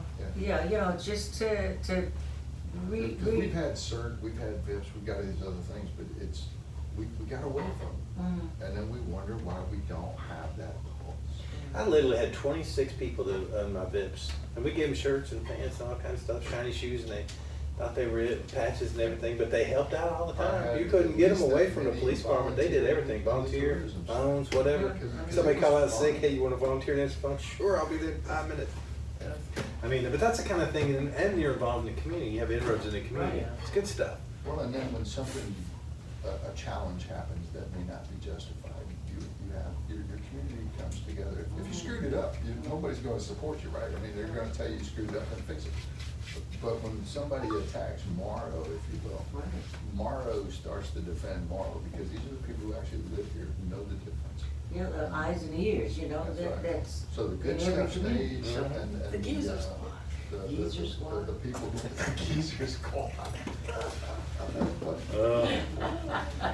Watching for birds and criminals at the same time. You're doing it. That's 3 on you, Miss Dorothy. I'm all over you. He's on a roll. Let's see. So investigations Don't and forget clearance that air rates. Just move it, let's get it going. No, this is the perfect visual. Yes. The user squad with the drone and the drone flying into things. There With the you go. thing- But you it's a can't crash it. responsive- You yes, can't, it's you can't crash responsive. it. You can't crash that There you thing. go. All right. Now this is interesting. So here's the goals for community engagement. Let's see how to do community Yes. education. Yes. The self-defense classes in conjunction with Clayton State. They will National Faith in Blue, National Night Out initiatives. I don't know when those are. I think those are usually in October, November. Directed engagement. How did the kickball National thing Night get Out. canceled this time? What does that mean? The It was supposed to be kickball, how did- today. I know, but they canceled kickball because somebody I didn't told show you. up. No, it's because the people who were coordinating and putting it on all got COVID. But think about that for just a minute. If I was coordinating. Who's gonna bring the ball, John?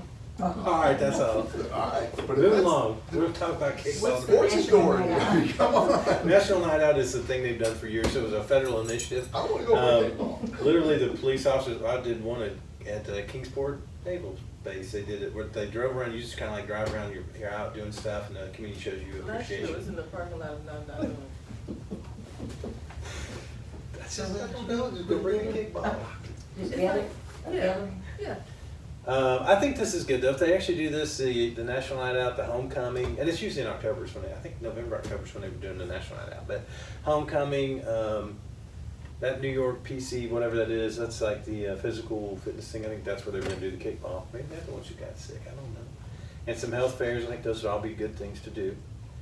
Well, and like the health fair, I got some feedback from somebody the other day that was like, one of the businesses, is we do that one health fair, you know, on just the one time. But that's a big enough thing where we could do a bigger draw, maybe in an exhibit center, someplace where, you know, it's not just sitting out here in the park. Because that could pull, and once you've done it and you kind of set it up, you can do that more than once, right? So it's not, you have to wait once a year. Because that was a pretty big deal for some folks. You know, you don't really think about something until something tragic happens in your world. Next thing you know, diabetes screening becomes pretty important because John ate too many donuts. You know, Had too much coffee. never enough coffee. Never had a Juan Caffeine. Valdez problem. So this is if you know, this is one of the things we do a lot with Base Campus, where the before and after pictures, where they're posting what they're doing, where they're at. Actually, can set them up with if we have a problem area, we set them up with a reminder to go check that and check it off daily. If they're cleaning up stuff and doing different things, I think you can see it on daily reports too. So I think that's very good because, and Lieutenant Bieber, who's over that, is very, very excited and getting engaged in that, wants to learn about it. So I'm encouraged with that. You know, what, Girl Scout, Boy Scout, whatever group, troop, you know, assign CSA them to 212G. a park in their areas, to monitor the park and see that things in the park, you know, just kind of give them some responsibility. This is your area, your community. Well, this park is, you know, we're Yeah. gonna, you know, let you all, you know, monitor this park and, you know. They do it like on the roads. If you where they- see something in the If park we going don't on. have a specific community, focused beautification program, and, you know, sometimes that becomes the easy thing to do. We have, Walking in Authority in the city, those students, they're very engaged and active, but we haven't necessarily asked them to do anything. So, you know, there are some opportunities with. Yeah, and some of those troops, like the Boy Scouts, I did the Explorer Scouts for like 7 years. It was you had high school kids who were in that was kind of a career path for them, either because they do it for the Navy, they do it for the law enforcement, EMTs, but you know, the engagement and the involvement and getting them in, I mean, we went down to Forsyth and won national championships, but it was the group that you get, you have to be careful with some of them sometimes, because they're a little squirrely, even at that age, and then, but you want to make sure that, because sometimes you get them, if you're not engaged and you're not properly working with those kids, they just lose interest because it's not fun. Yeah. Well, And they want to be as fun. Reynolds kind of takes hold, and because of what the potential is, I think that's gonna open us up some doors that we've never really had before. Right now, I think some of this is, you know, it's in name only. You know, somebody told me I'm community somebody, but I don't even really do that as a function. We were better at one time. Everything comes in cycles, you just have to. And it's just, I think it's a refocus of what needs to be done. Yeah, I mean, it's there. So he's telling me he's gonna at least go after $200,000 in grant funding, which would be great. I'm not sure how y'all feel about that, but he wants to establish a Chiefs Community Council, engage with them, I'm not sure what. Technically, he's got one. This was back when, you know, they were burning half the city of Atlanta, and some of it was simply because of the, you know, everybody hated the police department, wanted to defund it. Yeah, part of the answer is there's some legitimate concerns in there as to how organizations treat people and maybe treat people of color. And that has to be dealt with. It's just a fact. It left alone, it will come back to bite us in the butt. And you have to say, you know, how do we make sure that our community understands that, you know, we have rules, right? Do we have But gotta contact be people fair. with this? They did. There was a small group. Some showed up, some didn't. Well, that's the one that's place for him to start, then he can revitalize City of that. Atlanta's doing that. Mhm. Now, they're. So to me, some group if the that- group isn't yeah, showing up, yeah. you know, of the ones that are missing, Training. appoint them. You know, some of them are just, you know. But I think we wanna stay away from a review board, but I think having Right, community you involvement don't, is you don't really- wanna eliminate the opportunity for conversation and meaningful, feedback. Right. Because if we have an issue, community level, unless we ask them to come in and talk to us, you know. But also it was on mental illness as well, how to determine Mhm. whether, you know, like, you know, different places where things, people would, you know, like the latest incident in, Buffalo, I think, but, you know, the Oh, guy yeah. had been, you know, arrested and. All kind of crazy, putting stuff Yeah, all over the place. so how to identify, you know, a person that has actual mental illness? Well, there was that Other than- incident with the older lady, she was having a mental health crisis, and the officer responded by shooting her in the front door. Yeah, those are things we Yeah, prefer. the- I like the kit from John Robert Drive. You know, a gentleman over there who's having some serious issues, the city engaged. Some of it through the community itself. We took kind of a secondary role, facilitating as best we could. That seems to be, you know, doing okay, but somebody should check in every so often to make sure that, you know, we haven't, you know, fallen back. Because you know that'll happen. I mean, at some point when it's no longer warm and fuzzy anymore. Well, ideally though, that's your community engagement person who's out there. The officers are identifying that, passing it off to them and their liaison with existing, because most of this stuff, you don't have to reinvent the wheel, they're there, you just need to reach out and contact them and interface those people with the needs with I think, them. Butte has a pretty good relationship with him, I I think. think so too. You had mentioned that he had gone. Oh, yeah. Probably so, if this guy's got mental health issues. Well, I mean, if you're driving this city over any period of time, how do you not know who's here? I mean, you should know when John leaves, when John comes back. You know, the fact that John's cutting his grass every 2 weeks, whether, and whoever the, you know, we used to call him the beat cop, you know, for certain areas. I mean, people don't know who they, you know, you're driving around, get out. You know, you see a person in the yard cutting grass, get out and go speak to them Well, and my say hello, subdivision you know. had their pride meeting the Sunday of last. We got 50% of my subdivision. I was gonna say, you had a good turnout for the size of your. So for the size of the subdivision, you know, not bad, you know, and of course, you could walk up there and everybody that was there kinda knew everybody else that was there. You know? And next thing you know, the guys over. Did you meet, you remember Dennis Winter? I do, because we've actually met him in here, he And he- wants to do Frisbee, he's inviting us to halfway across the free world on a following Sunday, and I'm like, look, I don't wanna go see 4 Frisbee golf sections in the middle of July. How about you just tell us which ones are great, we'll go look at it, because I think we got a solution for that, that actually makes some sense, that's not. It'd be cool. I mean, that would be a neat thing. Who would have thought of that? But that's something that's low cost, Yeah, a Frisbee lot of golf. fun. You know, You could don't get some of know those trust grants it. like the DNR grant I'm looking at. And as Could long be as one you that we won't could hit do me in the that. head, So, you know, then it's Well, like, I how mean, does that you said work? it's popular in the place. It's right now. crazy popular. People come in, if we could get in on the tournament rounds and they want to use it for And it's tournaments, called they're drawing all Frisbee kinds. Golf. Frisbee golf, Oh, you gotta see disc it. golf. Oh, It's a Mr. lot Lee, more you missed interesting, it's that a lot more one. in depth too. Think of it as a set of golf clubs. Yeah. Right. Okay. And now the guy brings his little backpack and he has Frisbees like golf clubs. This one will go 400 yards, this will go 300 yards, this one's a section. And all of a sudden He's now you're serious like, about that oh, okay. business. I know. Then I'm just worried about getting hit in the head with it. He's like, no, let me show Well, you. you gotta be, you gotta have a, Skills. you know. Skills. know Well, that- Then even for somebody like Yeah, me who Like might. a course. or Right, whatever. go with one, and they Yeah. go, well, I would probably not be a good person to start. Did you know there's one at the university? The No. university has a Frisbee golf course, but it is so tiny that it just doesn't do a lot of attraction. Right. And they go, well, that would be a good place to practice. This would be a good place to do something. Well, I think it'd be a good place to And you run it have down off of the a underpass local and Reynolds, citizen. have a 9-hole there and an 18-hole, because he said the one we're doing Yeah. would be like really difficult. And But then it's he brought a a guy pad in and a bucket, last week who's driving a hanging basket. $7,000 BMX graphite bike that weighs like much of a coffee cup. The guy's 61 years old.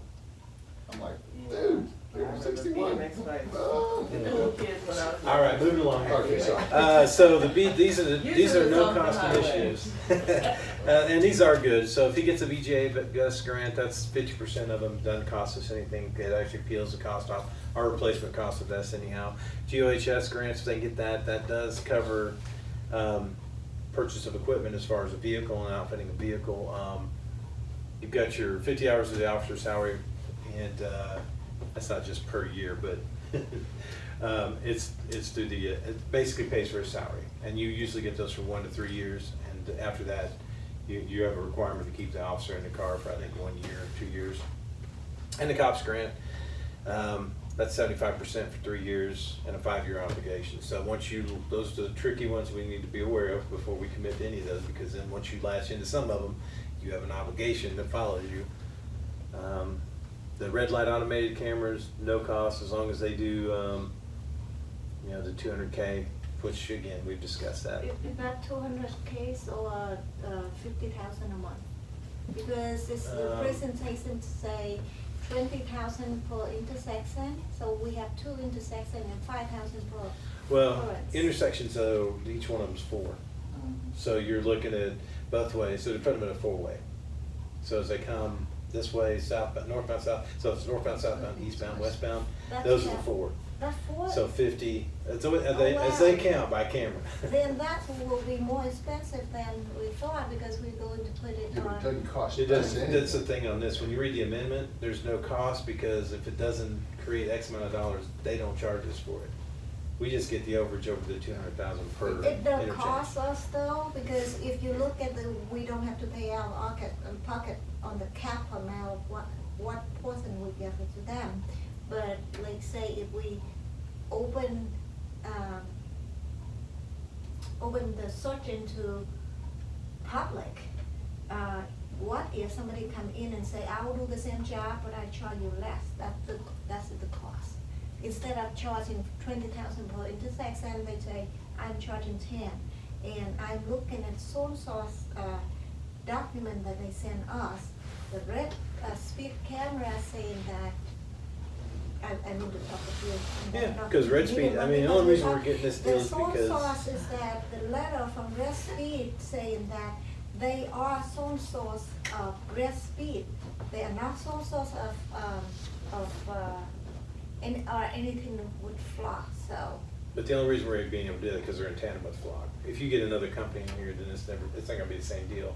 The only reason we're able to do that is because Flock's gonna allow them to utilize their cameras for that purpose. They already That have the agreement. I also talked with Flock and they have no idea about red light camera. So we'll talk about that after the. I would hope they would, because it's an addendum to their contract, so. We'll talk, That's not a- I'll talk with you about that after. Might be a this problem. meeting. Yeah. Oops. So overtime, they have done pretty good. Even though they have some of those, I think with the full staff, they can do kind of like what Public Works is looking to do, where they have those folks that are just kind of assigned to those issues. Equipment maintenance, the flock cameras, of course, you're gonna see that on there with the equipment maintenance going up a little bit. Equipment services contracts, that's Axon, that's one that's a big change in theirs, it's $125,000. But that integrates their car plus body cameras and automatic activation. That's the big one we just approved. Yeah, that's the big We took a little deal. bit out of Splice, the Yeah. 4 years at 70 grand on the I other don't know side. when y'all, it must've been a while back, but it was, yeah, that's the big change in their budget there. But we gave them the toys because they produce the results. And they're doing FirstNet. That's gonna be something that's gonna reduce the communications charges. And that's through AT&T, so this is one of the agreements that they have with them. A lot of use of the digital formats, so you don't see as much printing, except we're required to do some of that stuff, so they're reducing that by 2,000. And then, this is a debatable thing where we're looking at the different, I always hear this, but the classes they put on for the state are usually pretty stellar, they meet the requirements that they have to have, but we always say, well, they're not as good as they could be if we went to the FBI or DOJ sponsored training, which by the way, costs us all this money, so, we'll check on those and see. Vehicle maintenance, that's already having an effect on us. They're gonna reduce theirs by 40,000 just based on the fact of that's probably labor. I think that's a fair estimate as we looked over it to say this is reduction in labor. Fuel and oil, that's gonna be an increase, we just don't know. And capital improvement, the 4 cars, which is on their original replacement schedule, 5-year replacement schedule anyway, and they wanted 6, but again, this comes back to the point of why do we have to go through so many cars so fast? It's because we're driving our cars so far away to get to and from home. So it's one of those touchy little subjects. It's gonna come up sooner or later and it's gonna have to be a decision I imagine we'll have to make then, the next upcoming months, because it's gonna be something that you're looking at going, it's gotta be, you just have to have logic and play on that. Well, if I recall, at one time, we had something in place where if you live outside of so many miles, you pay something. To be honest, I would rather not get involved in that kind of a deal. I would just say that you set the parameters and say, if you live outside of 20 miles, What ended no. up happening was we didn't send them the invoice, right? So then you had these people who theoretically owed us money, and what a mess. Oh, nightmare. And then supposedly some of the people who live in Alabama were our best performers, or whatever that answer was, did stabilize. Well, it was actually it was a long ways in Georgia. It was actually less time to go to Alabama. Yes, Ernie he lived right over the Alabama Yeah, line. but it was, anyway. Ernie Raper. As time, you stabilize, right? Stabilize, perform. Some of these things, as they become low-hanging fruit, we'll solve them as they come in there, but they're not the hill to die on. So there's their budget. It's about a $382,000 increase, and we know a large portion of that's gonna be because of increase in retirement costs based on the increase in salary. But also, there's a couple of things that they've increased on and kind of decreased, so I really need them to focus and meet their revenue goals is what we need to do. But this is the one department that when they do the little blue flu because somebody's having a bad day, at the end of the year, you could be $500,000-$600,000 out and there's no real way to make that up. So they have to perform, it's where people have to watch. Again, it's not always revenue so much, but remember, they still cost you $3.5 million to operate. It is a portion of the puzzle, whether it's economic development, code enforcement, everyone has to understand that unless you guys want to be paid with monopoly money, it really does, require you to pay attention to how things are actually done. And if you have management who's over there going, well, you guys just figure out how, that's your problem. City council, you figure out how to produce money from nothing. You can double the taxes on anybody. That did not add value to your area. Now you're a high taxed area, and your business license fees are higher than everybody else. Your property tax is higher than everybody else. They're going to locate somewhere else. It's a self-fulfilling prophecy on the negative side. You cannot do that. And it's hard to fix. When you get into that mode, what ultimately happens is you same folks who want to be paid more end up getting paid less. The equipment is less, and the value of the position in the city is less. That is the true answer, and that our expectations don't match that. We want to be the best. We want to strive to achieve to be the best and to compete with anybody out there. This city can and has and will. Yeah. And I don't see anybody sitting at this table saying we want to be second rate. Why play for that goal? There's no reason to. We've done it before. We'll do it again. And we're in everything's a state of flux. If anybody can ever say you're hitting the mark of perfection, you're probably not paying attention. Or we're telling other people that are sitting here because we're marketing ourselves and telling us our city's in good shape and we can compete. And we can. But if you're sitting in this room while you're trying to actually be a little bit more realistic and say, where are we now? What are we doing? What are we trying to do? Yeah, performance evaluation do the same thing. We could easily sit down with every employee and say, you're great. If that's true, wow, there's always going to be somebody who just got there who's got to learn. Somebody who's been here a long time who's going to, like Essie, who's going to phase out. How are we going to train for that? Let's be realistic in this room, nothing else. On the vehicle issues, nope. Oh man, it's just insane. But not everybody's. I mean, your subdivision probably got hit hard. I didn't. Yeah, but I appeal mine on a regular basis. That was good for 3 years. So 3 years from now, mine will double. But in the meantime, yes. Yeah. When we're looking at vehicles on the replacement, I'm not terribly concerned because they can't get them. So we're able to do those. And one of the ways you can look at the police department and what's going on with the confiscated assets. Great, we'll pay for 3, you pay for 1. I mean, that's absolutely admissible for what they can do with the confiscated assets, be it state or federal. So those are some of the things we can make sure we're saving if we need to cost cut a little bit on those. We talked about that contract communications, and they're going to try and find some grants. So we'll see how that plays out. So that's the end of that slideshow. Did you guys want to take a quick break before we finish up with mine? I just roll. All right, let's roll. Well, in that case, Snickers. Lunch.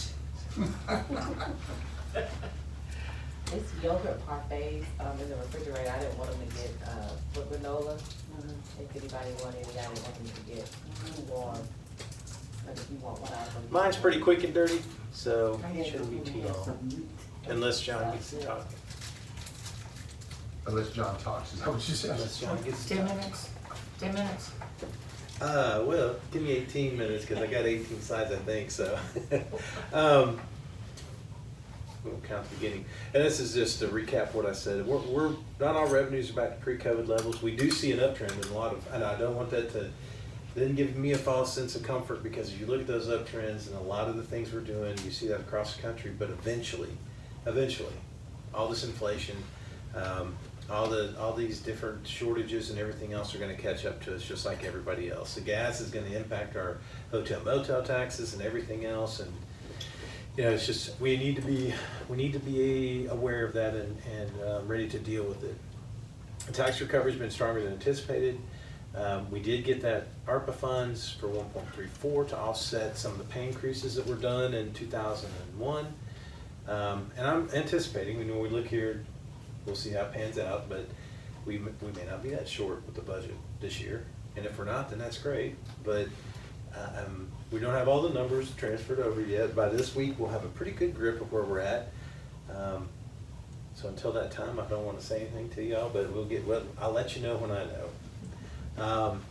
Inflation concerns that could impact operational budget on two sides. We're going to see an increase in sales tax revenue, but we're also going to see an increase in costs of operations and capital projects, which we're already seeing. I mean, all the capital projects we're doing, just like, thank goodness we locked in that one with, that's doing the Blue House, because if we weren't, then it'd be probably already gone up, and he told me that, he said, you guys better be glad you started now, because they have to renegotiate it, but it's expected, everything's just costing more, as everybody knows.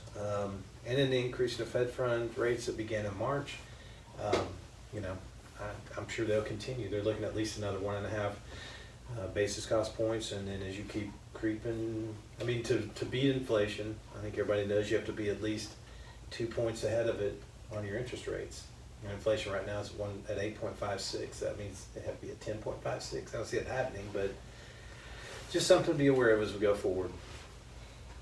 Revenue summary, and I'm rationing back a little bit on this because we don't want to go crazy. So the total proposed budget that we have of all funds is 16.9 million, and that's lower than 22. But the forecast for 22 for revenues is at that level of 17. So we'll see again.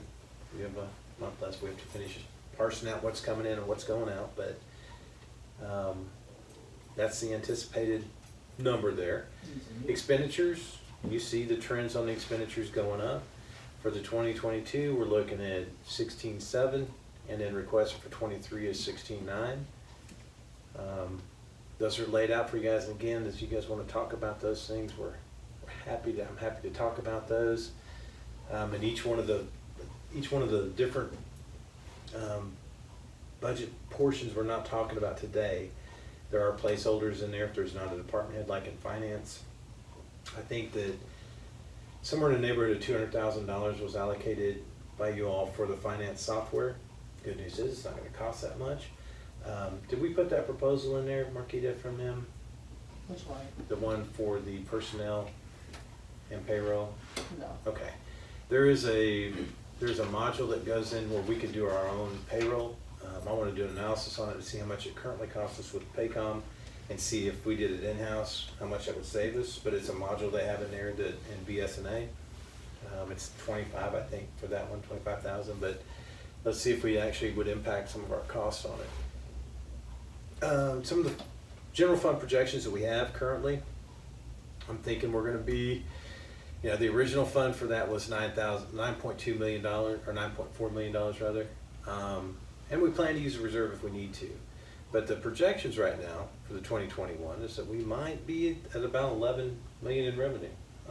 Now we have, again, some of the trailing costs coming in. We have some of those, I cannot sit here and tell you good faith, I don't think anybody would believe if I did, that we had somewhere around the neighborhood of $3,000 or $4,000 in pay raises, $300,000 or $400,000 in pay raises that you all did by doing that $5,000 to $2,500 increase. You also have an issue with sanitation towards the residential and the commercial. I mean, these are numbers that we have that we can pull out right now, but I'm not 100% comfortable with them. So we're looking right now at over $468,000.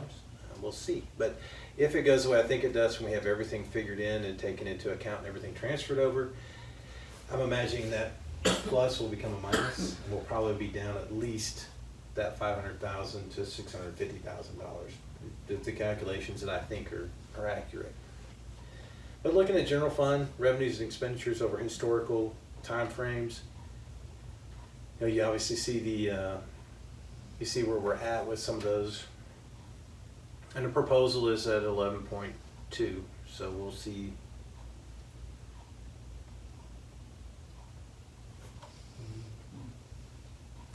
Where we get our monies from for the revenues and expenditures, where we spend it.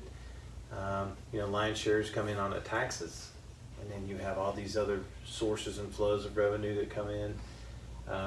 The expenses, and I break that down in another chart for you. It's a little bit more easier to read and see how we put them out. But, you know, the lion's shares of those go to public safety, of course, and public works, which are necessary for us.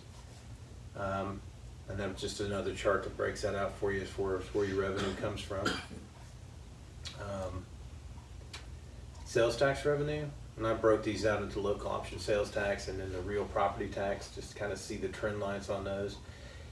We will see an increase in those, and I really think that with the homestead exemption, you know, the question is, we were looking at millage rates, we're trying to find, there's no way to calculate the millage rates until the county does their thing. I think we may actually win with doing a homestead exemption, where we may bring in a little bit more. I mean, oddly enough, we've dropped taxes and we bring in more because of the valuation of the property going up so high. And that's gonna be on this year's thing, right?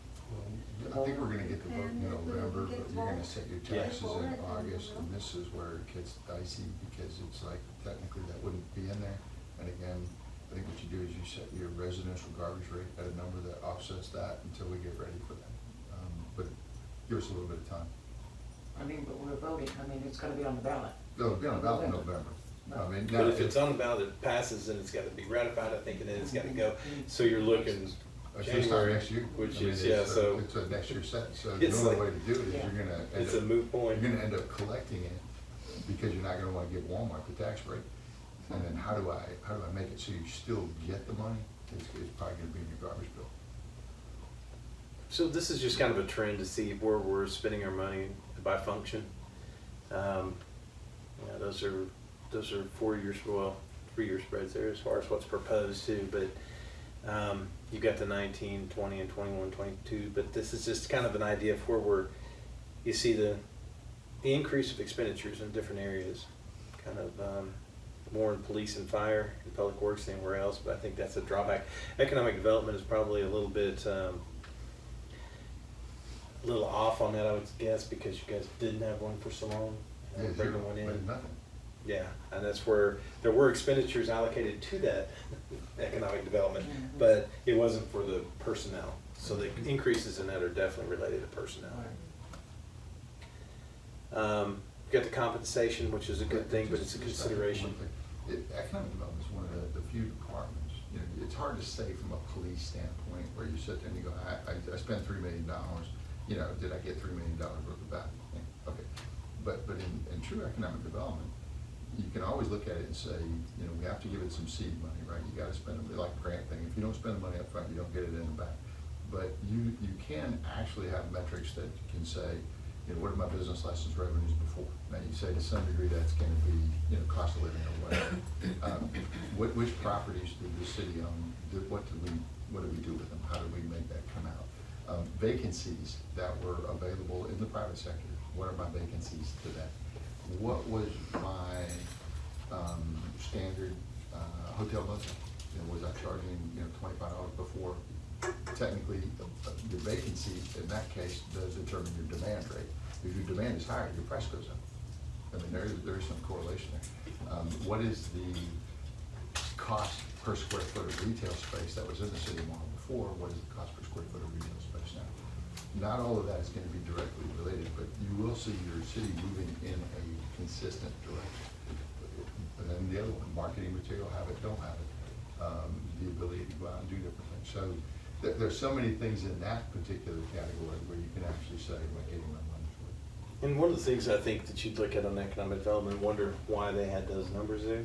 It oddly enough correlates directly to the hotel motel taxing that was brought in. So I think it might have been you flow those expenses through there, even though you don't have a person and we're not really doing anything.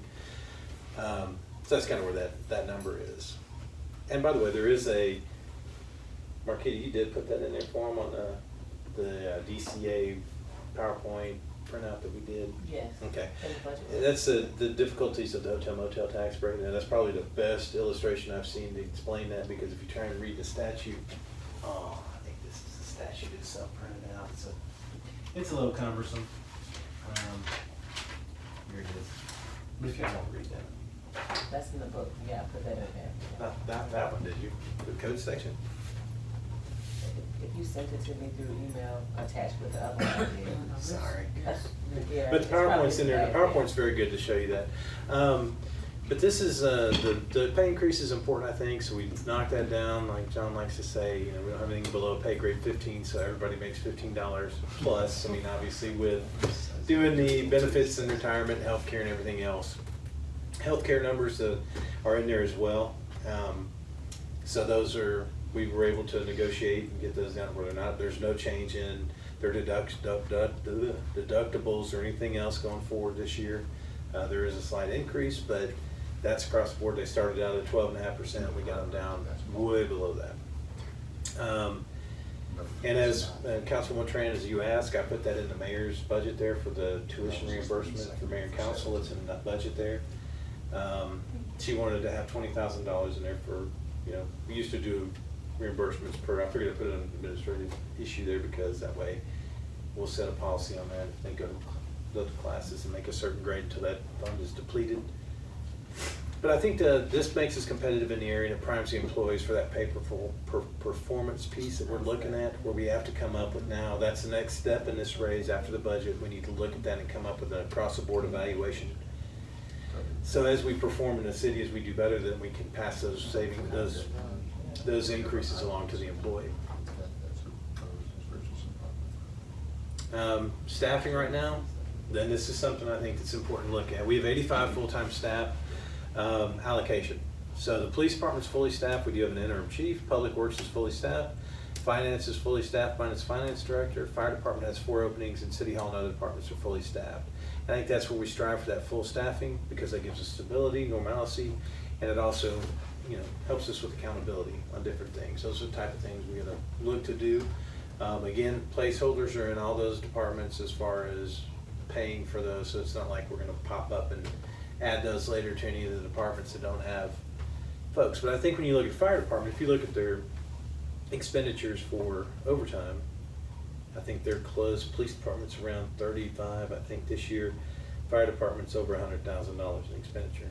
And that's the difference because when they hit overtime, it's, you know, it hurts us. So those 4 openings are killing us on the back end as well as on the front end of being able to respond to things that we should be able to and take care of issues. So capital projects, you've got Jester's Creek closing out. That's over budget right now by close to 50 grand. Overtime, over budget, horrible. You know, the software was designated. And that's over the $100 and some thousand that you budgeted. Yeah, that's over the $111,000 that you guys agreed to. The So- drainage issue's already built into that. That one is, we're having a hard time with the paperwork. Yeah, because I'm not being able to justify where we're spending an additional 50K, and I'm not paying them till they show me, so. They may come back and try and take our trail system back up. But this is. Didn't they notify us when it's come to operation? I don't have anything. I don't have anything at all. So we have the billing for that, of course, which is, We're asking questions, yeah. exactly that. I mean, I'm on there with DOT and, because all of a sudden they started clamoring about wanting to be paid. And I got a few questions here. There was no change of scope, and of course, that's where your project manager should be involved in that with Mark Whitley. To be honest with y'all, I'm not impressed with Mark Whitley. If you're project managing, I don't know what you're managing, but you're not. He was on the Zoom meeting with us, unable to tell us either. So we talked to Triscapes. We need to have some documentation. Even if they give us the documentation, they didn't do a change of scope or anything else. You all didn't approve that. That's why I basically explained I'm not writing a check for anything that wasn't approved. So 2014 SPLOS funds were designated to purchase that finance software. That's going to be completed this fiscal year. We're looking for those are the grants we were talking about. There's a DNR Path Revitalization Grant, that's in June. And then we were talking about that infrastructure grant, that's Reconnecting Communities is what it's called. And that's when I think that we could, the overpass, underpass. But I think those are some good things to look at. I don't know. The matching on those is only, I think they're 80%, so it'd be a 20% match for those. The DNR one, I'm not sure. They didn't ever tell us what the grant, what the match There's also was. some additional information about the matching portion that can bring it down, I think, for governments to around 10%. That'd be special. I think so, so let me see if I can reach out and find information. Okay. about that. Yep, because we've got we're on the maybe next week or the following week, but there's another, you have to do the informational stuff with everybody. SPOS fund, these are kind of capital outlays on that. And you know, it's a little bit different on the SPOS fund, I think, as it comes in, and there's some information in your tab on the SPOS fund as far as what we're collecting and what we're doing. As it comes in, I think it's important for us, particularly if the economy slows down and we need to, they're allocated certain things, we need to do it. The percentages are already up there, so they're kind of broken down: public works, public safety, recreation, or betterment of the people. So let's move forward on those and make some of these projects happen. We have the money there that's allocated in that direction. And as we get the 3Ds. Got local option sales tax at some point. Remember, we're required every 10 years to renegotiate local option sales tax. And the first one is the division between the county and the city. Right? So then, however that goes, we have no veto power of anything. We're not Jonesboro, we're not the county seat, we can't hold anything up. So that's the first discussion, right? And knowing Forest Park and some of the bigger cities can sandbag, but if they don't fight for us, we're toast. So right now they're at that 75-25 split, okay? Then the next percentage, let's assume that's 25%. The city of Morrow gets its city population share. So that says how many ever people there are in cities in Clayton County based on the 2020 census. And let's just say Morrow's 4% of that. Well, Morrow did not grow. Lovejoy grew like crazy. Some of these other cities are twice, 3 times the size of what they were. So then Morrow's percentage of that is going to drop. And it's gonna drop simply because they can do it. They're just simply gonna go, this is what you get. And that number will be less because our population has not improved. Just a fact, and then that's good for 10 years. So you have to get the retail sales growth to make that work. How much is that loss? We didn't lose population, but you know, not like the last time. The first section we went in, we were at basically 5,000. Then we had new subdivisions. We went to 8,000, and we've stayed at 8,000. We didn't have a population growth based on our numbers. So that's not going to be in this budget so much because the negotiations won't take place for soon. Soon will be the discussion. But as soon as that's adopted, then this next year you'll have less. So it is important to consistently grow as a city, or you will pay the price one way or the other. And years ago, we got the same amount as Riverdale did.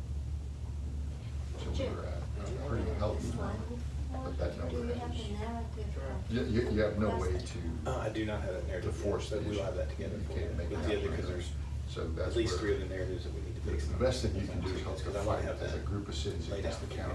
And I'm gonna do a comparison between, because that way it's pretty much done on what's left in 14, and then where 14 needs to be allocated, and then this one. So we can So compare just, it.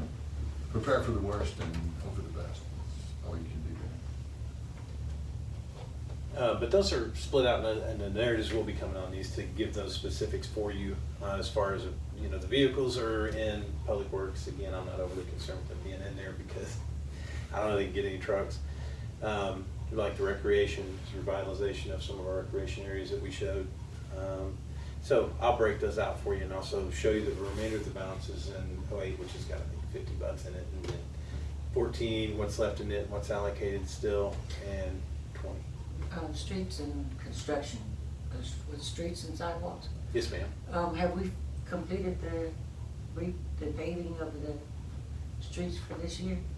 Oh, no. No. Oh, no, and I can't get them to tell me when I'm on the roster for it. No, either. no. Isn't that, wasn't that Didn't they do last Graceland? time? We have I thought they did 2, Graceland. I've added all those to it and send them over to they still have to send the community agreement. We're waiting on county DOT. And then I need to have the date, usually they do it in this time of year anyways. So It's we'll into catch both summer. of them under LMIG grants this year. Last year's what we thought we had done that never got done. Yeah. And then this year. So we have 2 of those sitting there. The one was never done, never scheduled, never anything. So this one, we've got the 2 to do, and I would really like to, that's why I got Brandon on them all the time. Add my street on there, because we have potholes and tree roots coming up and Okay. all that kind of And it's all stuff. about street maintenance. It has to be, you don't wait for the street to fall apart. You reseal it, you do a whole Right, bunch of other right. things to maintain it at a longer level. Then you stripe it so it'll last.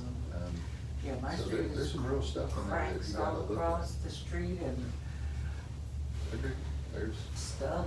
All right, so this is one we need to, this is just to set your mind to something and look at I don't things, wanna so. see that one. Wonderful sanitation. I don't wanna- Everybody loves to talk about trash. I don't wanna- So as this thing comes along, you see how and the reason I did this was because it shows you the disparities here. But as we come up, you barely, I mean, you didn't break even, but just barely went into costs. And now, that's why this year I'm like, I don't believe those numbers yet until we see them.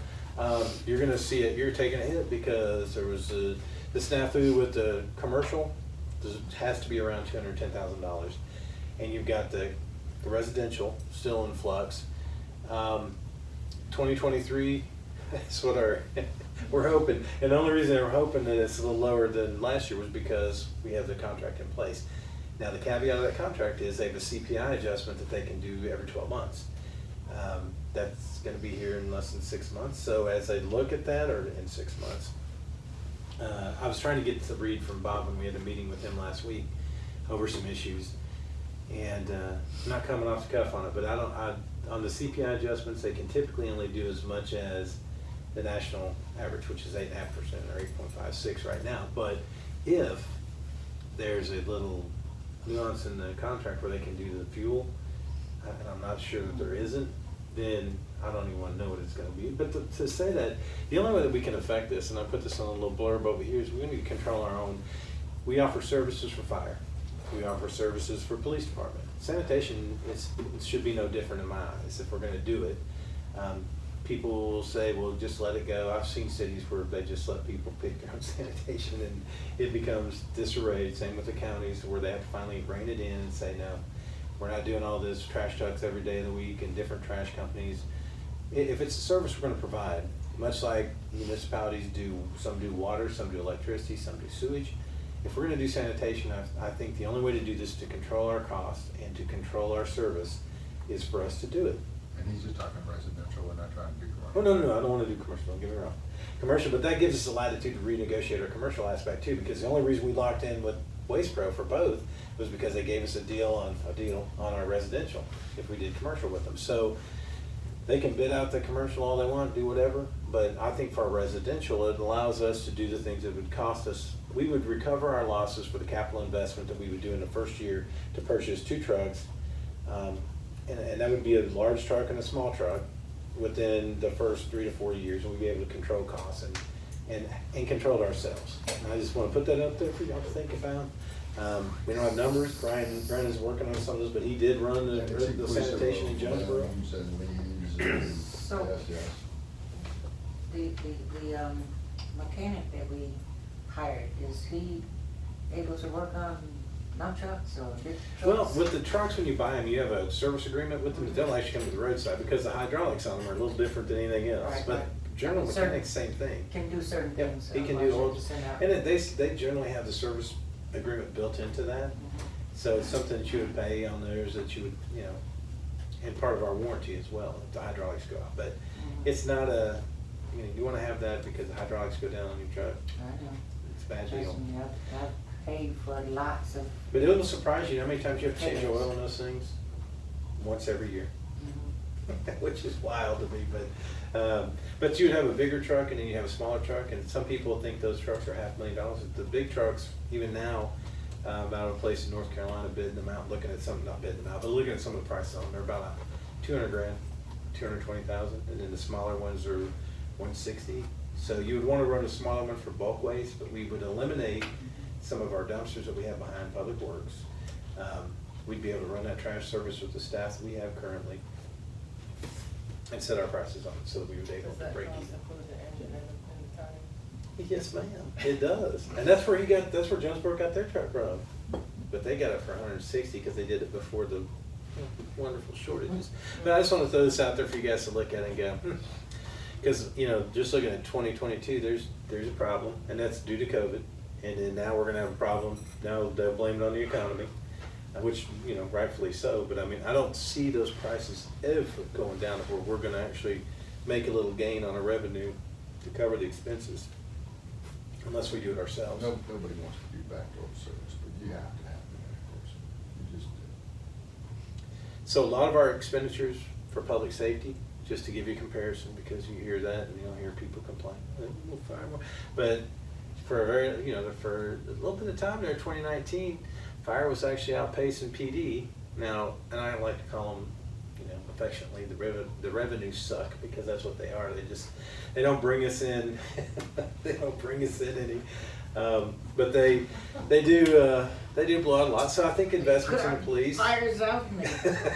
Keep our hearts moving. You gotta have them. I mean, but it's like sanitation. It's the same thing. You have to balance it out and say, well, it's a needed service. Let's do it the best we can. But the expenditures are kind of balanced. Sanitation now. That's our first visual. Last slide, what you talking about? There we go. Had to get, that's why I was excited to see Bong Stoma. Now, on this budget, there are some, we'll kind of Is police that this up. smiles? Looking good. That's a good crowd right there. I hated to see Dr. Stewart go. That took a step back, because, they gotta recharge. That is him come up back there, in isn't the it? game. We've gotta reach out to the lady.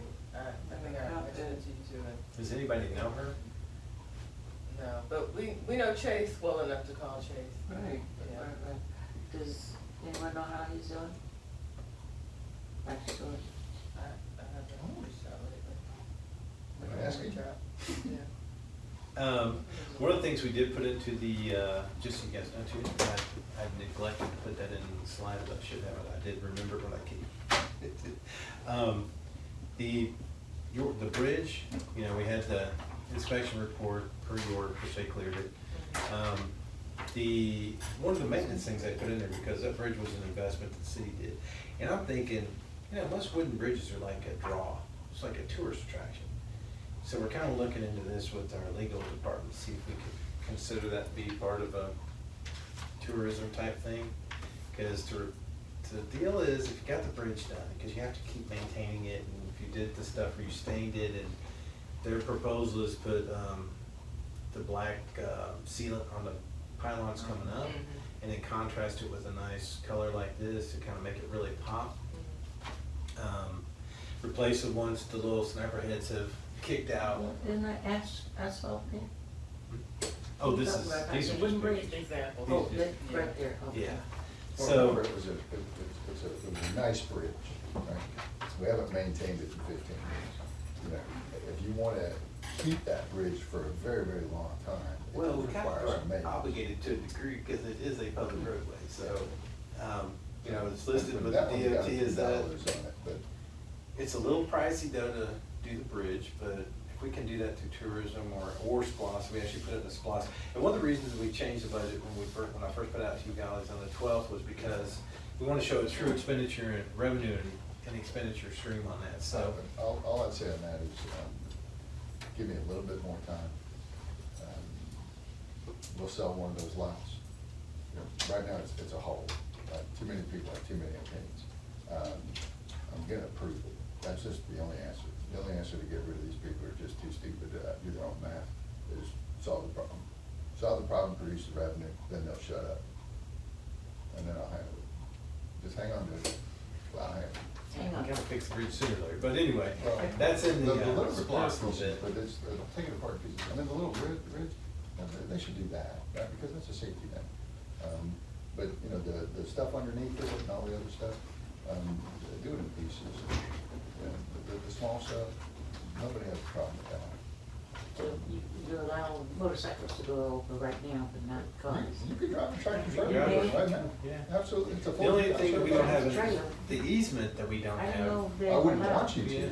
I mean, you never, It's GDOT certified. Right. They It's come in certified. black. I'll put that on. Yeah, I don't want them on there. It's just- oh no, they couldn't come down the street. They so- can't drive down the regular side. Sure will. So I'll get all the presentations, all the PowerPoints gathered up, and we'll. Now, there's some spindles, that should be done.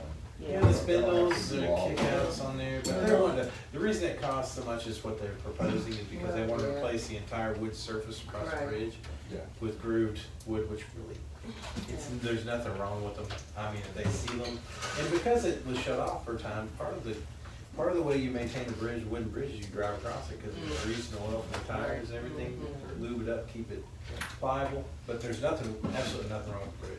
Yeah, just the things that we need to do, but the bigger stuff. Tweak it a little bit, you know, a little, Well, sometimes, a little something glow in sometimes the dark on the that's the top. little stick that pokes you, you go out there and you say, prove it. Do or die, right? I can handle it. Yeah, I think it was pretty good. Well, as I make corrections on there, because I want to check some numbers, and Yeah. like I said, some of those things are still working on the data transfers for us and how we're gonna flow some of them. So as we get those things squared away, and I'll send you out corrected spreadsheets, and the narratives that we don't have, and the ones that they did include that didn't have narratives on the narratives. I don't know what happened to them. They never get 100% right, it's only Well, like 400 pages. So, You get all that But I'll right send right it, when I away. put them out though, I'll You're let doing you guys something. know in a little bullet point which ones I've changed and highlight them and keep them highlighted with the highlighted original and highlighted change. So it's kind of like a strike through for you guys to look through and if you I have like blue. questions. But So for police department, but you have to like the fact that it has some readability to it. That is not. Oh, the because gas I'm bill? looking at, The and gas looking bill, at that, the and little like parts, it's Because they haven't double, had something for this to in, base it on. almost double You in get used to price. seeing it. Yes. Now you Yeah. can trend it yourself. Oh, well, I told them- You save your Yeah, book, Now, come back, what I told them to say, do with the gas prices, because our gas prices are skyrocketing. Okay. So I went ahead and I called, our people, Murphy Oil, I think, whoever does our drop-offs, they're gonna come out and they're gonna refill the Chris cap off recovering our some of his, tanks now because there's supposedly a big diesel shortage coming. Mm. So we did that and got them coming out, Oh, if you hadn't Wednesday, seen I it. think, to, Flying to J load it up. testified in It's your front first. of Congress, basically so they're gonna saying that, cap off everything. the train But the, company well, was yes, saying our gas 1%. prices I are, told them to I mean, it's expect like everybody else, 50%. they're doubling. So we have a tank out there, but it's not a 50%. huge tank Now imagine for you're one diesel of and the gas. So I largest told everybody petroleum to, gas companies, whatever you wanna almost call double it, their in the gas country, especially expenditures for for this truck year. drivers. And they're telling you Are you will they have putting 50% less. Shut off thing on there when they ever 50%. had their maintenance done. Just run your costs that there. is You don't have not on there 50% yet, but profit. that's supposed to become, Which Bong's means you had have a, no you know, choice his but to dad. increase on the did a demand hospital, side. yes, did And an then he said amputation certain of his toe sections, yesterday. you just won't have. So, he's got a couple things that I just didn't because he's the only guy there, and then there's no budgeting. There's a chance at certain the sections of this hospital, country, you will have. so. But we will get that on there, that is part of our They're still plan. in the. Well, we have to, we've gotta maintain It's gonna these hit cars, the because you sound can't get hard, we're any more. logistics. Let me see on that. You look at that, and say even And if that affects the. you're 50% off, and it's a 25% reduction. I'd Gas, hate to see all that Oh, yeah. stuff. We're in- Maintenance, everything. Yeah, and I doubt he's wrong. Because we're not, the supply chain, we're not talking that long out. In other words, it's one thing to sit here and go brace for impact, because here it comes. And you're going, by the fall, you're gonna have a problem. Okay, you're going, good gosh, my, you know, May, June, August ago. Yeah. You're in this game. Yeah. So those numbers are tragic. Super. That's right, thank you. I'll put it this way, you made me laugh. Good, because there's that point where you just say, okay, Is Vaughn gonna come and get his recording device? He's gonna put, show you. Oh, okay. Don't forget. Do we need to hit stop? Oh, I don't know Not yet. what he's, I don't know how he's got it. Not yet. Yeah. Do we have to close the meeting? yeah, well, no, Not yet. Not yet. You adjourning it? Do you have your gavel? I'm Are we adjourning? There's nothing else going on here, but it's, See, at PowerPoint, York Bridge. Cause she's gotta turn hers on too.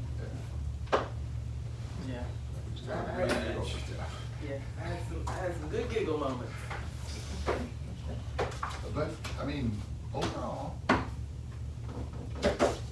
know, a budget is just that. You have to have something that kind of says, what's our game plan? There's your game plan. There's a couple things in there, you know, we need to work on that aren't related to budgeting so much. Well, and I can tell you, this is one of the most difficult freaking budgets I've had to do, because we're resurrecting one that didn't exist, because that one that from last year was like a nightmare. And I don't know which bonehead scheduled freaking finance transition in the middle of your budget season. So, it's been challenging, and then one of the frustrating things, you look at that and you're like, man, I can't pull some of these numbers. I know. Well, those are real challenges, so. They are challenges, but I think I'm comfortable with this one where it's at right now, except for where we're gonna end up for this year. But everything else I'm fairly comfortable with as far as what we're asking and being able to do. But then again, you never know.